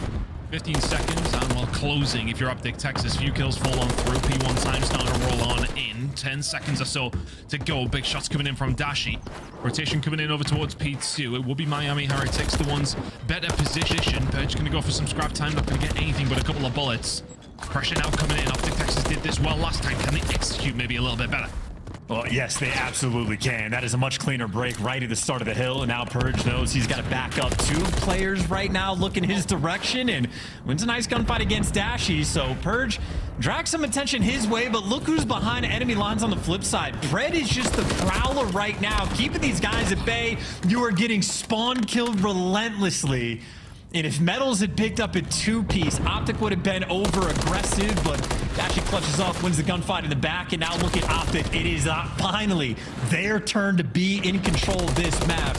And this lead, already a 40-point game, it might spiral out of control. And that is the first time they've really been in control. 15 seconds to go here over towards P2. There's going to be a fight over towards P1. You can already see that Purge just found a rotation. I think it was a spawn, if anything, but the dagger has been put in over towards the other side. We said when is the time that Pred is going to take over. It is a 6 spree and cruise missile attained and a 45-point lead on top of it. The comms will be flowing for Optic Texas. Let's go for a listen in with that. Back right. No, look, back left. P1, Lucky. What are you doing? Tunnel late, Lucky. Wait. Hit it, already hit it. I'm just back right. Lucky tunnel. Yeah, top back right. One is Absolute Lucky. I live, Brandon. You can. That's that P5 on Lucky. Low P5, Lucky. No, he hit it. At the door. Lucky, Nice job. I'm tunnel away. I can help you. He's challenge. He's in tunnel first. We can lead that guy. Low key tunnel. Just go. I'm trying to do. When is on me? P2 sword to become? P2? No, I didn't. Good work. He's lane, real. Might not look for you. I don't know. He's backloading Metals, bro. Backloading. One total, Lucky. You want just went top P2. Lucky enough. One top third. He's gonna go top P2. From third. I'm leaving this time, Brandon. Lucky. One shot, loading. One shot. Just live, AG, live. We're coming right. Yeah. Go right. Yeah, we are. I have a streak. I'm already right. I'm taking a shot. I'm streak straight away. Don't stop P5. Yeah, just wait. One's gonna be snow. Big streak now. Streak now. Okay, one on time, 2 on time, 1 top server, and 1 P2. One top P2. Okay. I'm gonna keep top 3. I'm behind P2. I honestly got P2. You're still spawning in the back. He went to you, Tom. I'm top 3, give me a second. Yeah, he's under me somewhere, mid lane. Get back, great. P2, watch out. Back, great start. Alright, Purge, watch out in the back. Yeah, I'm in server. Flipping. Yeah, flip. I have server. Make sure. I just said in the back. I'm cutting right, then I'm cutting the I'm along. They're going back server. I'm looking server. It might cut P5 on me, bro. Are they lomming you in? Yeah, I'm P5. First got P5. I got naded. Alright, P5 on me, bros. That's what you shoot. I'll come up in a second. Yeah, get me near now. Yeah, I'm ready. I'm ready. I'm top server new. P5, look P5. I have it in a second. Close the corner P5 on me, bro. Nice. I need help. Yes, they're already here. I'm back up. Stay Just like that, Optic Texas are well in the lead. I mean, it happened so fast. Everything was pretty tight after one rotation. A close game, to say the least. all of a sudden it's a back-to-back rotations coming in from Optic Texas. They're 25 seconds away. Yeah, a close game with Miami was like in control and making the better plays, and then as soon as Optic, well, get it, it's just like the Tides. It turns, it gets out of control. They have a perfect record on this map, and for good reason. And it's also guys like Fred, where he's just like, he plays for kills. He does not care about the time. His only job is to slay. He's constantly going on flanks, and like first half of the game, took him a while to find it. Literally just goes on one spree, blows the game wide open, and like just dealing with the pressure of Fred. Like you can only do it for so long. Miami have fought back though. I mean, overall, a nice set of kills in the feed. You're gonna get a 2-piece there from Purge and the hill time controlled. Problem is you're down by 70. You're gonna have to crank the heat up so much more. And hey, nice start from Metals, 27 kills, leading the charge for his team. Christmas, that would be great if he could find a few more. Not gonna happen. Kenny will shut him down, but definitely has been better from Heretics over the last 2 hills. Picking up some good time at P5, have set themselves up here at P1 and are soaking up every single second that they can. Pred though will find 2 out of absolutely nothing, and now Metals and Co have some defensive work to do. You need to get on the point, you need that time. Optic Texas still 22 points away. Heretics are slowly closing that gap, but Optic Texas are slowly closing the net on this one, but Purge eventually will find a couple, gets taken. Well, the problem is you got also Shotzzy behind enemy lines, so you're getting players caught off guard. You got Optic thinking about the rotation as well. Look at where these spawns are about to come through. 3 in the feed there from Optic, and everybody that died is gonna spawn out. Metals by himself over towards P2, and he's not gonna have reinforcements just yet. Dashy, the cutoff man, slowing their roll. Purge might get the trade, but it is just a funnel system. Metals, he's been begging for some help. Finally, he pops up in the feed. The opportunity to make the big play is there. Can the setup be good enough? Well, enough for Purge. Last man alive has to do it all.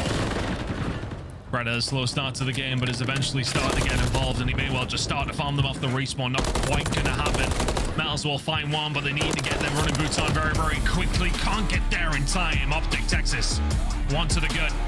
It was a slow and steady start. So they stretched their legs, they got away from them, they never looked back.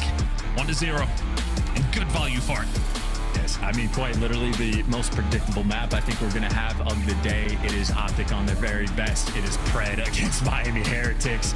I mean, Pred is the sort of the sub-base Reaper across the board anyway, specifically against Heretics. He has like a 1.36 KD in Hardpoint, so he's going to kick it up a notch. So there you go. 33 kills. The leader of the lobby is easy as a prediction as it gets. So shout out to Nameless for that one. But pretty well orchestrated game across the board. I mean, Optics, bread and butter. You got Shotzzy and Dashy playing the hill time where you need to. Great rotations and great breaks by Optic, especially on P2. They had 3 different opportunities to show it off, and they had 3 different ways that they accomplished it beautifully. And I'm needing for the tails of sort of 2 different teams. When you had Lucky get the cruise missile, great job to break the P4 like you were annoying with it. And then when it was Optic's turn, it was perfect. You know, we were kind of having a conversation in the listen, and I was like, you know, this was close not that long ago, but you made a fair point. It was big plays coming out from Heretics just to stay even, and I think that shows to the quality of Optic Texas on this map. Heretics did nearly everything right for a couple of hills and found no advantage from it. Maybe a slight one, what, the 20 points in the lead at one stage, if anything, but Optic Texas started to flex their muscles as the game went on. That second rotation is always the most important one. All very well hanging out 5 hills, but you've got to do it for 10 plus against this squad if you want a chance on sub base. There's the game flow coming through tight until it wasn't. Second rotation, Optic Texas stretched away, it never looked back. That was the game.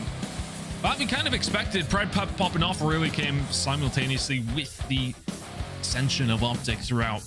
The good performance in map number 1 will make your Major 3 champions be feeling very good about this series. Now, heading into a Search and Destroy, though, this is where Miami Heretics can maybe cause some issues on a high-rise. Vision control will be there for map number 3 if we need it. It's a double-header on Karachi for maps 4 and 5. But you've got to be feeling good if you're an Optic Texas fan. That was obviously the game plan. Get the sub-base in, see if you can get it done. Of course you are going to, but from here on out, not quite as easy, I would like to think, as sub-base. I mean, it's easy to say that when they are now 11-0 on that chance.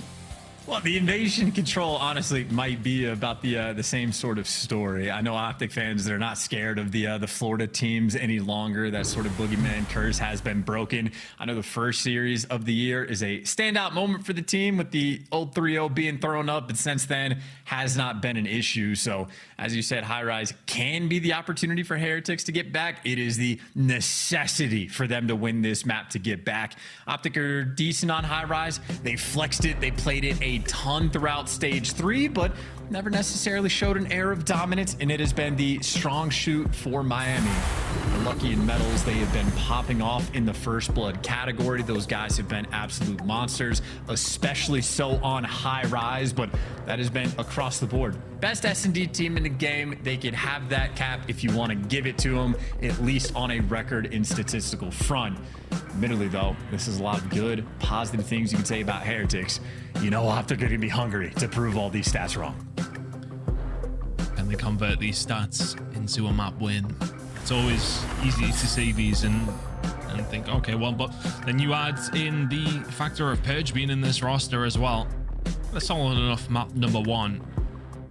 Is that going to disrupt anything that Heretics are doing? You know, I think Nameless was right. It does fit into the role that Vehicle does supply to this Heretics side.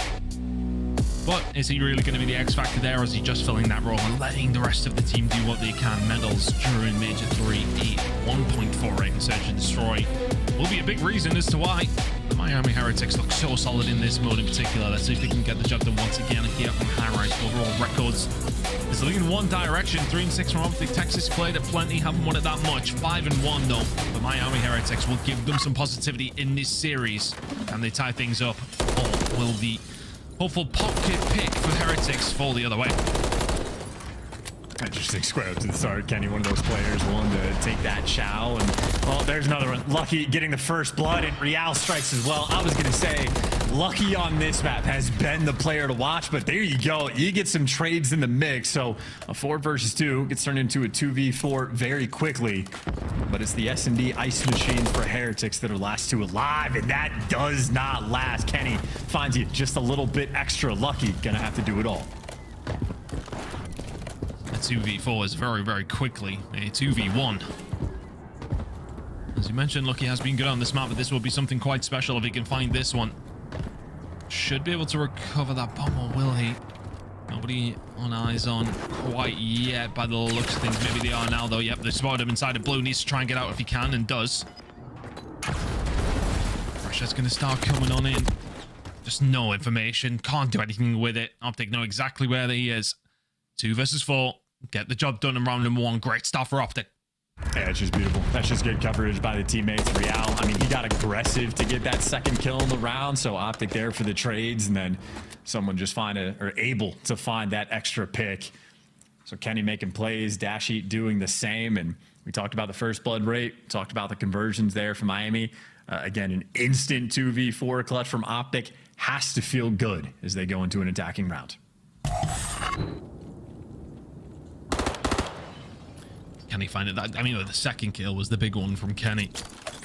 I mean, things just not a little bit harder for Heretics, but big aggressive push coming in from the underground side. Prem will be dealt with pretty much immediately. Real once again getting aggressive, but he's isolated. Shotzi nearly had the angle. Kenny will have a free route over towards B. He will choose to plant this, but the rest of the team starting to put themselves in a position. But look how tight this setup is from Heretics. They are very, very close. And they deal with Optic this time around. It's another 2 versus 4 needed. Dashy will start things off nicely, but Kenny could be in a difficult spot. Metals with the gunny. No right to go for that Chal. And Heretics answer back very, very quickly. Yeah, nothing you can do there. And I know a lot of the rounds Miami Heretics have had, especially on the defensive end, they're just able to sort of dominate the B street, sort of get those first kills. And I also love the sort of aggression Real was playing with. He was in their spawn underground to get their first blood and not traded because he got enough coverage from his teammates, and good job of staying alive as well. So Heretics again, High Rise, their bread and butter S&D map. Very solid bounce back round on the defensive end. More importantly, just keep those first bloods flowing. Great shots on Kenny. Happy to square up. These 2 guys, they live for it. Absolutely no problem for Metals, so you will quite happily take the challenge on.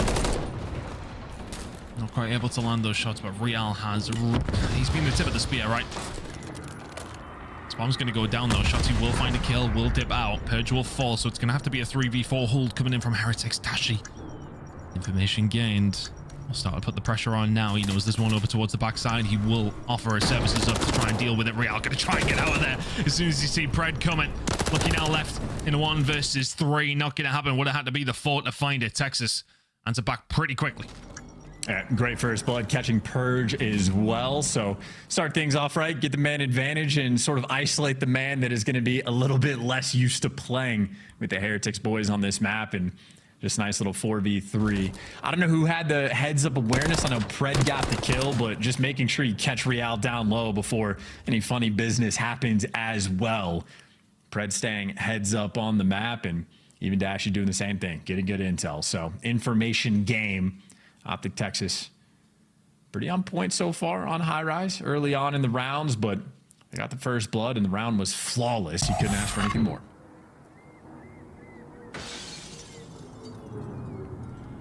What's the opportunity now for Heretics? They were aggressive in their previous defense where they sent nearly everybody down low.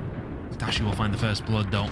Lucky taking him down, so what the Heretics have to try and fight back from this. Pred on the route, he is going to find himself pretty much here scot-free and 2 free kills. Well, he doesn't need to find the second one because Dashi's got the shots. Real now left in 1 versus 4. The smoke's not going to help at all, is it? Optic. Precision like in that round. 3-1 to the good now, starting to stretch their legs again. It feels like each and every time the start of the game, Heretics are keeping it close to there or thereabouts until they're very much not. And something that's interesting as well, the trophy change that we've had in this year, like in Respawn, the teams are now just running 3 trophies to make up for it. So they can block 6 projectiles. But in S&D, the pro teams are only running 2 trophies. So because of the trophy nerf, you can only block 4. I didn't count it out, but whatever happened at the start of that round, Dashi gets the nade kill, but I think Optic just overwhelmed the trophies. And we mentioned how Heretics on defense get that B Street control. Not if you have every single nade landing at your feet. So Optic starting the rounds off right. Pred, well, wants to continue that trend. Already over by the green tarps, just lying in wait for a kill to fall in his lap. He'll be coming around that corner, gift wrapped in the form of Purge. Pred might want to help out on the other side of things, but finding himself in a good position now as Heretics still trying to chip away over towards this B side. Bomb carrier dead. Kenny will find him. Metal's going to go for the chow. Nelly gets gun, doesn't quite find it, but now all of a sudden Pred is left all on his own. Purge will find one, doesn't find the second round the corner, but an opportunity now presented for Heretics. Pred in the 1 versus 2, you wouldn't put it past him, but they had information on him. Metals for the shallow. Pred nearly finds it. Not going to happen. Heretics answer back. It's Purge with 1. Stays alive. Dips out. Use the numbers to their advantage. Optic Texas losing the round that was looking pretty solid off the rip. And it's just a good win and a nice adjustment, excuse me. Metal's doing a nice job in the round as well, but I know Purge, the previous round they had on the attack, he was trying to be a little bit aggressive, played over by Heli Steps, got overwhelmed, got picked for the first blood. This time Purge backs it down, plays nice and slow, just kind of the safety net in the back of the back corner of the map, while his team, well, they have the chemistry. They get to do the work, and Heretics on point there. And again, only 1 trophy there on the defensive end, but Optic not overwhelming just yet. Nades a bit scattered here for the moment. Lucky doesn't take any damage. Explosion means nothing to him. Who knows which way it's going to go at this stage. Shots coming in from Lucky. Doesn't find anything though. Real will be there to pick up the pieces. Dashi will be there for the trade. It's been very close rounds for the most part. Trades being flying on in. Shots will find a kill on the Lucky. Metals answers back. Wow, great shots coming through. 2 versus 2. Pred will even the odds though for Optic Texas. Put them in a better position. Purge though. Is there any information here for Optic? There is now. I mean, this stuff, dude, you gotta go get that bomb as well. Very difficult. Shotzi, only a pixel. Reaction time too good, so Purge's not gonna be able to get that kill now to 1 versus 2. You've just lost all intel. You know, Shotzi was by the window, but Pred has just disappeared and rotated over and able to collect that bomb. So 20 seconds, Optic. The pressure is still on to actually go for the plant. Purge Finding the timing, but does he spot the player going in the elevator? Does the timing go his way? Kill number 1, tries to switch, can't get it done. Shotzzy on point with the trades. Not even breaking a sweat, his heart rate, not a beat above 55. Swings round and will always fancy himself in that gunfight. All right, smile from Shotzzy. Big win there coming in. That could have been a bit of a swing round, but Optic Texas once again keep that gap nice and firm. I feel like it's been almost strange in the sense that it just feels like Optic Texas are just finally getting that last trade in here and there, and that is really making the difference. 4-2 now. Miami Heretics trying to find a way back into this game. Big push over towards A's side though, chance. Maybe a potential opening here. Well, Real again, very aggressive, but unfortunate for Purge. Maybe too big of a pixel, or maybe too good of a gunny. The trade does come through. Real gets caught, but Purge on the board to shut down Shotzzy, so no more dance moves over by the propane tank is the bomb repositioning. Heretics certainly leaning towards B, where again, Pred prowling, waiting for the kill to fall into his lap. Good shots coming in from Dashi. Didn't expect absolutely nothing less. Pred will find one. Lucky now left, which would be a 1 versus 3 if he can pull it off. Finds one under Pred. The trade comes through. Bomb in hand.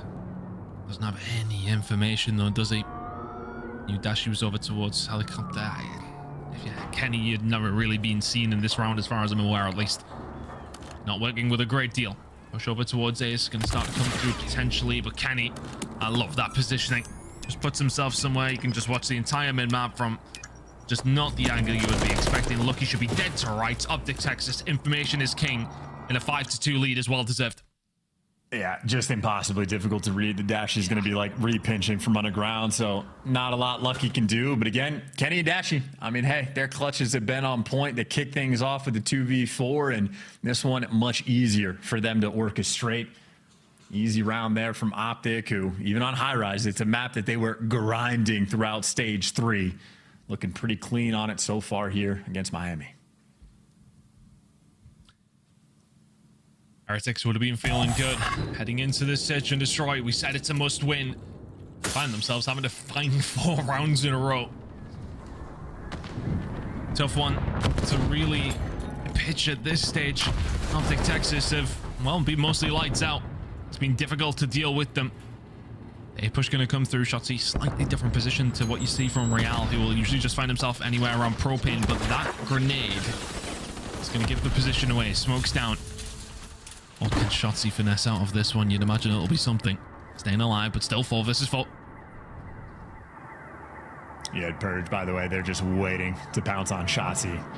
The smoke is going to clear, so they don't have the intel, which is why they're playing so patient until you get a little over-aggressive. And Shotzzy just wins the gunfight. First blood there from Optic, and now they're making moves. Pred finding the flank.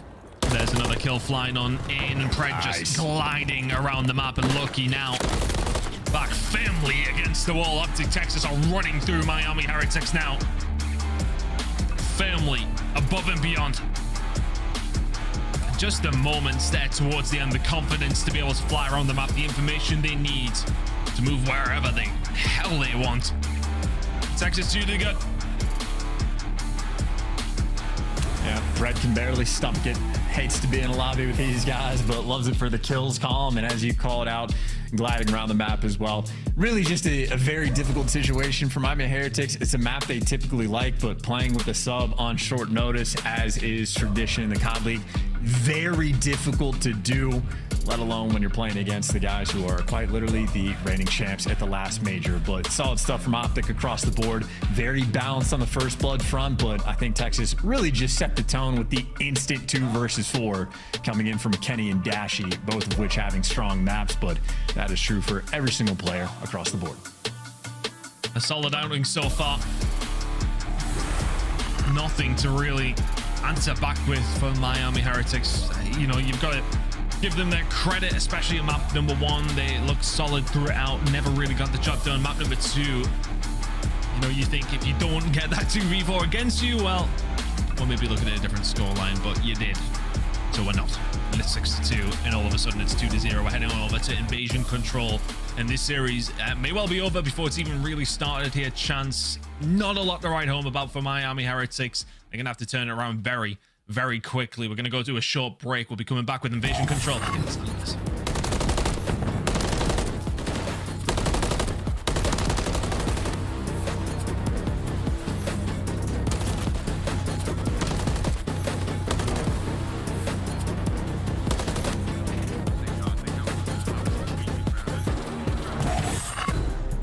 Upgrade your game with the Scuff, the official controller of the Call of Duty League. Scuff Gaming is doing an ultimate giveaway where you and a friend can win a chance to go to COD Champs this year. The giveaway includes 2 VIP tickets, travel expenses, and more. To enter, scan the QR code on the page or go to scuff.co/CDL and enter your email. Terms and conditions apply. The Call of Duty League is brought to you by Monster Energy, the official energy drink of the CDL. They are gods on the map. They cannot be stopped. Hydra still working though. There's a streak earned as well, up to 6 straight. That was remarkable there, and Hydra's still going. He's doing whatever he wants. 9 straight for him, 18 and 14. One of the true superstars in our league is we're up to double digits. The man is a threat. He's got 14. It's the cruise hits to New York dominates Invasion. Trying to make this play. He can only take down one, but now his friends are going to be a little bit late to the party because Atlanta FaZe have rallied the troops in towards B1. They only need about 5 seconds to close out this game. The spawns from Ultra all the way across the map. You got to find a way to touch. Nades are littering the front door. There's 248. It does get contested, but Traza with the double. Oh! It's against all 4! To get him out for now and battle back through on the point. You're still alive in this if you're Optic Tactics and you survive long enough. I don't know if you can, because inside dials up a triple and it's over. He gets to one position, so has to take the fight. Comes soaring on through. He got it. He goes to planet. He gets it through. Are you kidding me? And he gets away. 35 seconds. He spots him. Back down. He pops. Dashie. My God. Unbelievable. These guys have elevated. They are gods on the map. They are playing with too much energy. They cannot be stopped. Brett and Shotzi out of control. What a Sunday it was.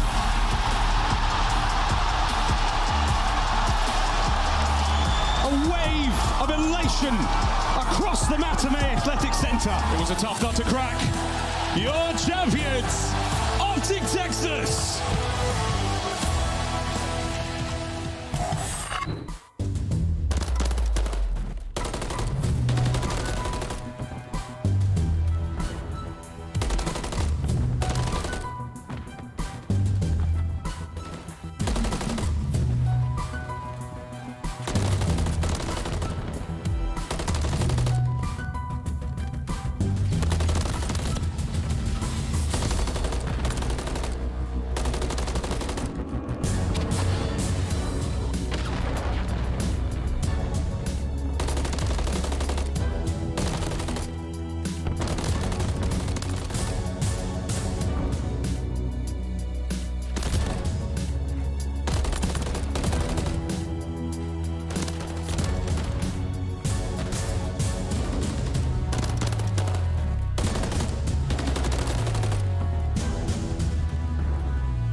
Texas absolutely dominating Miami Heretics so far, dominating my my brain at this moment in time because it doesn't seem to be working. But Optic have been lights out so far. Chance, nothing to really write home about if you're Miami Heretics. It's been maybe a tough watch if you're not an Optic fan, but if you are, you're enjoying this one. It's been domination from start to finish.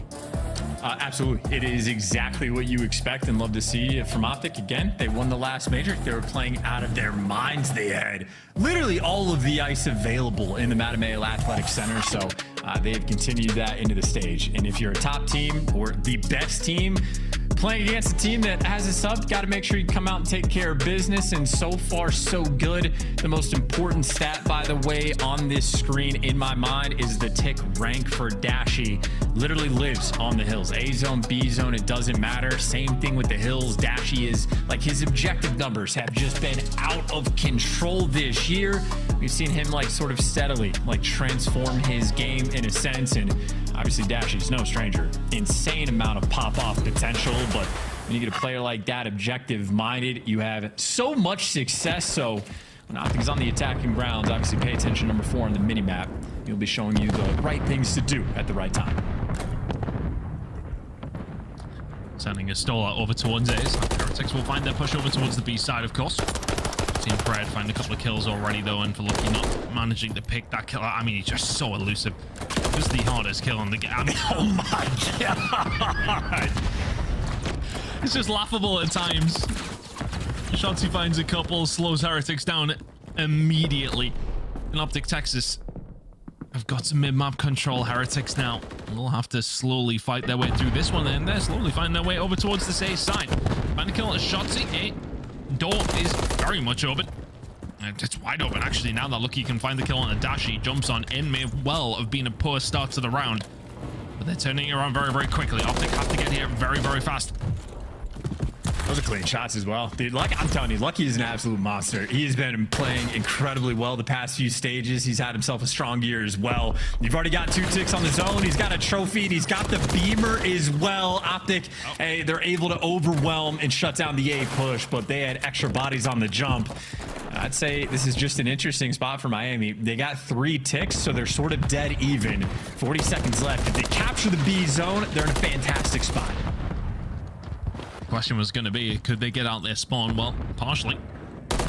Lucky Real combining well. Pred dipping out as well. He's done well to continue to survive. The rest of the team now coming through. You might get caught with a little bit of bad timing, but Metals reads that one perfectly. An opportunity now to get a hold of B. Optic are poised. They're ready to jump on. And they managing to find the kills. Purge, can he do anything from this position? Needs to, cannot. 12 seconds to go. Miami Heretics just do not have the time to get here efficiently, do they? Or do they? Kenny will fall. Shotzi now will try and defend this one. Will try and slow them down. They get a touch onto the point. They find the gunfight. It was looking unlikely for Heretics, but they get a touch. And this is great. 2 ticks progress. They're going to get the third unless Pred has something to say, but I don't think it's going to matter. So there you go. A wonderful, officially, round of offense control. And obviously, they're still going. I mean, you got Purge potentially putting pressure down A Street. Maybe flanks to be working as well. Granted, 16-10 on live, so Heretics not necessarily in best of spots for winning the round, but still, fantastic job just getting 5 ticks. There's an opportunity here. A little bit of mid-map control. It just takes one good break when you only need 1 tick. Dashy inside the point, knows the pressure is going to be coming in. Does he know it's as close as it is, though? Backing on up, would have seen him cross. Does he win the gunfight? Of course he does. Pred somehow gets gunned by Real. Can he there for the trade? Holding it down if you are. Dashy, though, finds another inside of the point. And 20 seconds to go. 5 lives remaining. One last roll of the dice here for Heretics. And Dashy on point, and Lucky number 2 is going to let him cross. Actually, or Shotzi I thought was going to turn. He doesn't, so Lucky gets the kill. If Dashy lets him heal, this could be a problem. And now Lucky 150 HP, 1 gunfight to win, but well, we already know how good Dashy's shot is, so able to make sure he had him trapped. But again, all things considered, pretty strong round there out of Miami. Get 2 extra tick over towards A, and it is off the back out of Lucky especially. Again, just wanted to re-highlight, he has had a very few stages where he has been incredibly strong. Overall solid year. Lucky has been a monster, even if it is not easy killing Shotzi, because even with Codcaster, I can see through walls and I lose track of Shotzi. Very easily done. This stage, the start of the round was incredible, but a lot of questions have been asked. How is Purge setting into this roster? An entire Spanish-speaking team now going to have to be coming in English for your substitute. Let's go for a listening with Miami Heretics. Kenny in time. Actually, 1 shot. He's behind the... You want to... Coffin, Shotzi, absolute. Coffin, you want to... Okay, yo, 1 stop hookah, 1 stop hookah, is Shotzi. He's top shot. Nice, looking for 2. Our side point, Kenny. Make sure we throw the shot. We're Dash is gonna be on your right. Dash is gonna be on your right still. Try and tell me to my attack. He's telling me now. Full time. I just wanna. Kenny there. There's one more. I can't. I'll see this wall. So there's two. Do anything. On the vending machine and close right. There's two. I'm looking at their side. There's two. Other side. That's good. There's one more. Kenny. Kenny, good shit. Good shit. Con on me. Con one shot, bro. He's on point now. Dead. Nice job. Just throw your One could be cube or... Yo, try to pinch like there's spawn. They're full up front. Nice, there's two on the tank, one on spawn, guys. I'm in broken. Okay, I have one broken. Back on my two guys. On B, dead. Nice job. There's two more front. One bottom broken on me. He's weak. Kenny. I saw him Bottom, close hard. I saw him Kenny. Yeah, I'm absolute. He's absolute. One more picture. I got the spawn. Yeah, he's off spawn. I'm in picture. I heard him. I'm trying to get like... I'm peeling tank, I'm trying to watch the left cross. They could spawn left though. Yeah, I have the cross with you. Okay. There's three on the right. Yeah, there's nothing there. One is in mid-wall dash in. I have the cross. I'm one shot, I can't shot. That's weak. I'm trying to be on the right. Or cliff on the alley. Just hold it, let's say picture time. One two on the tank, guys. Two on the tank, one guy could be a mid too. Where's Dashy? I don't see a guy mid. They're all stuck in the left, I think. Mid, bro. It's DVD. He's behind the pillar. Well, an instant A capture is never usually a good thing if you're on the defensive side of things. Miami Heretics now just fighting tooth and nail to try and stay in the round. But it's 3 kills for Shotzi, which will open things up. And now he's on the flank. He's cutting off the reinforcements. Shotzi's just doing Shotzi things in Optic Texas. Not going to lock it in time. Yeah, no, they are. They get the job done. Miami Heretics found a way around, found the kills, but not there quick enough. Texas now 2 to the good. Yeah, and look, if it's not difficult enough playing against Optic Texas to begin with, the fact that 3 players on Heretics have to cognitively switch their brains into a different language that, again, they have experience with, but on the year unaccustomed to. I mean, Heretics right now, these players are just simply working overtime. It is a very difficult spot, but I think my favorite thing about the listening is when they switch the language to English, they cuss in English too. Honestly, it tickles me. It's great. Their English is nearly better than mine, to be honest with you. Very well done from Optic Texas, though. They get a hold of A very, very quickly. Pred managed to get himself a cruise missile in the middle of all of that too, and now starting to stretch themselves over towards A. They clear them out, and this is just the disaster zone for Miami Heretics now. Backing on down into your spawn. Shotzi finds his kill on the Metals. The round is in danger. He will manage to get a hold of it though, Metals, and will keep that pressure on. Something to play with here. Over towards B. Yeah, it's stun hit for Shotzi. Just a little unlucky. Sort of killed his heel, so still half health. That just means Heretics, they get the pressure over towards the zone. And Dashy, yeah, I don't think you're going that direction. Him and Shotzi might just have to chalk this one up or pray they can rip somebody with the headshot multiplier. But a double stack for the moment, and I think Shotzi almost going to be forced just to play for exits. It's a hard break from this position. Nobody going to get anything through dark as well. You can see Kenny was trying to find the push, trying to find the rub from behind. Can't get through, and all of a sudden Miami Heretics will have themselves a hold of B. We'll extend that timer by 1 minute. Lives looking nice and even, but they're trying to just keep them in. Shotzi having one more stab at this one. Purge will manage to find a kill and just about get out. I mean, he is sprinting. Nice plays. Red turns and burns. Nicely done. Will eventually get taken down, but puts a little bit more pressure in because Lucky is pushed up towards the gas station now. And attacking around will put Heretics back towards the defensive side. And all of a sudden, there's a potential game on our hands. Lucky inside the point, trying to lock it down. And he's got Purge on the cross, so this is a communication moment. This is Purge having to calm to him, tell him what direction to look in the hill. Lucky for the moment, all eyes forward as Purge falls. He stays forward, but Shotzi, again, he just does Shotzi things. And I saw Lucky hit the head snap back. I do not blame him. Should have won the gunfight, but that'd be the breaks against a player like him. I wouldn't even want to know what it feels like to have to try and have a gunfight against Shotzi. I'm telling you, I lose him. I can see through walls with Codcaster, and I can't track him. Real tracking, no problem there, though. Finds a kill towards his backside. It's not been a bad attacking run by any stretch from Heretics. Neither was their first one. Just unfortunately for them, Optic Texas clutching up, and their attack was just that little bit better. Kenny Pred combining well. That's a ridiculous kill coming in from Kenny. Pidge knew where he was. He starts shooting first. He still dies. Pred on a 4-spray cruise missile already in the back pocket. Optic Texas looking just so solid right now. Lives on their side, but it takes one good break here from Heretics to try and find something. Well, they're not going to have a lot of time to get it, and Optic already celebrating early. They've enjoyed this matchup ever since their first time they've met, and now they just have to clutch the round on defense with a cruise missile in hand. It's going to force these players into cafe, but someone going to get caught. Metals and Real have to bite the bullet. Shout out to the extra explosive Radius and Pred. Stamp on the game, 21-10. Pred, for him, you expect nothing less. How do you not assassinate there? I mean, you would have died, but like, you know, it would have been It would have been worth. It would have been worth. 3 lives remaining for Miami Heretics, and it's 3 maps that it took for Optic Texas to very, very swiftly deal with them. Heretics showed a little bit of fight, but that was just about it. Optic Texas locked the game in 3-0, as simple as you could possibly want.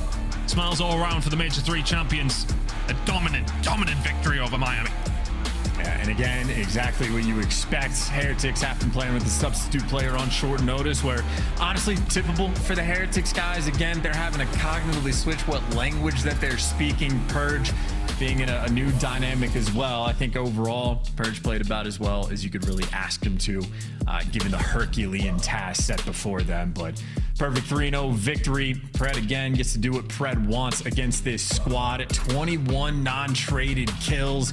Didn't even seem too interested in dying at any point in time. And of course, on the objective kills front, well, Dashi might have only had 11, but still most of them on the objective. Just sort of the bread and butter stylistic decision that Optic Texas work with, and obviously that style good enough to win championships, let alone a good old Saturday match for the boys against Miami. Nice little 3-0.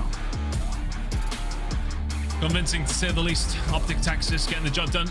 To be fair to Miami Heretics, you know, it'd be nice to see them up against Rossi. We want to see them compete with before we make any assumptions there. No pressure on them in that game whatsoever. But Optic Texas looking fantastic. As per usual, I'm sure the desk have got, well, not much to say on that one. It was over nice and quick, and I mean, just as we expected. Let's see if we can fill enough time before these highlights finish real quick. We got Alec Cat Nameless here to break down all 3 games and Pred's dominant performance. Nameless, can we start here? Yeah, let's talk about it. Is Pred killhorning? No. What does that term mean? The chat keeps spamming it. Actually, he kind of is when you talk about sub-base hardpoint in particular, but it works out fantastic, right? Like every single time you see Pred on that map, he's up top snow, he's pinning you back when it comes to that bunker hill, and then they're just soaking the rotation and the time on that next hill. So for Optic Texas, it's been their ace in the hole all year long when you talk about sub-base. People just need to get rid of it in every single series. I don't want to see it ever again. Don't let them play you on sub-base. And if you're Miami, just ignore what happened in this game 3. Control hasn't been your friend, and it is definitely not against the Major 3 champs. Yeah, and unfortunately, it still isn't your friend. On the side of Miami Heretics, when we looked at this map layout and I saw Invasion, I already knew that they had kind of lost when it came to these map vetoes, not only because of sub-base, but they're a 40% win rate when it comes to defense on Control. It's one of the lowest, if not the lowest, in the league. To put that in perspective, most teams will probably average like a 70 to 80% defensive win rate, especially on a map like Invasion that's so heavy. Yeah, for Optic Texas in this series, once again, like they're trying out their high-rise search and destroy. It works out. Now they've won 2 straight. And Invasion Control has been a map that they've been sort of 50-50 on, 3-3 in their last 6. They have it in this one. A dominant performance, now feeling comfortable on that once again. Just easy does it. In this matchup, that puts Optic at 4-1 now. They lost the online match in stage 1. Since then, they have just wiped the floor with the Heretics, particularly in Hardpoint, 6-1 in the game mode there. As fun as it was to watch Pred screen while he was slaying, Dashi had some ridiculous moments of his own, and he earns tonight's Scuff play of the game for match number 3, Alicat. I mean, it's just Dashi doing Dashi things, right? He didn't have too many kills when it came to that Control, but he didn't have to because his teammates were putting up the number. But this map one, it was all Bruce all the way. And it's just sub-base. Again, why are we playing this versus Optic Texas? I have many questions, but even the falling map, he continued to be a menace to search and destroy, going 8-3 in that game mode. They just have the favorable side of the map every sub-base that we watch, right? And when you have guns like Dashi and Pred on your team, you're never going to lose it. And like we said, man, this matchup has just been so easy for these guys. Cool, calm, and collected, just continuing to get better and better. Congratulations to Optic. This is your first dub, and you got it done in just 3 maps. Now to talk about it live, we have the one and only Kenny. Kylo Ken joining us live from the Optic Texas facility. Kenneth, yo. You guys are champions. You rose a trophy in Toronto. Let's first talk about that. How we feeling a few weeks later? Feeling great. Obviously took some time off for a bit to like celebrate and relax, but we're back on the grind, so feels good. But the job's not finished. And we saw Shotzi at the Founding Fathers Land, saw him alongside Banks and Nade Shot having a blast. It was so fun for us to watch. But were you guys concerned at all that maybe you would slip without getting as much practice as some of the other teams? No, not really. I feel like I'm the type of guy to be like quality over quantity. So for me, as long as we're going hard in practice, like the days we get, and continue to actually stay on top of like our mistakes and stuff like that, I don't really trip. But I mean, if it was like extra days, maybe. But like I said, I'm quality over quantity. So. Of course, Kenny, and congratulations not only on this win, but on the win previously in Toronto. Had a couple weeks off, and as we head into today, not much to ask you about this matchup because it was so quick. So instead, I'm going to ask, when you guys started up scrims again, there was an update during the season. Do you feel the gun difference at all with the MCW and the Rival 9 changes? Yes. Not a big fan of this meta because I feel like people get some BS kills now. They get some unlucky kills that they probably wouldn't have got before, especially with the 4-shot, like the 4-bullet kill. I think we're kind of still adapting to that because a lot of things you got to change, like playstyle wise, to like not play certain positions. But I don't think it's affected us like in a negative way. I think if anything, it's helped us a lot. Yeah, I was gonna say I feel like Pred's really enjoying this current battle. After watching that series, I want to ask you about the control. If we were to look at your guys' gameplay over the last month or so, that'd be the one where I'm like, it needs some improvement. What are you guys working on there in that game mode specifically? I feel like control, we just let like certain things slip. I think we do like a lot of assuming in control instead of just like playing what's in front of us. So I feel like for right now, it's just kind of like I said, getting back to the swing of things, but also kind of like advancing what we were doing before and kind of nailing down like the fundies a little bit, because I feel like we slip up like even in that match we gave like free 2 ticks on A, which I think is pretty bad, but definitely something we're gonna go back and look at and fix. I want to ask you as well, you're one of the very few players that have won back-to-back events. And you've done it a couple of times as well, so congratulations to you for that. For your teammates, though, how are you going to get them to be a part of that mindset, right, to accomplish a feat like that? I think a lot of people like to overthink, especially when you come back and you kind of like, you just want to then you kind of, throw some things away, like kind of not nitpick as much as you used to. I feel like for me, I'm always going to nitpick and watch the VOD as much as I can. So for me, it's just getting my teammates still in that same mindset of like jobs not finished and making sure we're not slipping up even for slamming and scrims or whatnot. But I still think there's some maps and stuff that we need to work on. Like I said, Invasion Control, we just kind of slipped up there, and a few other maps. So for us, it's just kind of like getting our map pool to where we can play anything. And I think that's kind of the idea going into these qualifiers for us. Kenny, what I found most impressive from your performance in Toronto was the fact that you took down the other big 3 in the top 4. Talk to me about these matchups. You went to a Game 5 against New York, a Game 5 against Atlanta, and a 4-0 over Toronto in the last matchup. Yeah. So of those 3 opponents, who's the toughest for you guys right now? I think it's easy to just say FaZe, just because they've had our number. But I think all the teams, any day can compete with each other. I feel like it's just kind of staying on top of things and minimalizing your mistakes. I feel like that's what we're working on right now, is kind of make sure we're still on the same page and not making too many mistakes, because the top teams will definitely they'll make those mistakes like bigger than what they are, even if they're small ones. So for me, it's like I said, staying on top of those things and getting better at what we're already good at. Awesome stuff. Well, Kenny, we got to let you go. It is 7:15 here on the East Coast, and we will see you in 24 hours and 15 minutes for your next match tomorrow night. Sounds good. See you there. That is Kenny in Optic, Texas. Their next match here in Week 1 is against Las Vegas, and they got to be feeling great after watching that Toronto-Vegas game earlier today. When we come back from the break, though, things get tough for Carolina. They take on the Subliners, who are looking to catch up with the other big 3. It's a Power 4 versus a team on the bubble coming up next.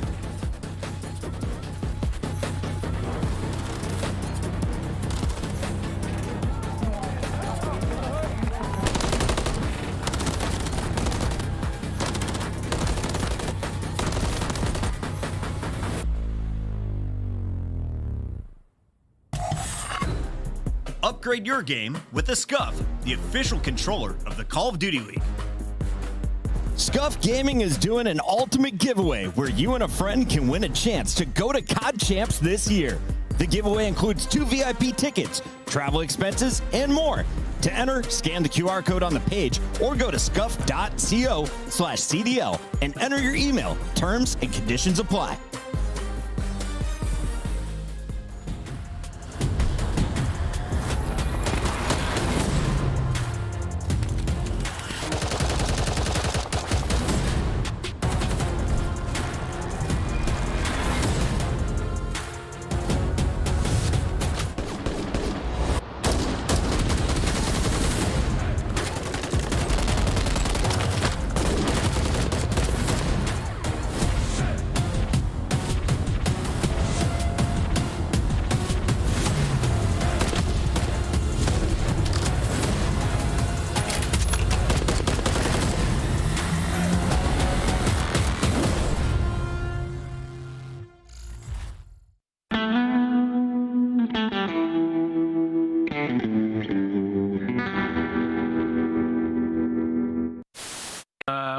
.4v1, I think it was, the clutch, something like that.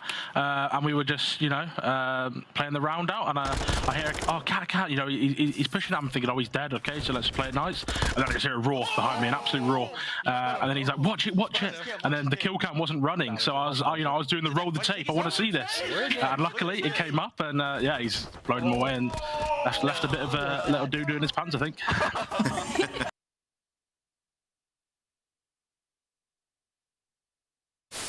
They're gonna set deep. I'm watching. I'm looking Signing cross. I'm looking gold. Pinching, Snoopy got him. Nice. Yo, in the water. Water. I don't know where he is. In the water. Oh, f***ing go, boys. Go, boys. Nice. Good DK 16. I got us, boys. Holy.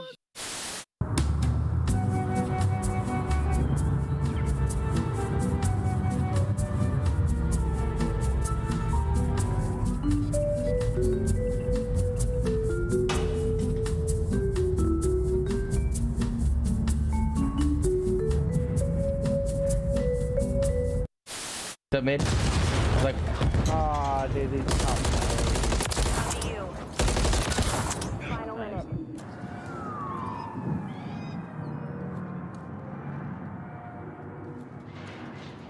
oh no! I'm gonna go get some water.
It's the Major IV Qualifiers, and they continue live right now online. We have the Subliners facing off against the Royal Ravens, who dropped the ball in their opening day.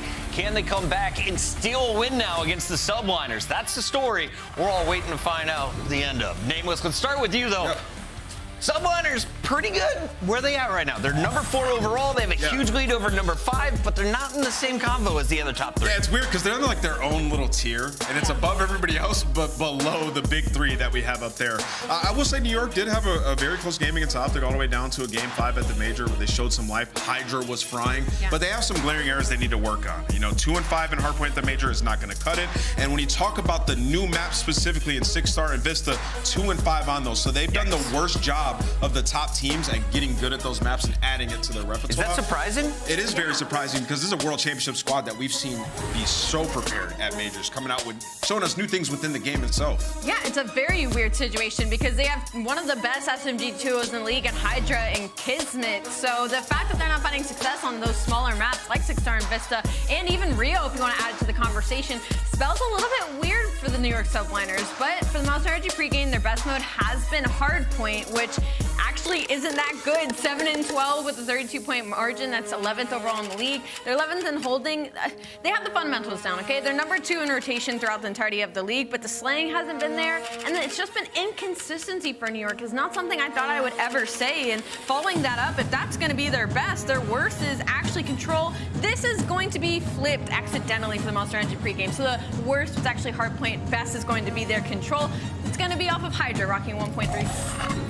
Thoughts that I was very confused for a second, and it was like, On the other side, Carolina Royal Ravens haven't been great at anything, Nameless. Let's start here with what's been wrong in Carolina, because they have pop-off games. They look like they can hang with the best in the world, and then other times they just fall on their face. Agreed, but that being said, in this matchup, they've had success on the year. You're talking about a matchup where they were able to beat them on land before. It's 2-2 total on the season, and Gwen in particular has loved it. And that's a good sign because Gwen hasn't been playing well in their last few series, from land to online, but in this series specifically, they're 4-3 in Hardpoint, 4-2 in Search and Destroy, commanding the lead there. It's just the control. 0-4 there is where they have fallen short plenty of times before against them, so they obviously have to work on it. It's going to be tough because they do have Invasion. Like I said, that's the map they're going to pretty much play in every series throughout this split to try to hone in on.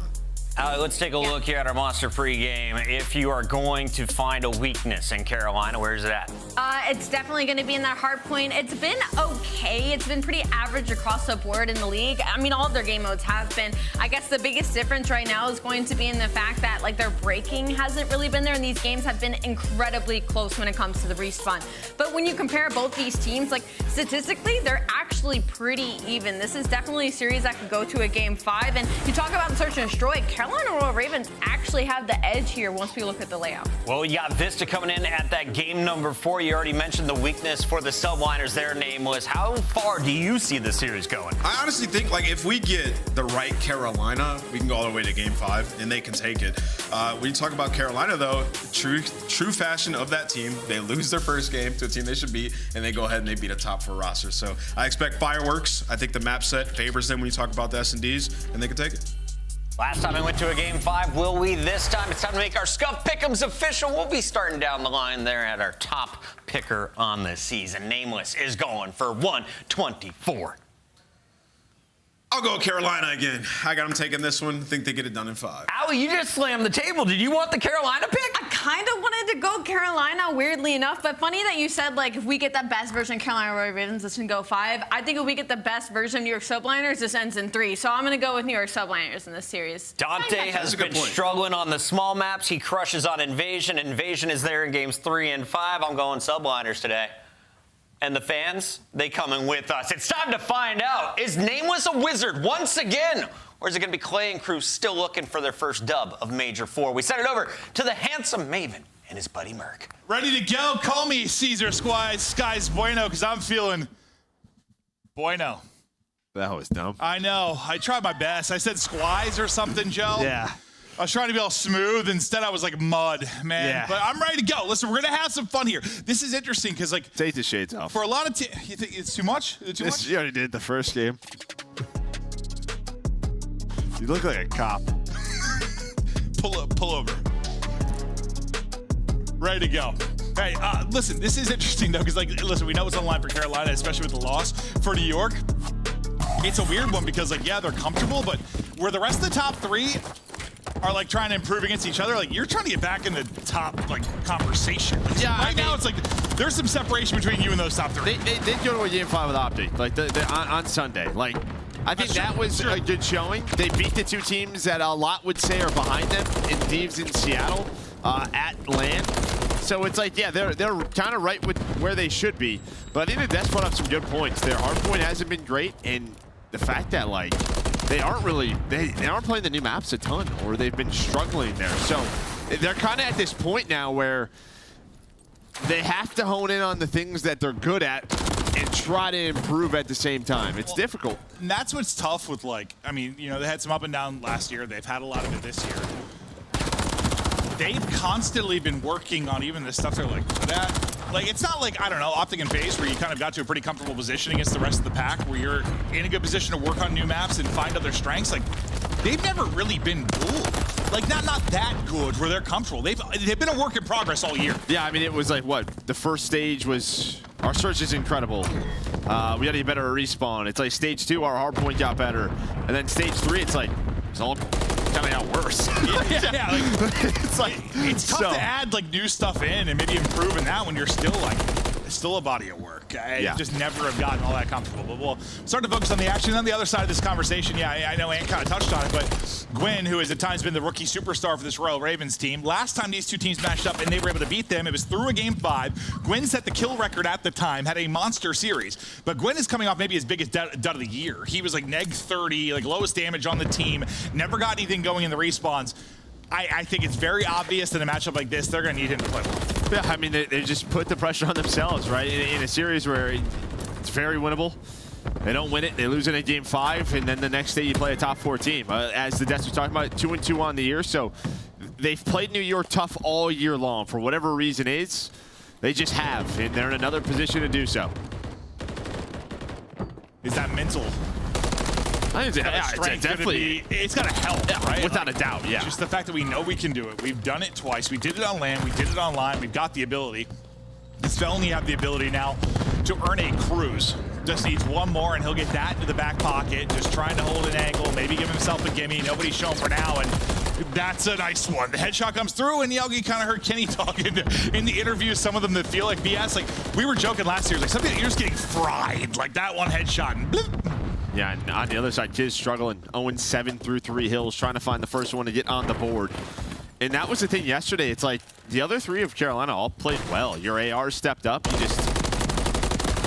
You didn't have the win show that you normally need. And that's what we've been talking about. It's just like, not all 4 have been on at the same time. No, yeah, when is that going to happen? Yeah, no, we listen, throughout Clay's career, he has been a streaky guy. He is hot and cold. When he's at his best, I mean, he's one of the best players in the world. But, like, you got a really good series out of him yesterday. It's just, unfortunately, yeah, you don't get your rookie there to pack a punch with him. Yeah, sometimes when Gwyn's the one going nuts, it feels like Clay puts up that dud. It's absolutely been an issue of when are all 4 going to be on that same page. And yeah, I mean, it's a difficult thing to do. It's not as easy as like, oh guys, hey, let's just all play well. You know, it's more complicated than that. But Hydra is now on 6. Sib is on 5. The guns have started to certainly come alive, but still looking at a little deficit here if you're NYSL. Yeah, on rotation, you have Skies taking down. Kid's going to try to pinch this, depending on the time. Actually, he's just going to wait for his teammate. So they're going to soak up the rest of this time and then just play from that. Maybe you know that Hydra has the streak. Try to get some red control, and that's going to be the call. Play around red control, and now Kiz is going to maybe have to win another one-on-one versus Gwyn. Reads it well. Maybe hears him under him. Now the teammates are here. I love the way subliners have played this so far. Great job there from Kiz. The reposition to pick up ladder, able to get both, and now looking for a lead change.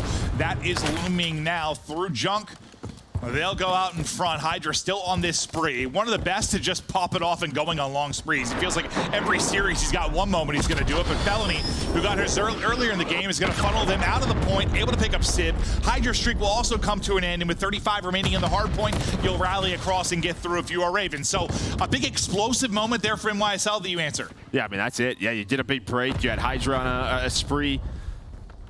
But you have the cruise of your own thanks to Fellow. So you end up re-breaking P5, and you're going to keep that lead. There is one more break attempt coming on through. But TJ with Gwyn, and we see Gwyn today. I don't know what it was yesterday, maybe the matchup versus LAG, but he had an MCW out majority. A couple of times where you were like... A lot of the times on Karachi. I think you were, you're wondering there. It was maybe on the high rise at times. Like you want to see maybe he could make some plays with the rival, but it's mostly MCW out. And yeah, after maybe the dud yesterday, he's looking to change the pace up a bit, but it'll be rival out for now. But Felony's POV here is NYSL looks to go out in front. And I think you're going to have to survive a lot of those blows if you're Royal Ravens, because when you're like the lesser teams playing against a team like NYSL, like listen, they have more firepower. They do. And when they get hot and throw that haymaker, sometimes the lesser teams kind of get knocked out and can't answer back. You're going to have a lot of those little moments. You're going to need to do that if you're Royal Ravens. Yeah, no doubt about it. It's NYSL going to take the lead now. Hydra continues. He's double positive, leading the lobby with 20. You have P1 control. Your largest lead of the game so far. You see number 4 on the minimap already rotating. That's going to be Sid with the heads-up play. But he might get hunted here. He's able to find that first one. And to help him is Hydra on this rotation. Sid does get taken down. So Hydra trying to do what he can, but at least has the cutoff for their teammates off a spawn to get to this P2. Clay, you know, he shoots at the first shoulder. He's like, I got to reposition. Can't quite get out. It was what, a 9 spree or whatever it ended up being for Hydra where he erupted. He brings that back with a 5 spree basically right after that. So he's leading the lobby by a wide margin right now at 22. They've also got P2 control. But the next push comes. It'll be a 3-on-3 around the point. Both spawns pretty normal for the two players that pop on either side of it. Now just the push on through, nearly shooting at a teammate coming over the dumpster wall for a sec there is Sim. Yeah, you're just staggered. It's almost like, did you want to wait for Gwyn? Did you not? He was so far away. I think they just opted go. And now you just really haven't had a 4-man push here for Carolina. That has been clean. So now that Clayster spawning up, I think he's just going to be thinking about rotation. Him and Gwyn see those blue arrows just start to turn around. Making that decision. Now, this is where it could get awkward. TJ, I imagine spawns out here. That should be the call, and it is. New York are going to know this. Now just going to focus on him and any other kill they can get on the map.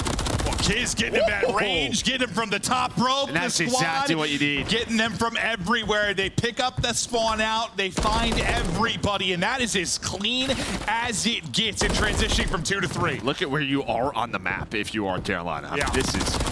You might get an attempt around 40 seconds. This guy Hydra's good for a 5 spree every life right now. Every life. New York cruiser right now. Let's go to a subliners listening. Reggie, I'm getting dumpster, one shot, pillars. Two fronts at a time. Both fronts. They're both on time. Hold on, we spawn close. 2 seconds. Nice, I'm helping on time. Green. Almost on this. Yeah, I'm playing now.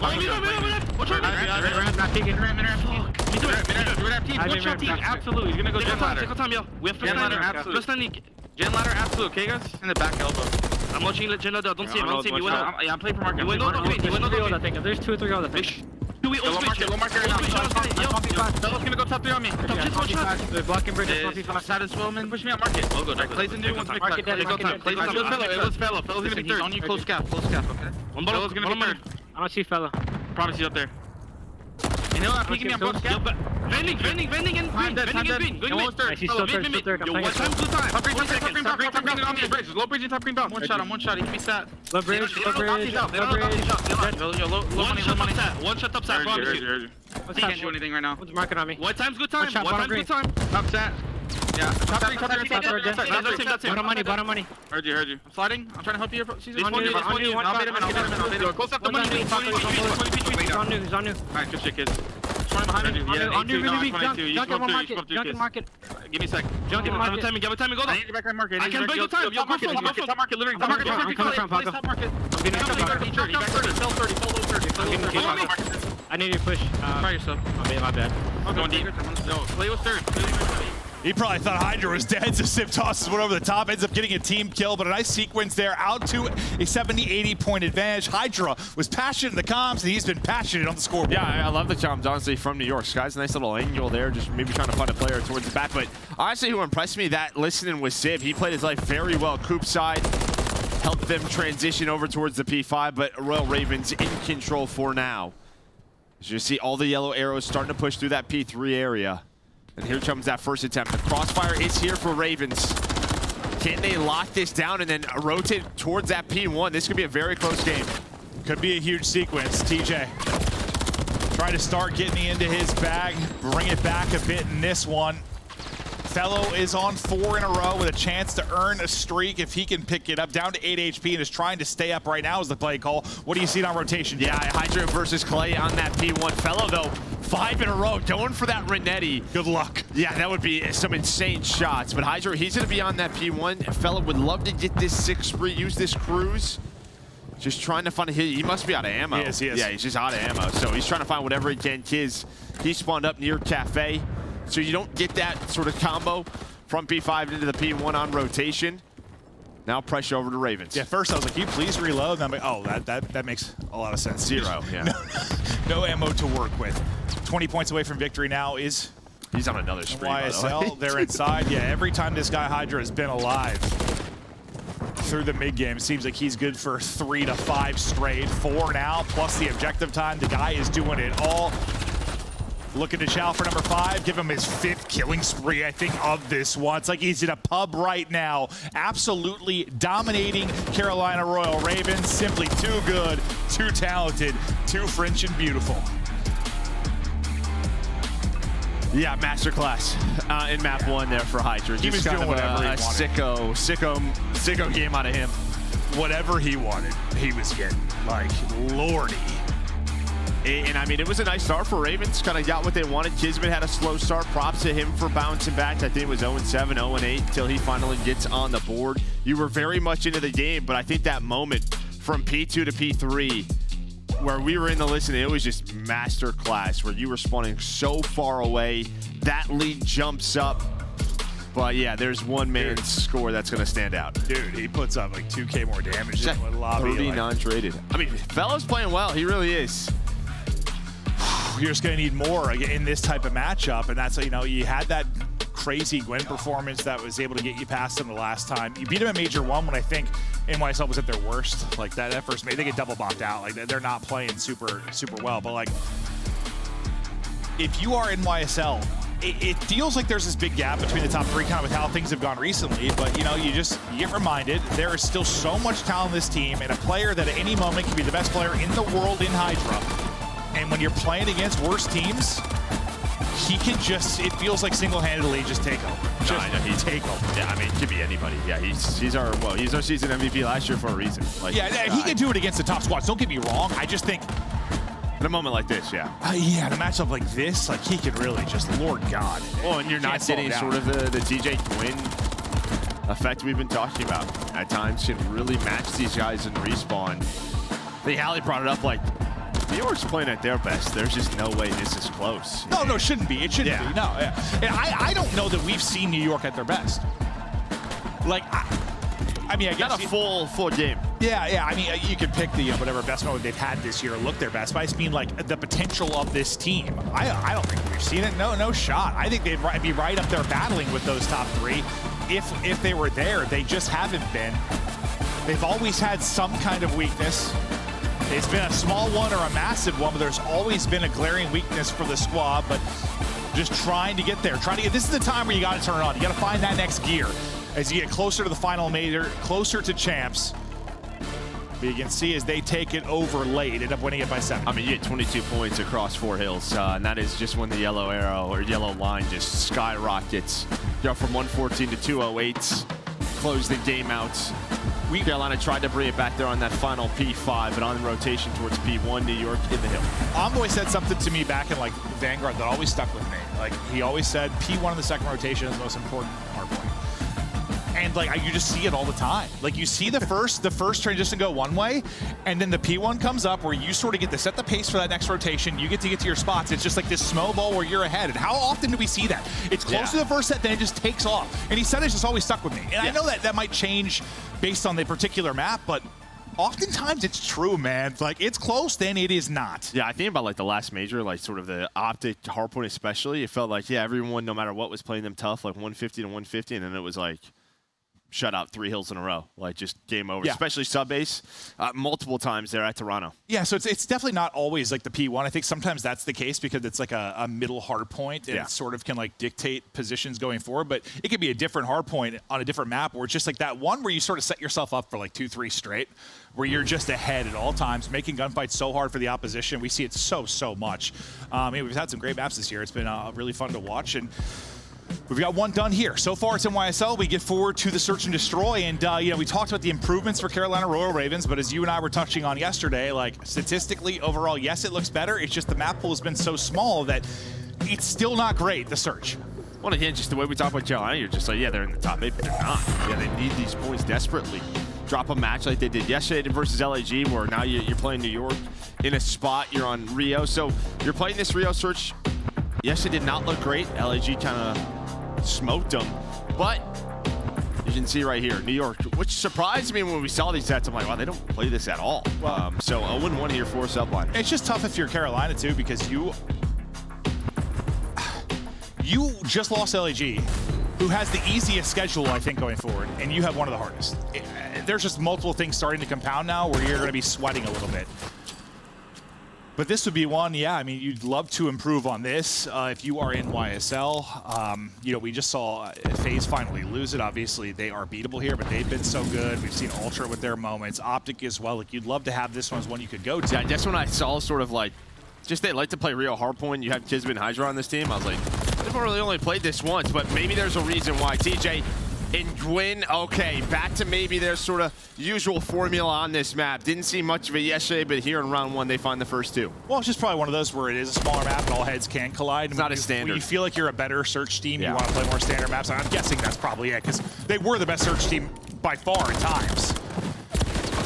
Zip trying to give them a chance. The trade will come in, though, and after they win top middle, if you're Royal Ravens, you're able to control it from there. Yeah, I think we've seen throughout the year just some of their creativity, you know, with their coach Sender, what they like to do.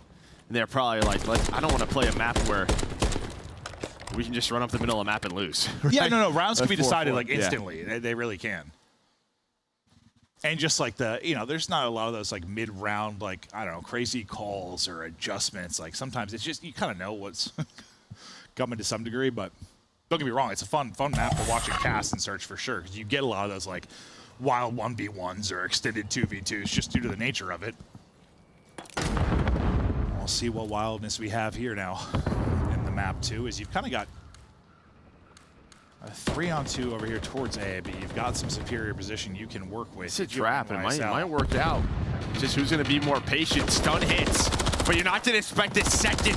It's the mega human TJ and Gwyn who find the double. I just pictured, bro, like the was it like BoJack Horseman?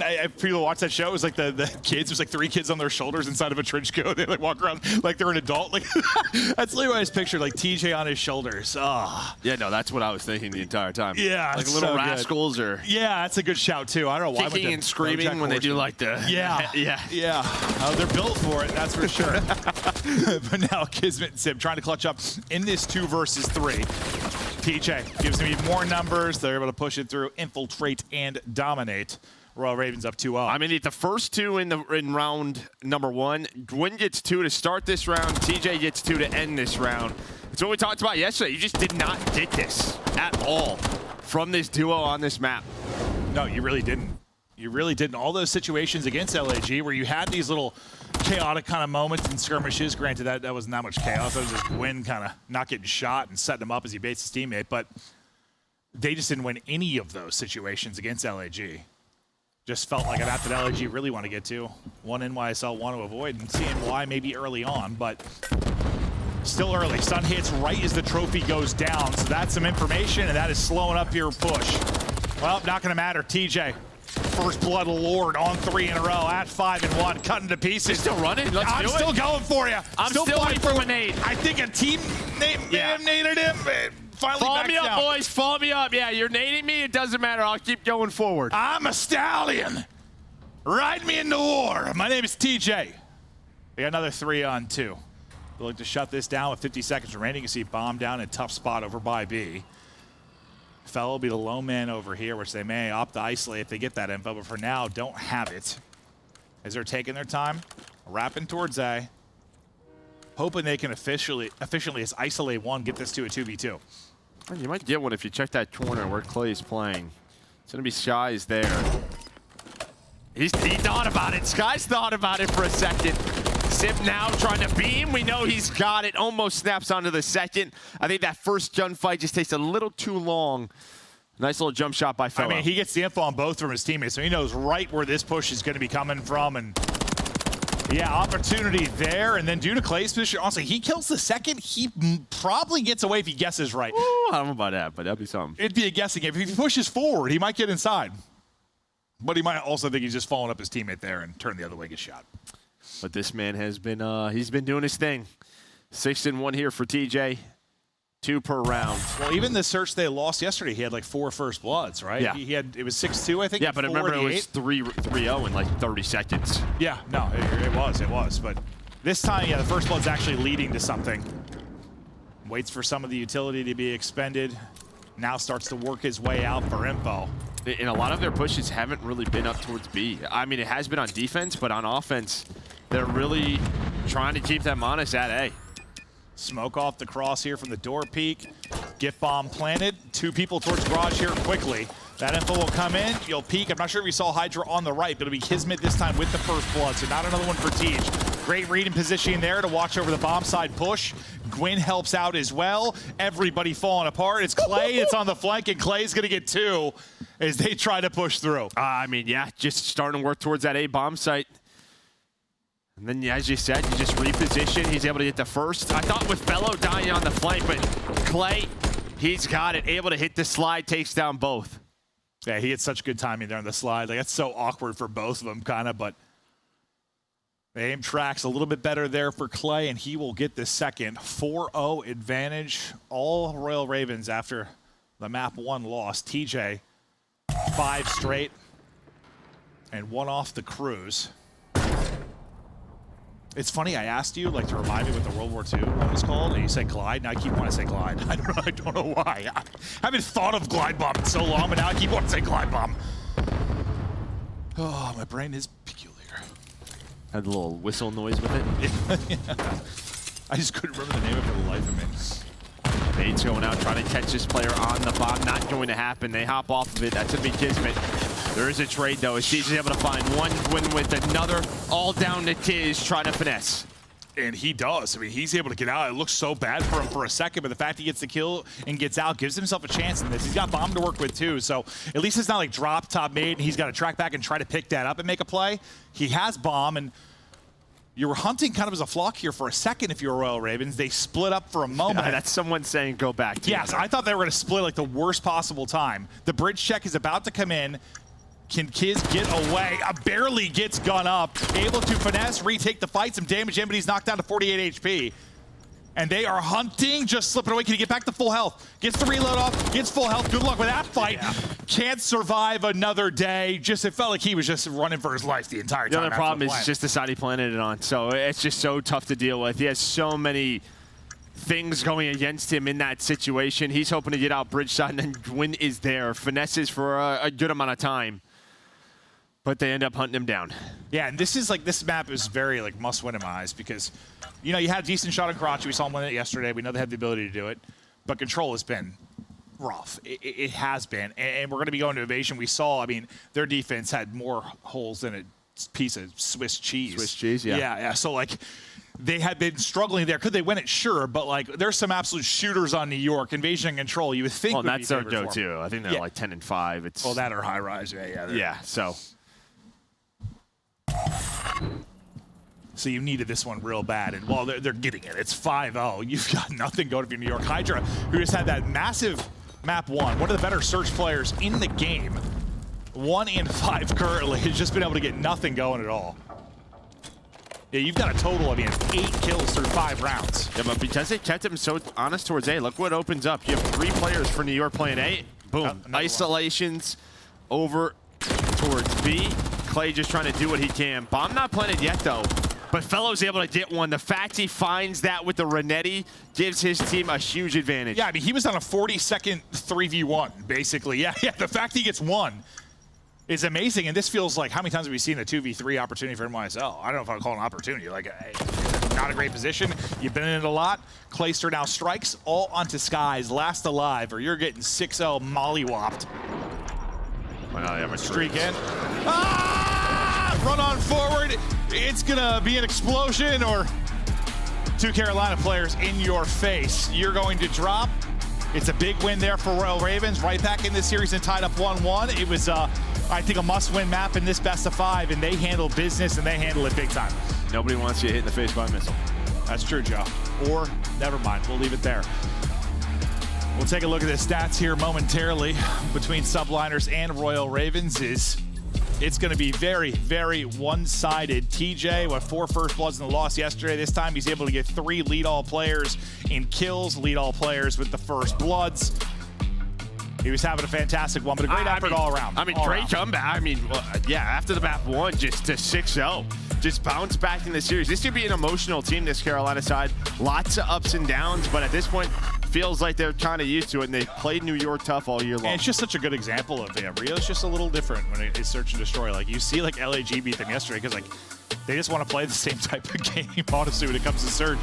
You can't do what you want to.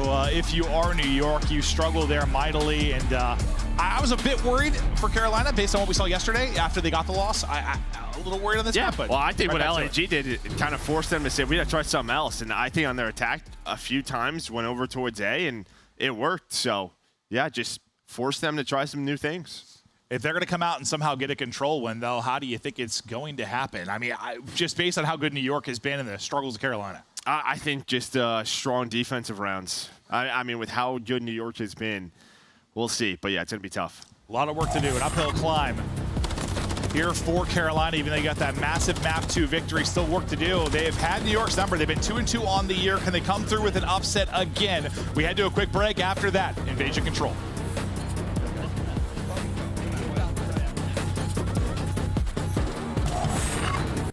Upgrade your game with the Scuff, the official controller of the Call of Duty League.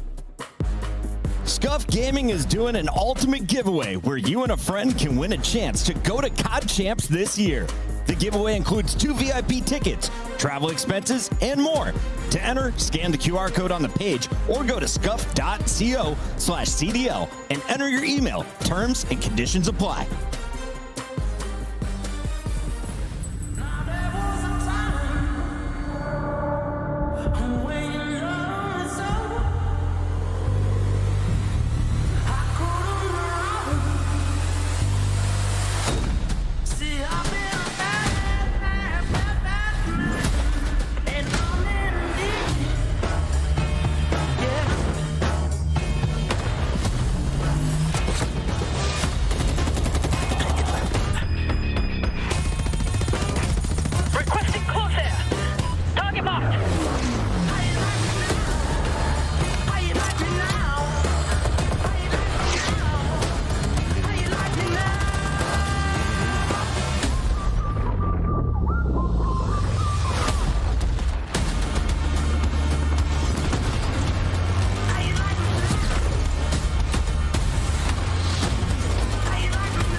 We are back. You get ready for the map 3. It was the Hydra show in map 1. It was the Royal Ravens Rampage there in the map 2. They all popped off. TJ was leading it early, but it was not close really at any point. 6-0, clean as can be.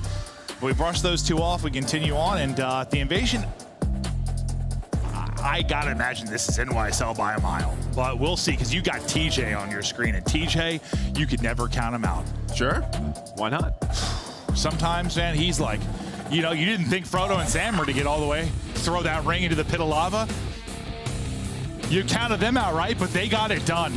And just like Frodo, TJ might surprise you. 1.59 in control versus LAG, looking to keep that same thing cruising here on Invasion. That would be, yeah, hell of a performance. Yeah, it sure would be. A little bit different than maybe High Rise. Yeah, and I think the key here is these two, they've probably played High Rise 4 times, but it's been 4-0. Control in this series matchup for Subliner. So you switch it up, now you're playing Invasion. You saw a lot more reps for NYSL. Usually Carolina, when it comes to Control, they're just trying to play anything but this. And you just have like that perfect mix of, when I think of NYSL, like on this type of map, you have a lot of those like long range one-on-ones, sure. Like where you have absolute shooters and like Skies and Sib. And then you have Hydra, who is maybe one of the better individual players. Yeah, we're talking about that, but yeah, never mind. 2 on A. They just get right over to A, and they're down to get freaky. You got 2 players here to dance. No trophies yet, though, so Nade's going to hit. They'll quickly work on that. They do get 1 tick done, though. Jen, I mean, I think we saw it at the Major. We've been seeing it online more. I just think we're at the point where teams are starting to figure it out, just how to find those openings on offense and punish the defensive teams. Listen, outside of a map change, the single biggest thing that shifts in Control over the course of the year is teams getting better at offense. Yeah. Without, I'm talking about the maps that are defensively favored. Like, without question, that is what improves. And yes, we've certainly seen it. I think it's led to far more entertaining. I thought Gwen got like 17 hit markers there, but maybe some of them through the vehicle. Through the pole. Yeah, through the pole, because didn't get the kill. But yeah, I think we've had some more entertaining Invasion controls just due to more of a presence on offense, finding those timings, finding those openings, giving yourself winnable situations. As it gets a little windy there for Clayster on the street, as maybe lose a little aim assist in that tank-heavy fight. I think he lost all of it. Yeah, because he about snapped his right thumb. Yeah. I think got injury! Broke his thumb. Kismet almost with 3 to stop this progression over towards B, but TJ keeps his hot gameplay from game 2 into this one, up to 6-3. I mean, keeping it going. You got to take down A. Already a pretty good offensive round here. If TJ has a solid map here, why the hell not? Here we go. A difficult one to do. So far, so good. Minute extension in. It took a while, though, so you only have a little over a minute to work with. 3 life advantage, probably not going to matter much because you don't have all that much time, but you did do a little bit of damage here. Now can you work up onto A again? Fellow, this is what I think team players got better at, like sort of this sneak, sort of lurk up the A street, but I believe he does get spotted. They try to collapse. The team kill does come in as Kismet's there on the crossfire. Felony for now backs up, trying to get some bangs in. Yeah, I think Quinn's going to be a little frustrated with the death a couple of seconds ago. He checked every corner but the one that Skies was inside a cafe. He was really the point man. And he tries to get back in there, but Hydra with the headshot going to win it. On that B street, you do have Sim just kind of locking that down, forcing everybody from Carolina into this position. They funnel through, and Hydra able to get 2 of them. 3 straight for him. He's going to be a mid-map Reaper throughout this. Constantly repositioning, constantly being in the corner you don't check, constantly getting under your skin. You do a pretty good job getting 4 ticks if you're Royal Ravens, but based on the defense we saw yesterday, got to be a little bit worried about the success NYSL might see. Yeah, that's what I'm worried about. Yeah, with someone like Hydra who will find those openings just time and time again. One of the better Invasion control players that we have in the league. I'm just interested to go back, watch that VOD, maybe just fix a couple of things, but this is going to be the test because you have a very good offense there. You get 4 ticks, but this is what I'm worried about. Yeah. Just based on what we saw yesterday. Yeah, no, but even that, like 4 ticks used to be like, great, job done. Not as much anymore. Like, it's kind of like you need to get that, it feels like. Like, we've seen the clamps put on stall people. It can happen, certainly, but becoming a lot more common. Where you get a good bit of progress on offense. And yeah, let's see how this opening break goes and how the work continues for NYSL. You just got to avoid those 3 or 4 down scenarios if you're Carolina Royal Ravens. Stay disciplined, keep the comms on point, and so far, so good. And more importantly, yeah, don't let Hydra get loose. And great job thus far. They've got all the kills. Yeah, I mean, Fellow with 4 in a row. Maybe now he's trying to work on a streak. Nope. But he's going to get taken down by a headshot. Had a couple of headshots of himself. And this is what I'm talking about. This man switching up with the weapons. MCW rival. It wasn't. He was trying to maybe catch that player off spawn, but a heads up play by Wyndham. Just be gun ready. Yeah, I thought he was just going to slide across and get into A, but I don't even know if he was back to full health yet. No, he wasn't. He was still at 50. Just gets dropped. Felony tries to sprint in with a pistol, but they're ready for him. Still have a numbers advantage over here towards B. Lives or whatever. Headshots through. And now just trying to get some progress here. Nobody really close, so we'll see if Carolina, the times they were just so willing to give up B, just sort of try and put the clamps in on A. Yeah, that's what they did yesterday. They really didn't have too many retakes. None. Did they even try to retake it at all? Not really. Maybe a chance here if they get a kill B Dom. You see number 5 working all the way through. That's Clay, and now maybe is that chance, but still one player on it. Gwen's gonna find a double, but now at least you have a ton of map control. Yeah. You know where the last couple of players are. You have people on Palace Wall trying to get some spawn kills. It's fine when you left them with like a minute 20, minute 30. Like you had a good fight for them to get B. It's just those times where like they get it super clean. They got 2:10 on the clock to go within a life advantage. Like, well, you got to hold a long time and play mistake-free COD, which can be so difficult to do. But you've got Clay pushed up bridge side, funneling everybody through on that B street. You got the setup you want right now for Carolina Royal Raven. Just got to win the gunfights, and well, the first one doesn't go well. Yeah, again, I think Wins just have some unlucky timings in some of these plays. He was watching that, gives it up for a second, repeats it. Kismet is there. TJ, though, back to B-Dom. Just watching those different crosses, able to help out Clay, and now they can kind of reposition. But you see what NYSL is doing. Skies and Kismet working to the defensive side of the map. Well, if it's not Gwyn this time with the bad timing, this time it's TJ. Yeah, and if Joe, if you'd already mentioned it, the scoreboard up top is bugged right now, so we might as well turn that off, because you see as we hop the players, different numbers reflecting it, just an issue we're having currently, but we'll try to keep you updated as best we can. Back over to TJ at 14-9. He started out hot. Will drop there. Felony able to track back and hit the shots. 15.5 now on the clock, and Skies is able to get onto it. Felony has a challenge with the pistol, but gonna get away with his life at 9 HP. Yeah, 2 players on it, though. Couple of trophies down there, just weak. Clay, though, great shots. They don't even get the tick, so that 4 tick might come into play. Based on what Carolina was able to get in round 1. So far, so good here on their defense. On Invasion. Yeah, that was great. Really no scares. Never had like a 3-down type issue. Even did a better job of just not giving up B, like kind of for free. Like I know they didn't really want to attempt too many retakes yesterday. They just like there was like no presence there. It was a weird one. They weren't able to put up much of a fight. This time at least, like you take a decent amount of time off the clock. But now we'll see it from Clay here once again. Is he's able to get the 2 and shut down the round. Yeah, I mean, you had the help there from Hydra. Now we got our numbers back to be correct. Sometimes. Who knows? Never know. I have no idea. I think all these years of Codcaster would work, but, you know, surprises. This is a new one, though, I will say. That's true. That's true. That's true. They're keeping us guessing, keep us on our toes, Joe. As TJ keeps it going. As he gets a double. So weak, though, that Sib's going to take his ankle off. Nice spot there, as I thought he barely saw him. And this is, I mean, about as good as position you're going to get. Sib is shooting right now. All right, he is lights out. Just can't quite get away. Yeah, that's going to open up the B point, so Sib does well, but Kismet got picked, and this is what these teams do. Just kind of pick you apart on the point while you're on it, and then they go with numbers. That's going to be a 3 dead. There is the pinch. Now you're all the way backed up as all the NYSL members. A nice little reposition. 5 in a row here for Skies. Yeah, and this is kind of the firepower. Clinical. It's just, they're making it look very, very easy.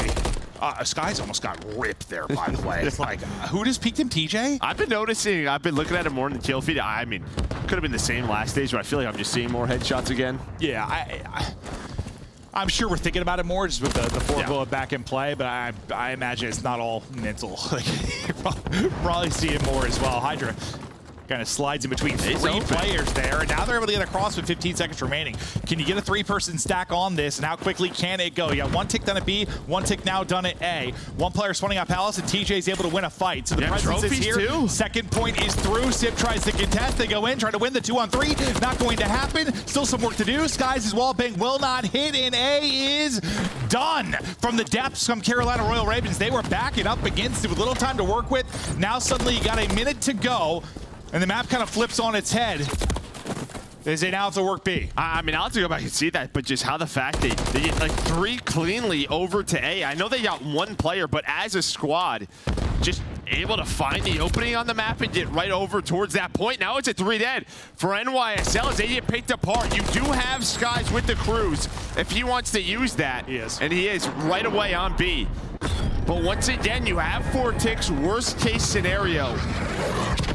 The pressure is still on. Fellow is inside of blue.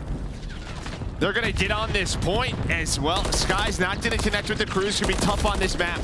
And Carolina trying to make me eat my words. They look lost here at times yesterday. They're making some big plays now. Haven't quite closed out the round. Have the advantage for defense, and they're a sliver away from an offensive victory here. But this next push is everything, because you don't have a lot of them.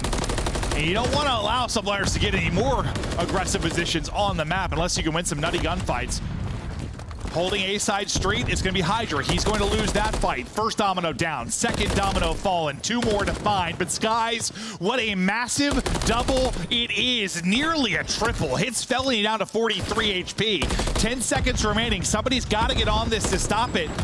Here come the 3 players forward now. Kismet was the next man up, was able to find 1. Trying to buy time for his teammates off spawn to get there, and I think he did enough alongside of Skies, who's able to find another. Ooh. And there we go. It gets close, but again, just going down to the wire. Well, Skies double, and the fact he almost killed Fellow. He set Fellow up for somebody too. He just got to that tank and started hitting. Whew. We have done enough on offense, so could have 2 defensive rounds here for Carolina. Yeah, that is like that one you want the dub. Yeah. No, listen, I know you barely pulled that out. There's like 10 seconds left when you got A, but like all 3 of them got there. Oh, well, sometimes it's just it happens so fast. Now, teams gotten so much better at like winning one gunfight and just getting through, or baiting out, like thinking you're pushing mid or B street and just hitting it. Like they've gotten so much better. It happens so quickly. Sometimes we're having one conversation, I'm like, oh my god, they're all in A. But it's just one gunfight sometimes, or one bad timing. Actually, a lot of the traps, right? You have one player like B-Tank and another player pushed up. I think the traps are getting punished far better now. It's part of why the offenses have gotten better. Like those like greedy, I don't know if it's greedy is the right word, but you really try to lock them in and make sure they get like no progress whatsoever. Like that usually it feels like when it's like 1 or 2 kills and suddenly stuff falls apart.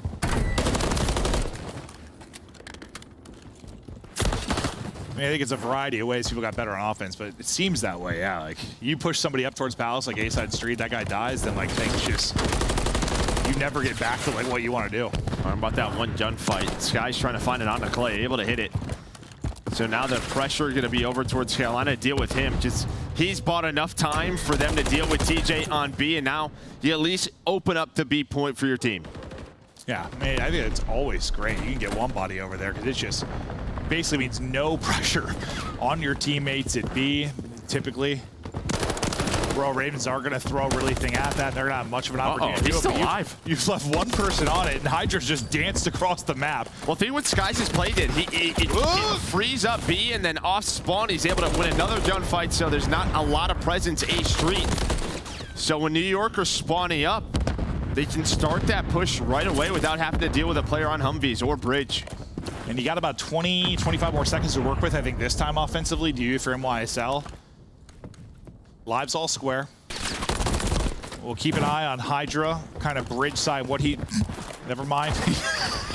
He gets plucked right as I say it. I thought he might be the guy that lurks up and tries to take that one-on-one. Now I'm doing it. It's like 3-4 headshots in a row, I'm telling you. Yeah, I know. I'm locked in on it now. There are a lot. You are not wrong.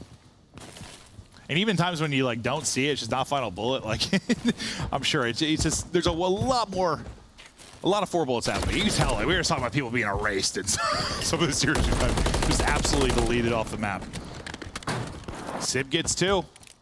That's gonna be 3 dead. So the last player they're gonna know is gonna be Fellow bridge side. Fellow's gonna try to back on up. with TJ. Just get some shots in, able to do so. It's a little bit scary, maybe a chance for New York, just not able to capitalize. Yeah, I mean, whenever you got somebody up bridge side, like, you're always able to get so much damage in. Make it so difficult. Usually you have to deal with that player before you're gonna get through. And yeah, it looked like it's like wide open, right? But all you need is like one player that side, one player off spawn, and you can chop down 2 to 3 people. At least make sure if they're getting to the point, it's like one player, and it's not a massive threat. TJ shutting down the threat right now as he's on 29. Having a big one. Not the 8 and 6 of the scoreboard. Yeah, maybe one last chance here. You do have Sid pushed up. Window in a nice spot, and maybe that's where you want him to stay a little bit more patient, but here comes Hydra and Kismet trying to get on towards A. TJ watching that cross. He gets the comm from Fellow. So far, so good for Carolina. They're going to have to do it one more time. Yeah, by the time you deal with Fellow, the round is basically over. But no, I think that was a good view of like that, the importance of that position as well as seeing how easy I look for TJ, right? Just gets the comm, guys weak, he can put like one bullet into the head, just always getting comms in, damage in. And it feels like you have just a ton of room to try and finesse deep on the bridge. But now, yeah, one more time. We go to the 5th round. You've been close to already closing this out if you're Carolina, close to winning an offense, but you're going to have to do it here defensively. Yeah, let's see what New York want to do. I mean, either you go for that A hit, or, I mean, what they were notorious for is sort of getting the pressure B side and then just sort of sending Hydra and kids and just letting them be annoying. It is often as possible, but Carolina hasn't really allowed that to happen very much. No, they haven't. Here's a different look. Going right through B-Dom. He is right up the middle, right into the back line. And if there's not 3 posted, he might walk away with both players. Thankfully, it's quick reactions there from Gwen, I believe, to get the kill. Oh, hello there. Kismet a tag into the second, can't finish it, but sets it up for Skies to get the kill, who's on 4 in a row, looking for his 2nd streak in this game. This is exactly what I'm talking about. So they keep one player, but they're going to rotate off this. They want to transition to A. They want to get on this point. Skies is here. They know where everyone is off a spawn. Hydra's going to have this rival in a spot, but the player spawns behind him. But maybe he buys enough time for his teammates to get here and be in a great position. The trophy's helping out. I think he's just hoping he gets there time he spawns him out deeper and just gets up the gut. Doesn't quite happen, but as Clay gets 2, you're getting some damage done here on the point. 2nd bit of progress is done at A. You finally clear it, but some good work done in a 3-life advantage. You've had Royal Raven scrambling from the get-go. Yeah, I mean, the problem is, yeah, look at the clock, right? It's still a minute 06. They're still slaying off of B, not even worry about it. Continue to push up. Sippy, the first player, maybe now they'll try to slow things down, play around the middle of the map. You see Fellow already going up that A street, trying to layer that defense and slow this game down because they don't have a ton of lives. But now in Carolina, they're thinking about, all right, let's just retake this. And they did all 4. Okay, starts with TJ. They deal with it. TJ has been so good. So good so far this series. Now, how long can you trap him in? Because, yeah, you said you did have a minute left, which is pretty good considering you had, like, at the point, you've been all over the place. But now it starts to punish you. You spend so much trying to get A. You lose that fight off of B. And now you're up against it. The clock dwindling. 30 seconds to go, and you are locked in like a vice. TJ trying to scramble, reposition every life. So valuable position there for Gwyn. I thought he had a freebie for a second. Crouches, gets caught, and Sid makes him pay. But TJ still up and fighting. I mean, New York just doesn't really feel like they know where they want to go quite yet. They're just not winning gunfights anywhere on the map. They took that extra risk to kind of push up off of B instead of maybe stacking it, keeping a tight-knit setup, and now Carolina making them pay. What a comeback into this round. 1 second to go, but maybe with Hydra's double, there's one last chance. How often is it that, I swear, like you just have a sub 5 seconds and you're able to get the point, just desperation point, you're spawning close, you're sending it, and there were some heroic plays there from Clay to try and hold that, double before that to send him back, but couldn't do it one more time. Now, you've got a push or 2. If you're in YSL to try and get onto this, you've got Fellow set up bridge side. They're trying to funnel this all through gas. Just take 3 right through the backside of it. Gwyn gets real bad timing. Couple of them you've seen throughout this. Another one going to happen there. Gets a bit antsy and gets dropped. You still have the numbers here. You still have the numbers. Got to trade that out. Can't let him get 2. Able to get the kill. Fellow might be able to get him. Just need a bullet from the street, but he has to reposition. 20 seconds to go, Joe. Yeah, he's just buying time, though. This is such a good play by Fellow. Finally taken down. Was putting those shots in. They're trying to hunt down Skies, though. Kismet able to get on the point. We are not done yet. They're looking for Skies, and he has stayed alive inside a laundry. Not able to find number 5. So slow. It's so slow. Kismet is here. And look at that contest play. I love it from TJ. So heads up. Just hops on the point. Now it's a 2 versus 6. On Hydra and Civ to try and pull off the impossible, the improbable. And he's got 40. What a map here from TJ. He was the guy we were highlighting at the beginning. So he puts up a big one. I'm thinking they can win this. He puts up a bomb. TJ popping off. There have been so many struggles for them in control. But Frodo, he gets the ring into the lava. They take the map, Joe. And even just the I mean, you're on 40, you're on a heater. You're thinking chow that. He just hops up, contests, and is like, let's take this. Right, let's not give kids individual gunfights, because that was close. It was very close to being done. I think he nailed that. Like Fellow doing a good job just playing his life, extending his life a little bit. Yeah, it was Fellow on one side, Skies on the other. Really, the two like unsung heroes towards the final 20 seconds. And screw me, right? I said map 2 was like must win due to the control performances you've had from Carolina, but they come out and win it here. For whatever reason, they have matched up so well against this NYSL team, and they're doing it again. A map away from beating them 3 times on the year.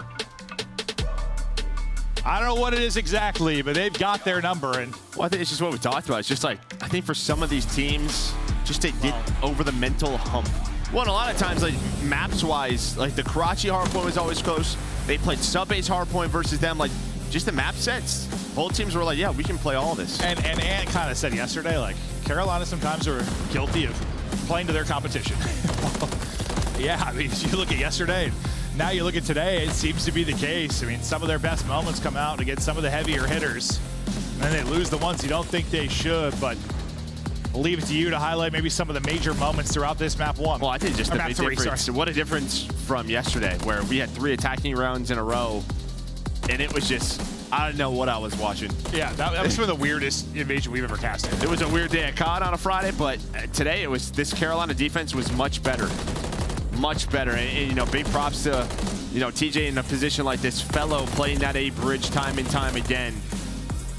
There were a couple of openings for New York, but every single time the crossfire was there or they dealt with it. Yeah, I think, I mean, you had a chance too for your Royal Ravens to win an offense a little bit earlier in that one. So you had ample opportunities. You outplayed them in that one. You get the dub, and whoo, size of frustration maybe there for NYSL. The boys are getting fired up. A lot more pressure on this particular match for Royal Ravens after the loss yesterday at LAG. They need to bounce back with a vengeance, and so far they are doing it. But now we get ready to go to a Vista Hardpoint. Take me through that. Well, I mean, this is obviously, you go look at the vetoes, right? Karachi, New York picks that. So this is your choice for Carolina. And I just think, I mean, both teams, what, 1-4 for New York, 1-3 for Carolina. It's not like necessarily a strength. So it's kind of like this, again, just with these two teams and the maps that they play, it's like this 50-50 bout. Yeah, and you just like, both of them, like you just have to find improvement somewhere. Like they're both like desperately trying to find a couple more maps. When you talk about Search, you talk about Hardpoint, where you're trying to get a little bit better. And for Carolina, I mean, you've been, the control's massive because you've been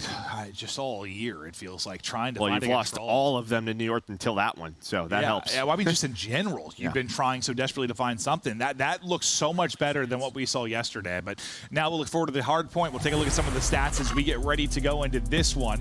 Vista breakdown Hardpoint since the Stage 3 start. This is how it looks, and kind of mirroring what you said with the overall records. Anything else really standing out to you? I mean, you see just kind of maybe some of the struggles, the hold ranks, right, for both of these. Bottom of the table, 12th for Carolina, 10th for New York. And I think on some of these hills, it could be tough, like the hold, because, you know, if you look at like a P3, they're just going to break through the front. But really what this speaks to me is sort of your P1s and P2s, where a lot of teams are cashing in.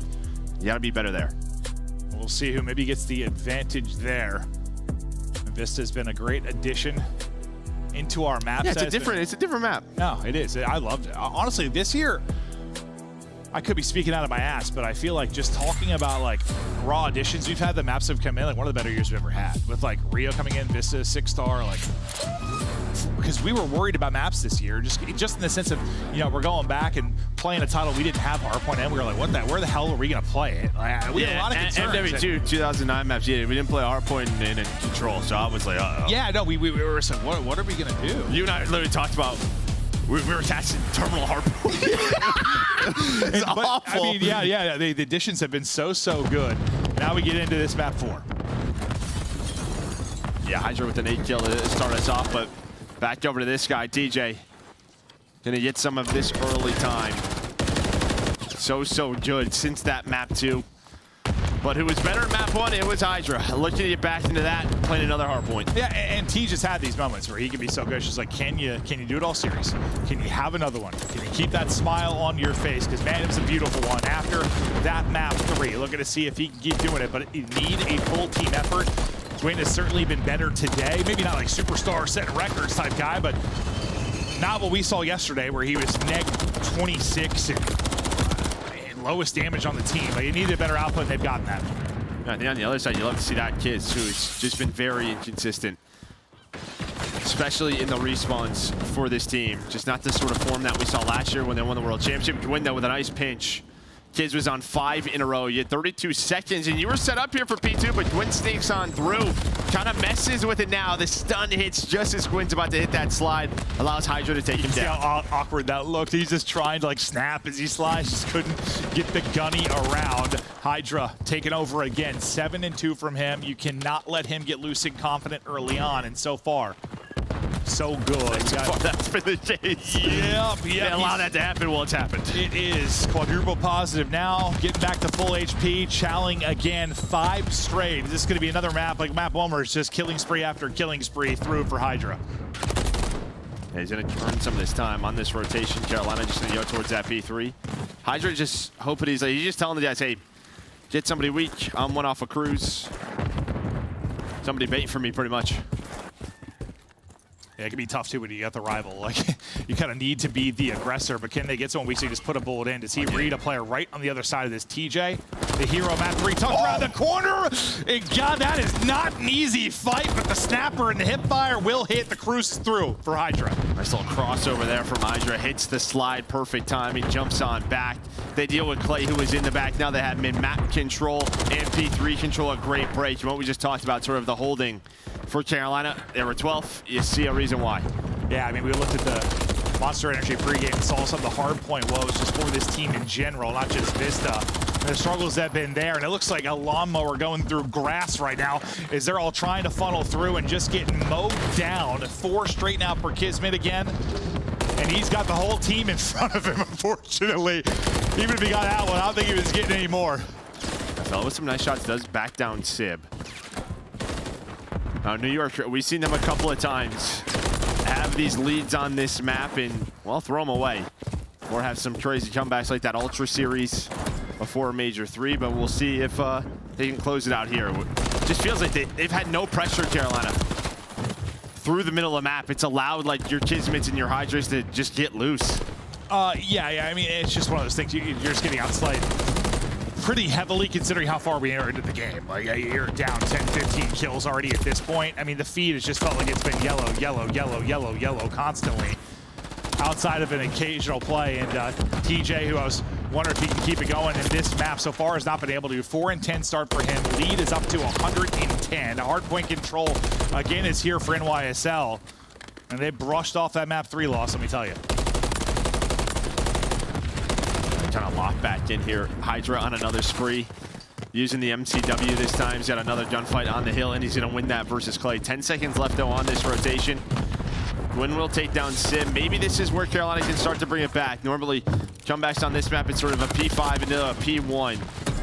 Chain those two together. Yeah, you could chain. I mean, you really go P5, P1, P2, like just straight down the middle of the map, and a lot of the power spots are the same. You could ramp it up, but it's got to happen. It's got to happen soon. Unfortunately, they've got missiles from the sky. Hydra able to earn that earlier and calls it into play. Still quadruple positive on 4 straight and a chance to earn another streak.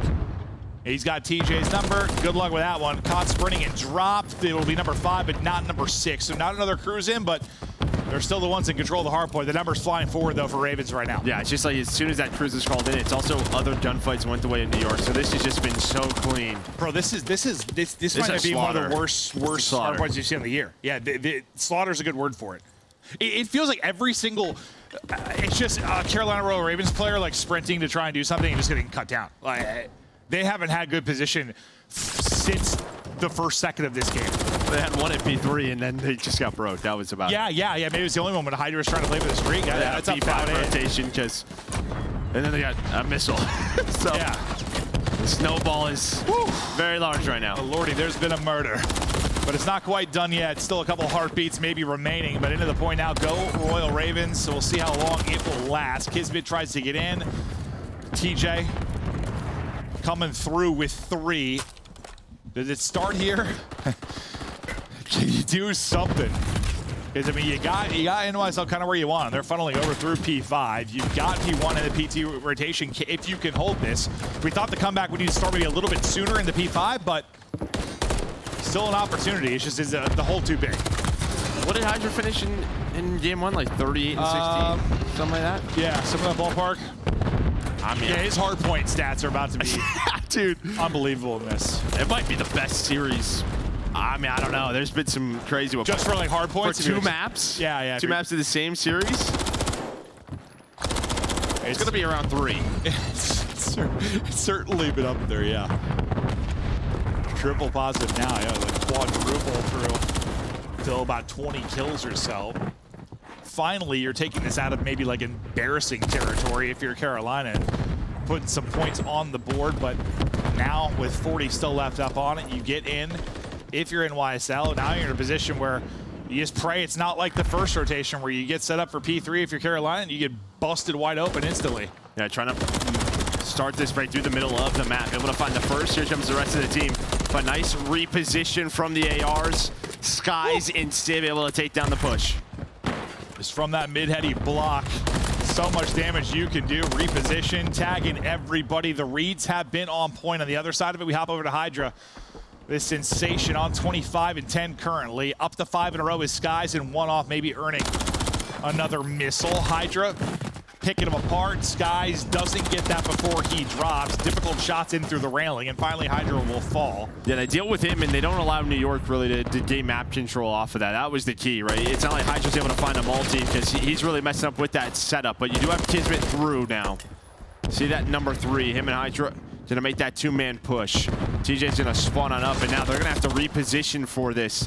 Last time through, this P3 was broken early by New York. It's looking like the same thing here. And if it's not a complete break, you've at least got in, disrupting any kind of flow or comeback momentum you might have for Carolina, but looks pretty similar to last time. Not a ton of time remaining here. You get a bunch of kills if you're Royal Ravens, so maybe you can secure this final 20 seconds, at least avoid like a 100-point club, and the slaughter maybe less of one now, but whew, that first rotation was about as rough as it gets to watch if you're a Carolina fan. We haven't had many 100-point clubs on this year. It's not a Cold War year. No, not many. Had a handful for sure, but not a whole lot. We head over to 4. 20 points away from the win is NYSL. 7 HP is Kismet. Trying to stay up. Well, his teammates find everybody else. He gets back to full HP, finds the 4th. That may seal it. You're spawning out real deep. But right behind, read this? Yeah, right behind, I guess, Sib's position. So now they pick it up. At first, he's probably like, huh? I think Skies was watching it. He knew it was an option. Yeah. We're at 99, though. Hydra's going to find the kill, but still have these parallel spawns coming in for Carolina near that P3. Up to 30 now for Hydra. Another 30 bomb. Well, Carolina's thinking, like, let's just get over the 100, and they will. Ooh, they get there.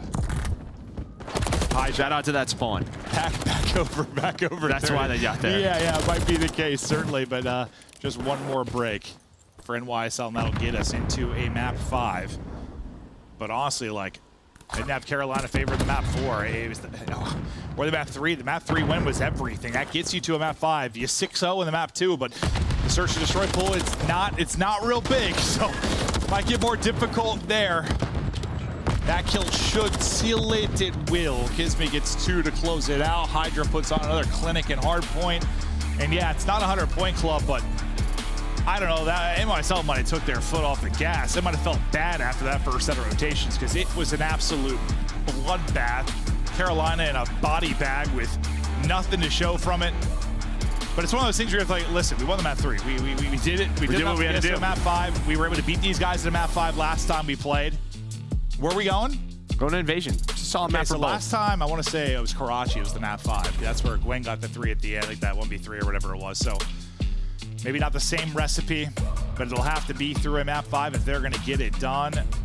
Leading the way and going nuclear is Hydra, who is double positive in this and just led from the get-go. I mean, right behind him, Skizman, honestly, you have 31. Great map for him. He got a lot of kills late. I feel like he had like 8 of their last like 15 or so kills. Like, he was popping off. But those two, I mean, they just had so much room to work with. They had such control of the map. It can be so difficult. It just got 175 to 32 at its worst. Whew. All New York on Vista. Yeah, and I think the game looks really easy and fun when you have map control, and you know your ARs are winning fights, so you let Hydra Kismet get to their spots. Like, it looks like a blast. I mean, from the other side of it, it looks so frustrating. You're just running and running and dying and running and dying and running. Like, you're in the ultimate blender. It felt like through a lot of that if you are Carolina, but this is how we got here. All Hardpoint for the subliners, 6-0 on the Rio, so it looked great. I know you're able to get some wins on Invasion if you are this Carolina team, but the search has been improving. It really, really has. You've honestly had some heartbreaking losses, I feel like. No, you have, especially on the Invasion. Yeah, I mean, this is a map both of these teams have played a lot on land, online, so it should be a fun one. Listen, the pressure is all on Carolina here. After the loss to LAG, they need every point they can get. The battle is tight for the qualification for our Call of Duty Championship at the end of the year. Only 8 of the 12 teams qualified to battle for millions. They're trying to get it done. See if they can do it map 5. We'll be back after the break.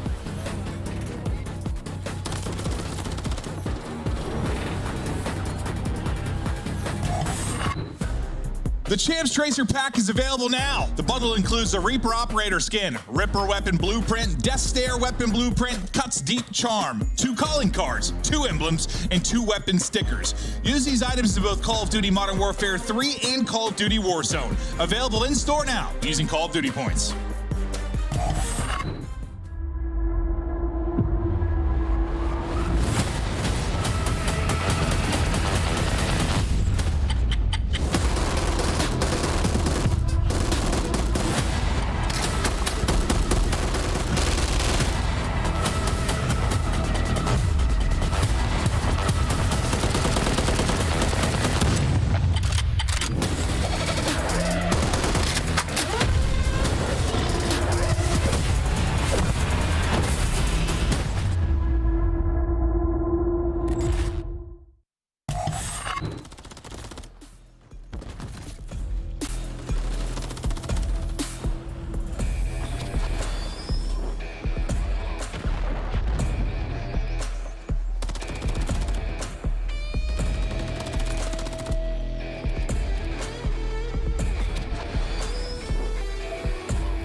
Hey there, sexy people. We've got one final map. Listen, we've had some long days past. We did all game 5s yesterday. Well, I guess in the middle of this, we get some 3-0s, but a couple of game 5s, beginning and end of it. And Joe, I'm ready for a banger. Like, listen, New York, their story is whatever to me right now. Listen, we want this team to improve. We want to see if they can kind of battle the top 3, but like everything is kind of on that top 8 for me right now. Carolina, they need these 10 points way more than the Subliners do. Put it that way. No, they do. Yeah, sitting at 120 points right now. You outside of the top 8. You like can't move if you're in YSL. You're like 100 behind 3rd, 100 in front of 5th. Like, well, maybe. Never know, dude. No, I know, but like, no, you're not. There's wrong. just gaps on both sides. Whereas like where you're the Royal Ravens, you're just surrounded by everybody. Yeah, they're chilling. But you saw the stats there. Both teams, they play this quite often. But I think the surprise that they for Carolina, first on attack, but 11th in defense. Kismet going to be the one player over towards Broken. He may have a 1 versus 1 versus Fellow. Some shots coming in. Hydra, though, with that first blood on the Clay. We get the first pick, and he's looking for, maybe eager for more. Gwyn just tucked behind. The dumpster, that timing is absurd for Hydra. And to be fair, Hydra was catching Gwyn a lot bad timing that map 3. His turn. Yeah, I think maybe Hydra's just thinking, like, let's just kind of pinch these guys on the B street. Sim trying to find Gwyn, but Gwyn does enough to force a 2-on-2. Bomb being planted, so great job by Gwyn. Yeah, it's kind of like, it's a little like off angle away. It's like out the open, laying prone, just catches him. He's got absolutely snapped. Almost I thought he was going to get straight headies and just fry him there, but he gets 2, and Joe, we've got a 2v2.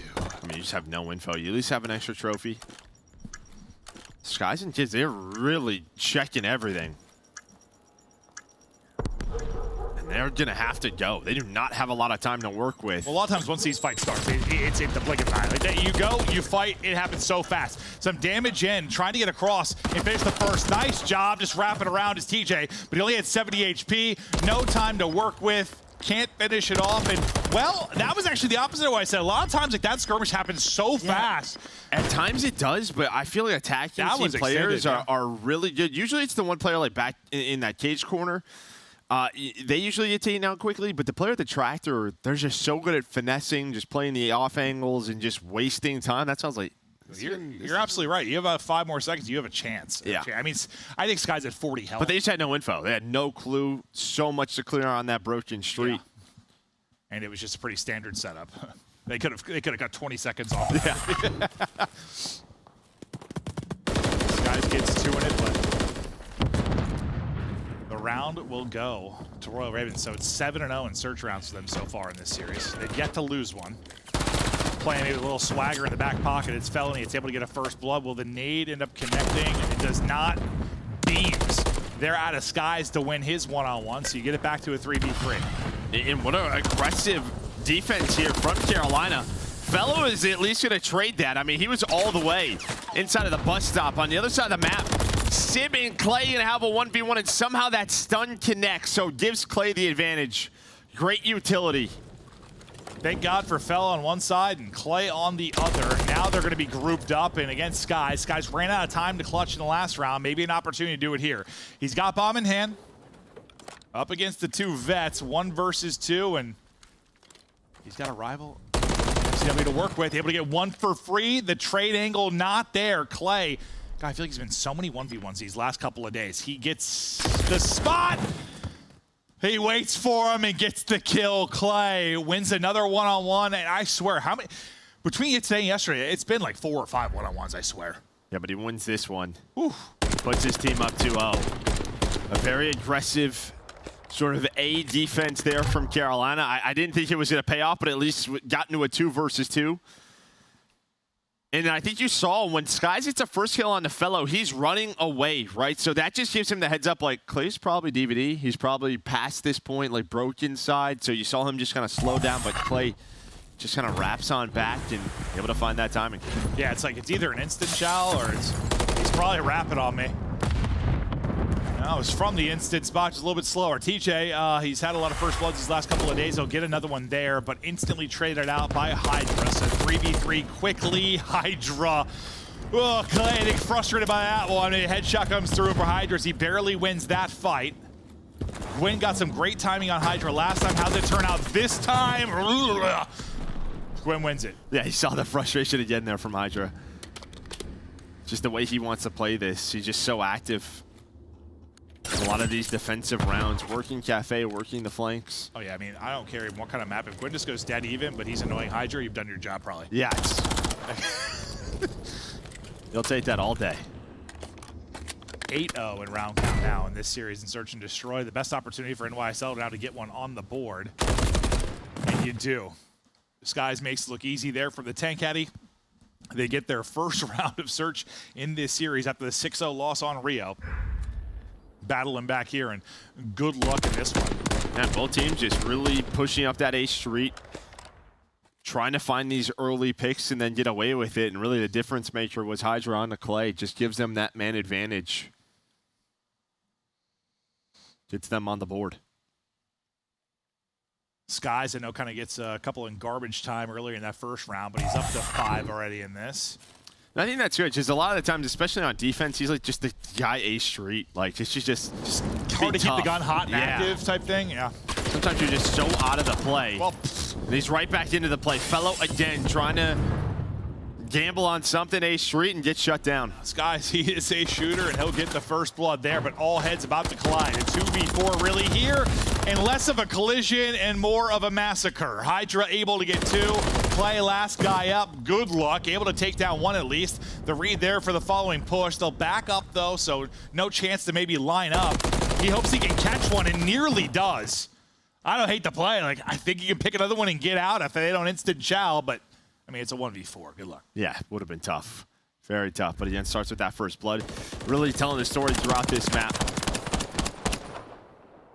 It's so funny because like it's just on the map. I'm just staring at the minimap at the time. I'm like, they're all about to run into each other, and instead it's just Hydra shooting 2 people in the back.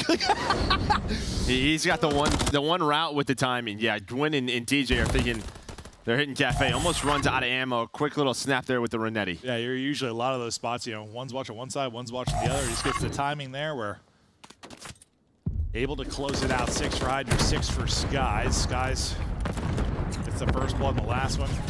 Hydra tucks back into his cubby. Gwyn's been the guy, it seems more often than not's had his number. And I think he's got 2 or 3 of his. Might have all of his. He has the info. He knows he's there. He's like waiting for that hop up. And I'm sure Hydra's just like wanting to go. You know, he wants to try to find an angle. I think spots him again. Now there is the hop up. Patience pays off. They have an off angle there. Dude, Gwyn and Hydra are fighting like every round. There's a trade. Hydra's has had some deaths. He certainly has. So into a 3v3. TJ, I think, just got the spot for info. He did on Disguise. Just tickles him a little bit and then he'll reposition. 35 to go, so not a ton of time to execute here. You've got 2 pushing up towards A, and then Clay kind of the ISO man on the other side of it. What can he find as they try to stop this plan from happening?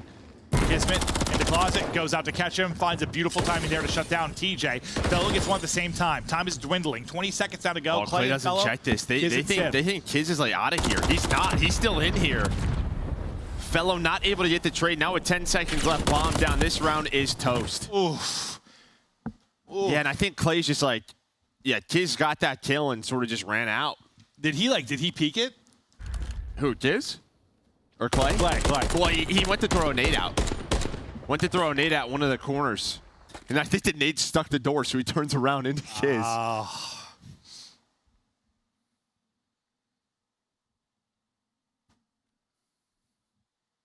Oh, he was the one that ran in. Got. I had the 2 Ravens players swap. That's why I was like, he should have had that info. Not the case. 3 straight for Kiz, 3-2 for, well, 3 straight for subliners as well after the 0-2 hole. They've started to come alive. Royal Ravens need to slow the roll. Yeah, well, that's just it, right? They've been so aggressive on their defenses. Finally, this time it's just more of a standard setup. Real big focus on Courtyard, but it's all about crossfires. Fellow can help out Clay, can easily pop up, help out Gwyn. It's that 2-man game between Gwyn and TJ, who are so good in game 2. Yeah, a little bit different now offensively if you're clearing everything and don't get the info early on. Gwyn able to get it. Of course, Hydra there with the trade to take him out of it. TJ keeps going. He just run. He's like, yeah. I was gonna say he's less than half HP. Brother, he's running through the smoke. He's been playing with some confidence today. There have been multiple times where he has no fear, and sometimes you just need that. You just need it. And yeah, it can bite you, but sometimes you make the difference. And honestly, the best players in the world, they are playing with some kind of swagger and confidence, and TJ's got that at times right now. But Kiz, 1v3. He's all the way behind. He's spotted 2 of them. Just so little time. So little time. Yeah, and you have Fellow at that tank. I think he's on 4 in a row, so he's going to play for the streak. Yeah, makes sense. But a nice adjustment there. They slow the round down, does Carolina.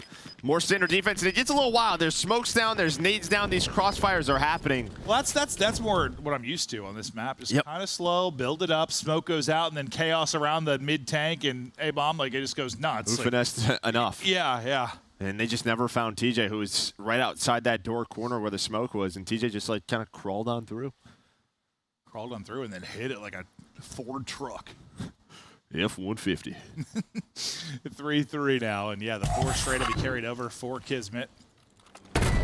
As we continue to extend our final series of the day, desperately, Carolina need these 10 points. You see the spot from Fell as he's getting info on one side of the map.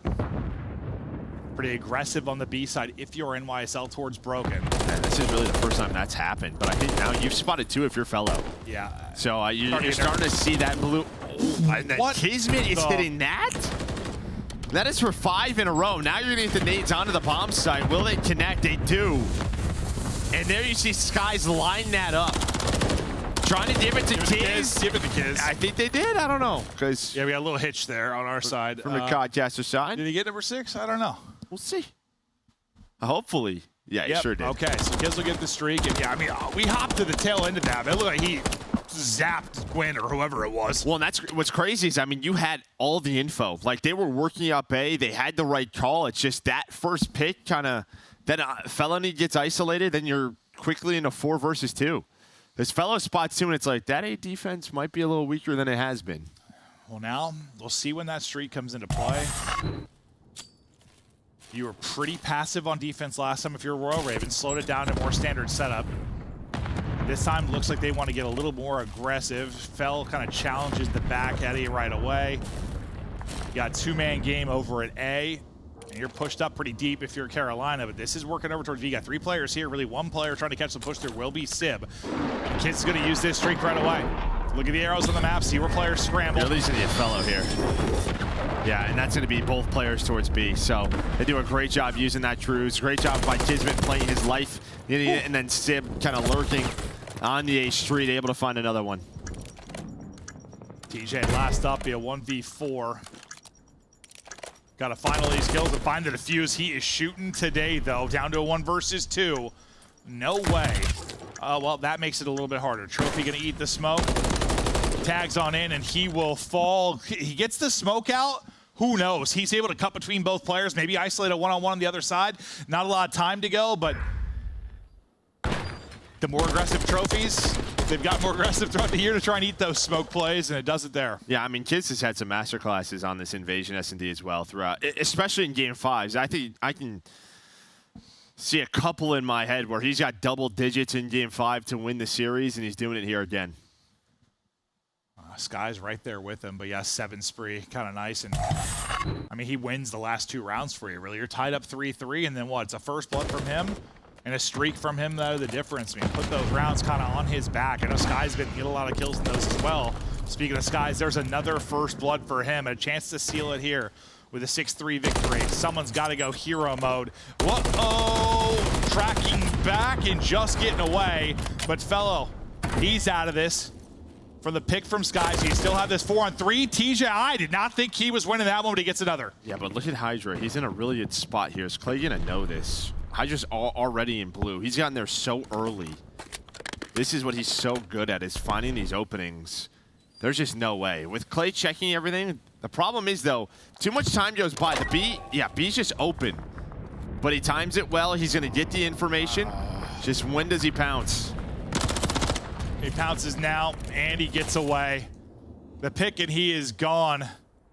Houdini in the night. They're both looking for him. Oh, yeah, and he is just repositioned. Kismet's got eyes on the other side. TJ's getting wall banged. 20 seconds to go. You got to execute right now if you are Clay and TJ. But you were between a rock and a hard place. You lost Hydra on one side of it.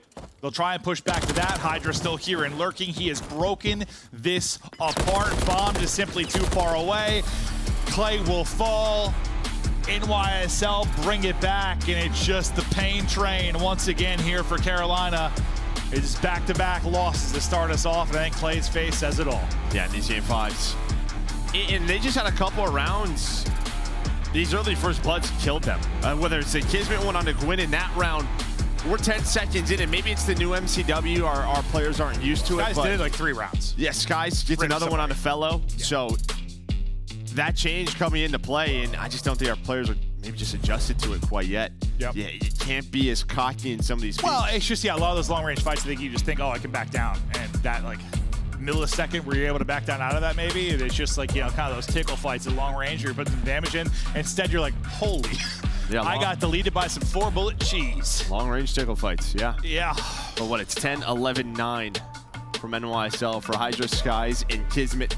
That World Championship trio putting up a great game there in game 5. Yeah, and on the other side of it, I mean, I liked a lot of. I saw TJ. He had a hell of a series. Some great moments from him.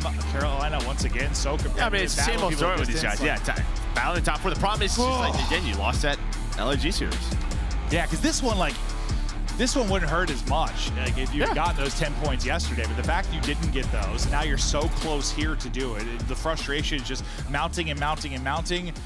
And eventually, it's just in the rearview mirror. You're thinking, oh, God, we didn't. Well, and then even worst case scenario, you're thinking about the major and starting in winner's bracket, but now you started your first week 0-2. That's true, because, you know, we're talking a lot about the online matches. Yes, they're very important, but you also want to make a run.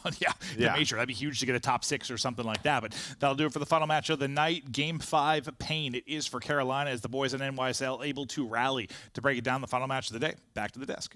Joe, before you go tonight, I just want you to know the chat wants to know who is the smarter guy on the left. He goes by the name of Joey D, a.k.a. Merc. He's a legend here in the Call of Duty scene. To break down this match, though, we've got to celebrate another subliner dub as they get the job done in a game 5. And let's start with you, Alley Cat. I don't think we're going to ever see the subliners play Rio again for Search and Destroy. No, I do not think we are going to. And what's so funny about this is the fact that for New York subliners, like, they're the #1 Search and Destroy team on the season. In the last 30 days, they're 6-2. So I do want to give the flowers to Carolina Royal Ravens in that conversation, because that was a very, very structured, very beautiful Rio Search and Destroy by TJ and Gwyn, not only in the first blood category, but just overall. But moving forward, Carolina Royal Ravens and the response on the Hardpoint has still been costing them in these series very hardly.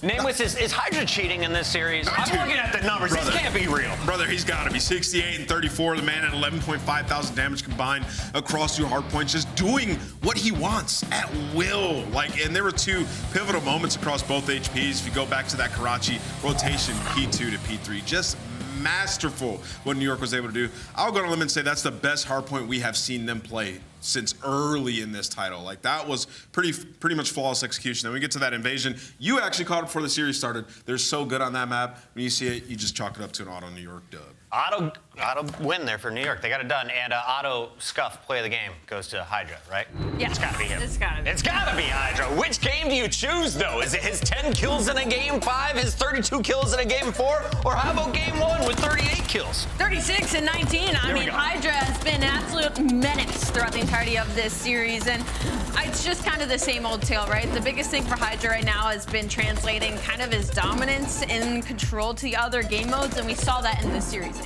Yeah, you know, when we talked about New York and, like, we dive into the numbers, we see, like, their top 2 in rotation of the year, right? But points per hold, when it gets to that next layer, they haven't been able to do it. Well, a lot of that comes down to, like, getting your setup, getting that first wave of kills, which they were doing on this map, and then letting him go on streaks. That is when you're going to be at your best. You can see in all these clips that you're seeing right now, they have hill control, and Hydra is just being aggressive, being a nuisance, not allowing them to get close to the time. So this is what you want to see out of Hydra, and if New York are to break through and win this next major, this is what we need for them. Incredible stuff from the young Frenchman. He drops 36 in game number 1, 32 in game number 4, almost a 70 bomb in hard points alone, not to mention his 10 kills in Search. But right now, we have our Monster Winner Spotlight with one of my favorite personalities in all of Call of Duty. Please welcome back to the screen, Caesar Skies. How are we doing, C's? Hello, you beautiful people. I'm doing great. How are you? We're doing really good. It was a fun weekend so far. We started off with 4 Game 5s, and then we had some 3-0s, and then how about another Game 5 to close out the nights, guys? Why did it go to a Game 5 against Royal Ravens?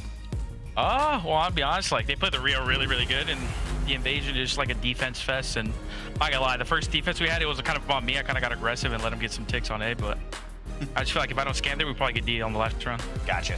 That's totally fair. Skies, your biggest struggle so far, I feel like, with your inconsistency has been Hardpoint. You had 2 beautiful Map 1 and Map 4s in this series, and it's against a team, Carolina Royal Ravens, that isn't anything to knock at. So without giving too much away, do you think you guys have kind of gotten back to where you were expected to be in that game mode?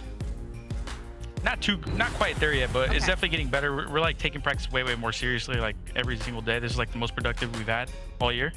But on Hardpoint, I just got to be more, don't hesitate on my plays basically, and then I'll be insane. Love it. Skies, talk to me about the new maps that got added, obviously, in the last stage. You guys have played them quite a bit. You just haven't been able to get them down. What's it been like for you guys, and why has it been so hard to adjust to those new ones in Hardpoint? I think it's just the practice, like genuinely going hard in practice and just like doing it every single day. Like, it sounds trolly, but like we've been extra hard on that, and we've been getting better in all these maps. Guys, you guys raised 2 trophies last year. One of them was at COD Champs. Will we see New York Subliners on Championship Sunday fighting for that trophy? We're due, man. Listen, the top 4, the first 3 got them. I think we're due, man. Yeah, for sure. It's our turn. Subliners fans are going to be happy to hear that. We are going to be wrapping the show a little bit early. Before you go, though, anyone you want to shout out? Shout out my Paquito, bro. He was fucking frying. Is it because of the buff to the Rival 9? Yeah, I mean, even before the buff just made him more insane. Yeah, he was in the MCW with 4 bullets all day long. Guys, thank you so much for joining us. Congrats on another dub here for the Subliners. Appreciate it. Thank you. Subliners securely locked into that 4th seed right now, and they gain another 10 points. 10 points that the Royal Ravens were desperately hunting for, and they only have 5 more matches left before Major 4. You are running out of time down there in Carolina. Allie, what did you take away from today's games? I took away that I'm really ready to go to sleep. But before we do that, in case you missed the top of the show, we go all the way back to the Battle of LA. And finally, the LA Thieves get a W versus LAG. They were on the losing side of this battle and went all the way to a game number 5. The Thieves lock it up in the Search and Destroy, where it's the game mode that has been saving them in the online stages this past couple of weeks. And it was Joey D in Game 5. Joe DeCease, man, he was having himself a whopper of a series when he talked about those hard points. But when they needed him most to clutch up, to go on the streak in the Game 1 for that comeback, he did it. And when you talk about the Game 5, the man went 13-2 with 4 first bloods. Like, that is showing up to the occasion when you're playing a team that's right next to you in the standings and you absolutely need a dub. You need a special performance, and he did it. I want to give a shout out to the Gorillas. You won some respawns today. You took 2 respawns, but you couldn't win in S&D, and that just speaks to the caliber of what's happening in that Thieves camp come Game 2 and Game 5 in your best of 5. Toronto versus Vegas. Shortest match on the day, as it was the crew getting the job done. Maybe the Heretics a little bit shorter. This one went down to the wire for game number 1. Yeah, this is what we expected to see from Toronto yesterday, so it's nice for them to kind of have a bounce back and remind us that, yes, we are still in the top 4 regardless of what happened at our home stand. So for Toronto Ultra, very, very solid S&D in control. A little bit too close for comfort when it comes to those hard points, considering they're the number 1 hardpoint team on the season, but they're expanding their map pool, not Karachi, so they move forward with the 3-0. Flip side, Vegas Legion, the same old that we've seen from the past stage. You know what gets me pretty fired up about this series for them? Scrap didn't really do anything. It was the other guys. I mean, you're talking about Phoenix and Insight in that S&D, Envoy in that control. It's like the first time I've ever seen Toronto Ultra play where Scrap just got to cool it. That's a good sign. Envoy popped off, especially in that game number 3. Congratulations to Toronto bouncing back after their reverse sweep at the hands of Surge last night. When it came to the 3rd fight of the night, it was Optic Texas taking on Miami with the legend Purge back in a starting lineup, filling in for the Heretics, but it wasn't enough. A semi-close game number 1, but Pred just seemed like he was beating these kids up all day. Yeah, allowing sub-base into the series wasn't my favorite thing from the side of Miami Heretics, but on the flip side, like for Optic Texas, if you're taking anything away from this 3-0, it's gonna be that control. This is both these teams struggle in that game mode, but to win it in a 3-0 fashion, if that's being your only weak point, at least you have a little bit more confidence moving forward in this stage. A 2.2 in control for Pred, a 1.32 in Hardpoint, and a 1.2 in Surge. If you missed that matchup, just go watch the Australian screen. He was putting up a highlight reel. Final battle you just watched, it was New York versus Royal Ravens. Another game 5 and another subliner dub means that our 5th through 11 seeds still insanely close. Let's take a look here at our overall standings. You got our top 4 clearly out ahead by over 125 points. Then Surge holding on to 140, have 5th place. You have Thieves who moved up into 6th with their win today over the Heretics. And now you've got everyone else on that right side fighting for just 2 spots, Nameless. Yeah, this champs race is really heating up. We got some matchups tomorrow that you're not gonna wanna miss. Minnesota and Seattle both battling to stay in that top 8.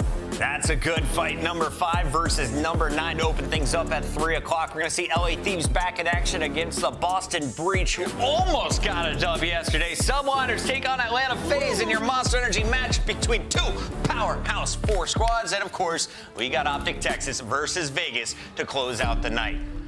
It's been a long, fantastic day. On behalf of everyone behind the scenes, we want to thank you all for watching. And reminder, set your timer, 2:45 Eastern. We'll see you for headquarters.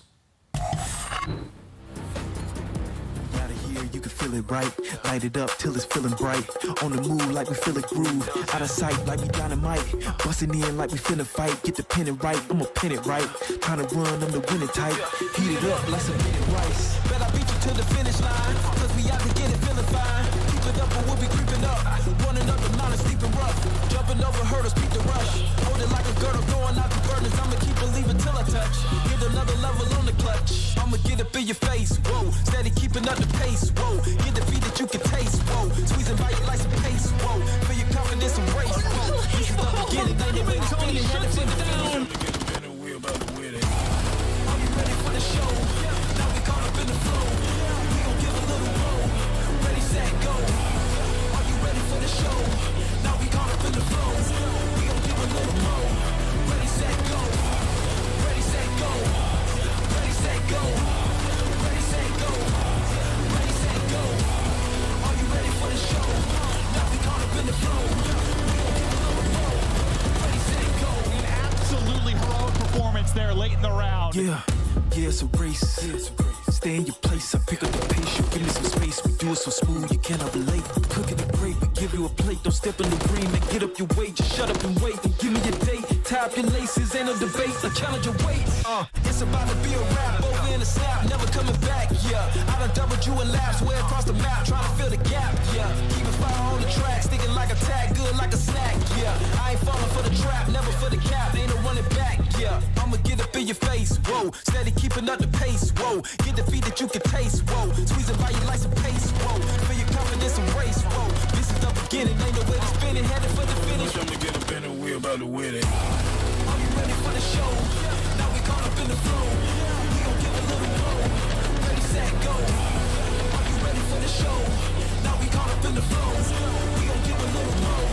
Ready, set, go. Ready, set, go. Ready, set, go. Ready, set, go. Ready, set, go. Are you ready for the show? Now we caught up in the flow. We gon' give a little roll. Ready, set, go.